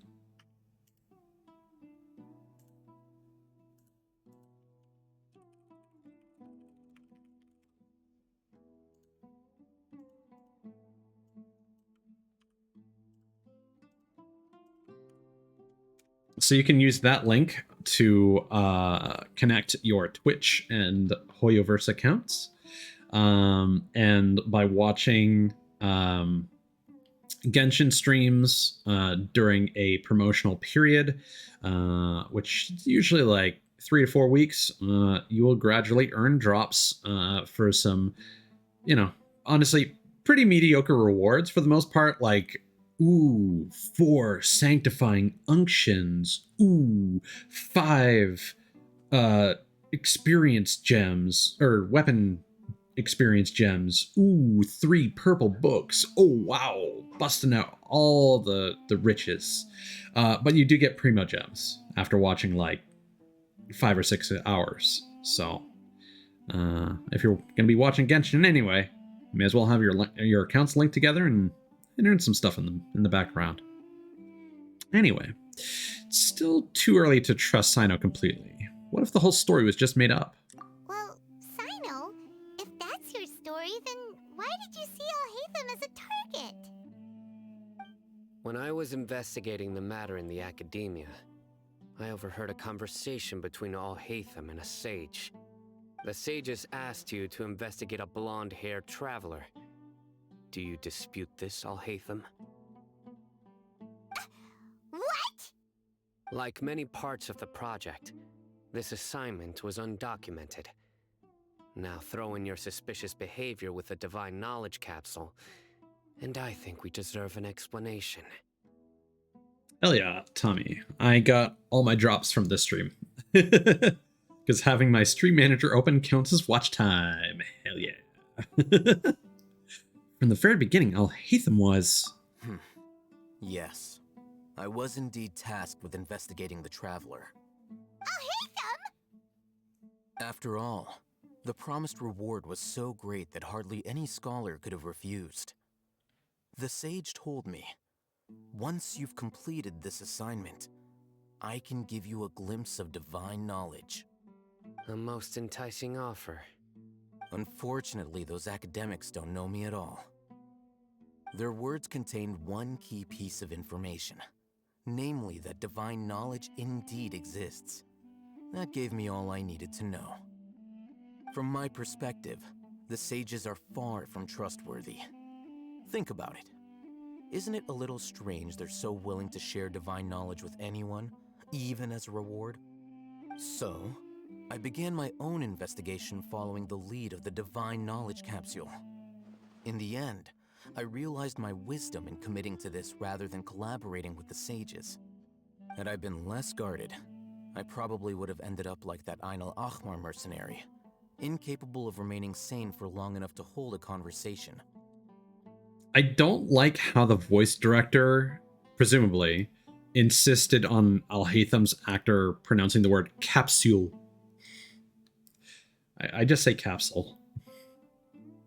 You mean that the sages originally planned to dispose of you, using one of those capsules that drive people insane? See, okay, no, it's not the voice direction. It's just Alhaitham's actor is just pronouncing it that way for some reason. Interesting. Glad I brought it up. Anyway. Did you join forces with me just so you could investigate me? I'd already given up on the assignment by then. I only told the academia I was waiting in Port Ormos for you to appear so they wouldn't suspect anything. So it came as quite a surprise when I encountered my erstwhile target while investigating the divine knowledge capsule. Criminals do love to talk about coincidences. Even though I ran into the Traveler by chance, I had no intention of providing assistance to the academia. Also, you should remember, you were the ones who decided to follow me and strike up a conversation after I left that tavern. Now that you mention it, things did go like that. Is that enough to prove his innocence? That's true. Alhaitham helped us out at Caravan Rebat as well. Maybe he's telling the truth. I'm willing to apologize, if that's worth anything to you. I took the divine knowledge capsule behind your back because I judged its existence to be a significant risk.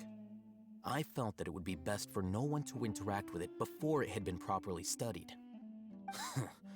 After all, curiosity often proves to be the most dangerous thing in this land. You should be well aware, Scribe Al-Haytham, that curiosity can also lead you to danger and suspicion. Answer me this. Did the sages share any information about their project with you? Have I not made myself clear? You and I are both distrusted by the academia. Do you really think they would tell me anything? Fine. Although you haven't completely proven your innocence, I won't regard you as an enemy, for now. As you wish. Mm-hmm. Good. I'm glad to see you two clearing up your misunderstandings. And now you, Dia. I believe it's your turn. Oh, sorry. Whatever the boys were talking about must have been so boring that I spaced out. My situation is pretty straightforward. My employer, Dunyarzad of the Homayani family, is friends with the Traveler and is currently recovering from her illness at home. I had nothing going on, so I decided to return to Aru Village for a visit. I was actually looking forward to a pretty exciting time getting back together with everyone here. But then I saw these two random guys in the middle of a pointless argument.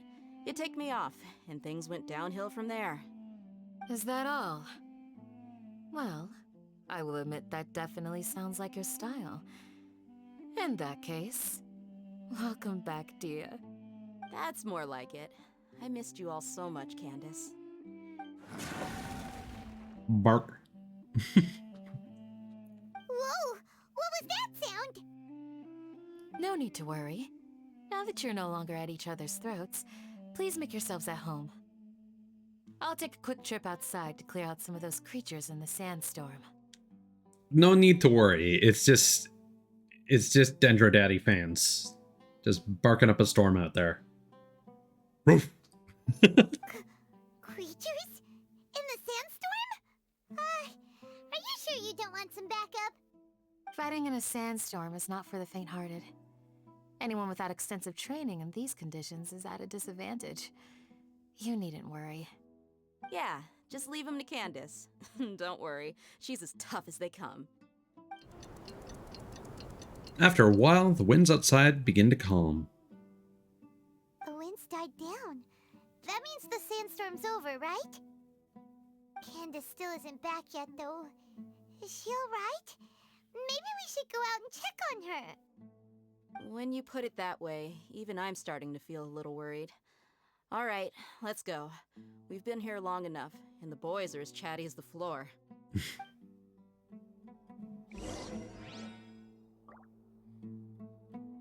Well, I don't think we've escaped from Cutscene Town.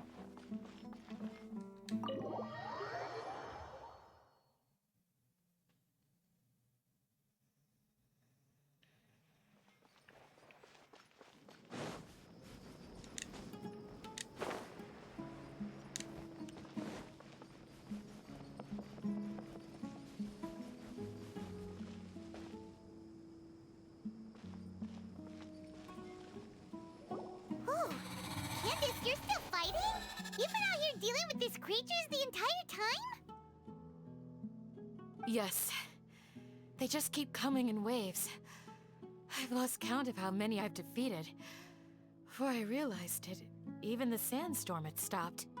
Not only is she really strong, her stamina is also something else. Here comes another wave! Leave this round to us. I got interrupted earlier, but now I have something to take my anger out on. It's been quite a while since I've seen the Flame Mane in action.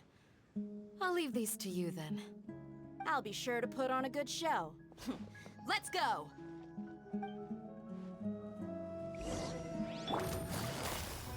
Quietly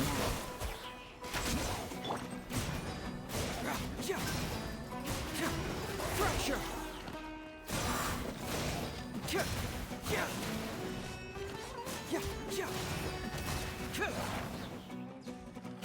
Bring it on! Here comes another wave! When are they ever gonna let up?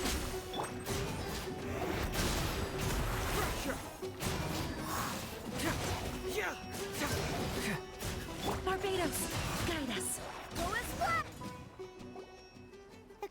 stopped appearing.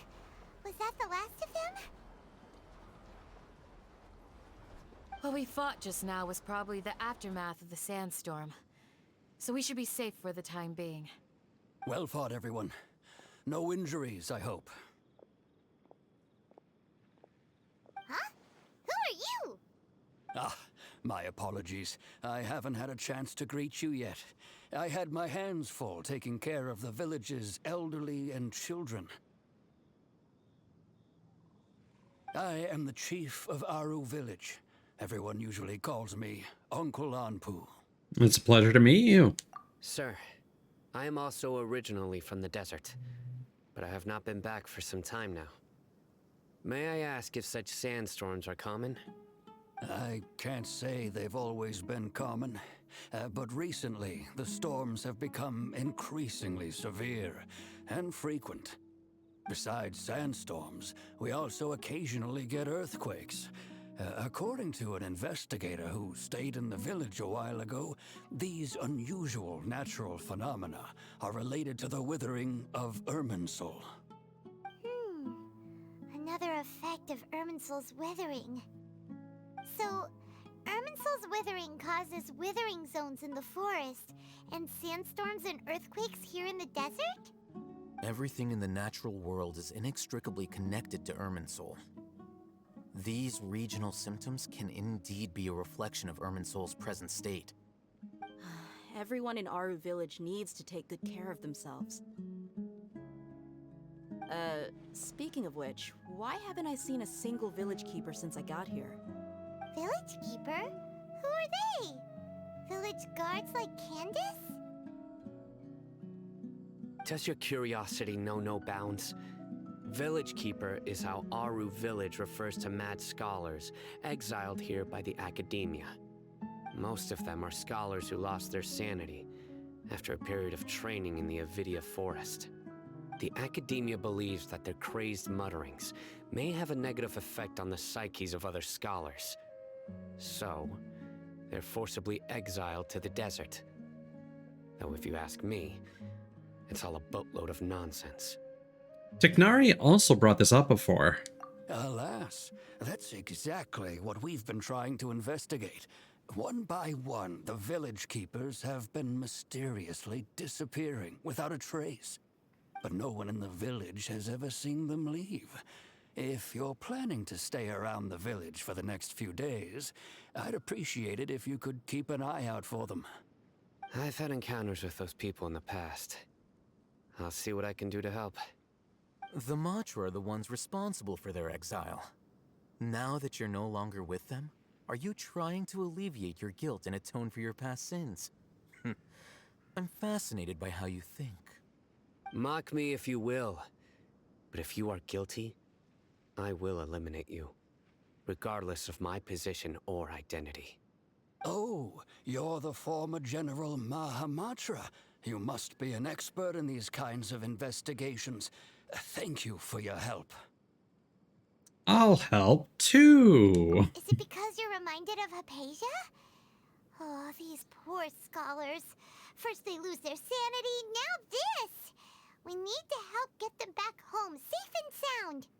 But, is it really a good idea to tag along with Sino?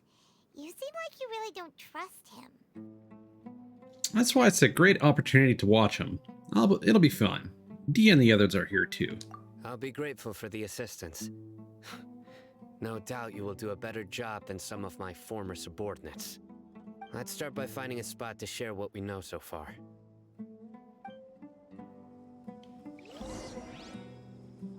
Okay. Please tell me this isn't another auto cutscene.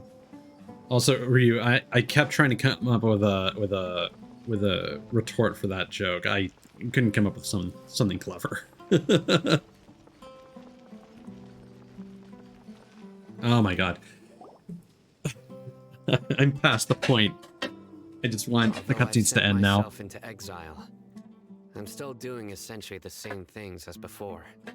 Do you still have any questions for me before we start our investigation? Why do they refer to the mad scholars as village keepers? One of my former subordinates told me that this title has its origins in a strange incident. The academia has long exiled mad scholars to Aru Village. A mysterious phenomenon exists here. When mad scholars first arrive, they are as incoherent and deranged as before. But after spending some time here, they invariably begin to calm down. Initially, the people of Aru Village greatly resented having to take in the mad scholars. But a strange incident one night changed that. Aru Village was struck by the strongest earthquake in living memory. Seeing buildings on the verge of collapse all around him, the then chief of the village was preparing to take everyone to safety. Suddenly, he noticed a mad scholar crouching in a corner, caressing the ground with his hands. A soft, green light radiated from him, like a divine glow against the backdrop of night. Despite the powerful tremors that ripped through the ground that night, all the houses remained upright, almost as if they had grown roots reaching deep into the ground. In the end, not a single building collapsed, and no one was hurt. After that, the people of Aru Village treated the mad scholars with greater kindness, and began to refer to them as the village keepers. A soft green light? A mad scholar protecting Aru Village? What do you make of it, Traveler? It must have been Nahida's power. Only she could be capable of that. Paimon thinks so too. Actually, Sino, do you know if any of the mad scholars continued to wear their Akasha terminals at Aru Village? In theory, they would continue wearing them so the academia could still monitor their activities. With that said, the main Akasha system would no longer have any interaction with them. Oh, no wonder! Everything makes sense then! Add in the fact that they calmed down, it was probably Nahida who calmed them. If you are able to draw a conclusion from this one story alone, then it appears you possess much more information than I do. So, what do you make of the story? That mad scholar's power likely came from Lesser Lord Kusanali. She was actually the one who protected the village. Really? Lesser Lord Kusanali. We're kind of tight. You don't believe us?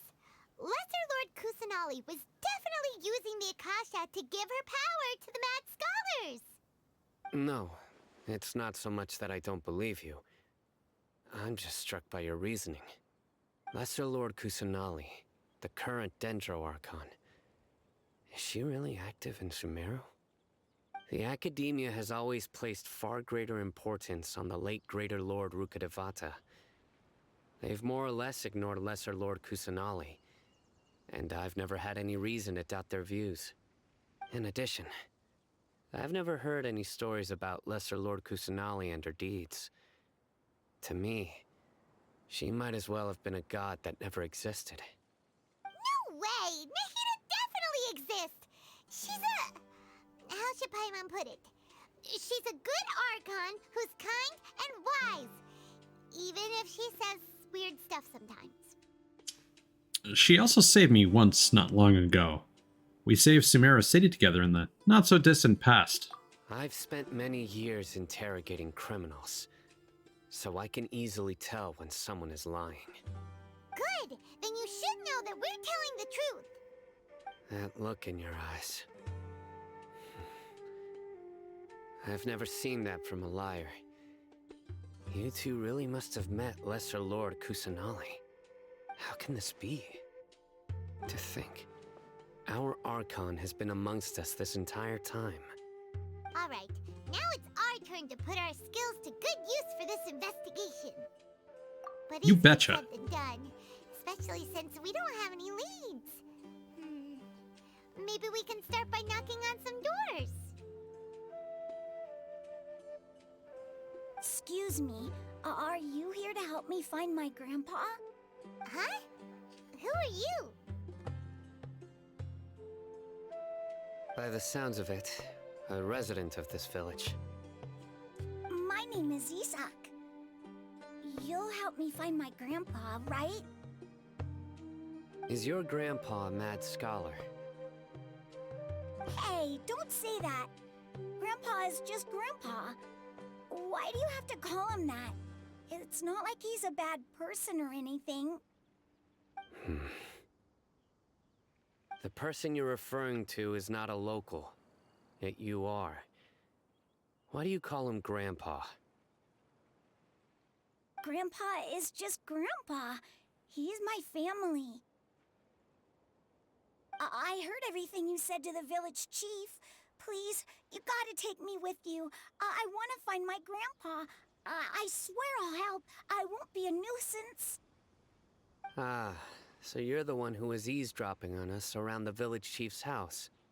I was planning to go out and take care of whoever it was, but I had a vague feeling that they didn't harbor any ill intent.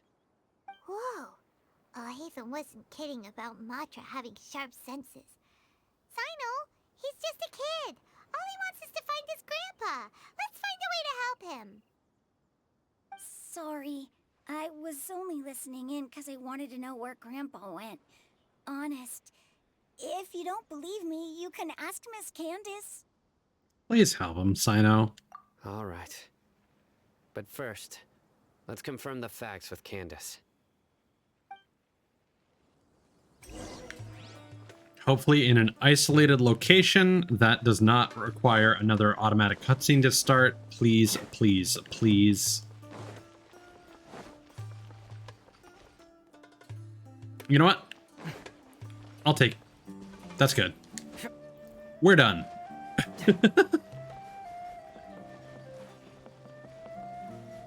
Thank you, everybody, for coming by. We were pretty productive. And apparently tomorrow we're now doing Fall Guys. So, by all means, feel free to swing by anytime after 5 p.m. Eastern Standard Time. For Kana, myself, Jiggy, apparently, and probably someone else who might more than likely be Silent Rage. Wow. My intuition tells me that something very interesting is about to happen. I'm just gonna roll credits real quick.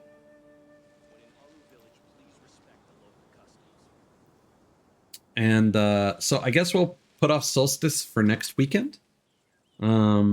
Again, I'm not sure how much more of Genshin I'm gonna be streaming.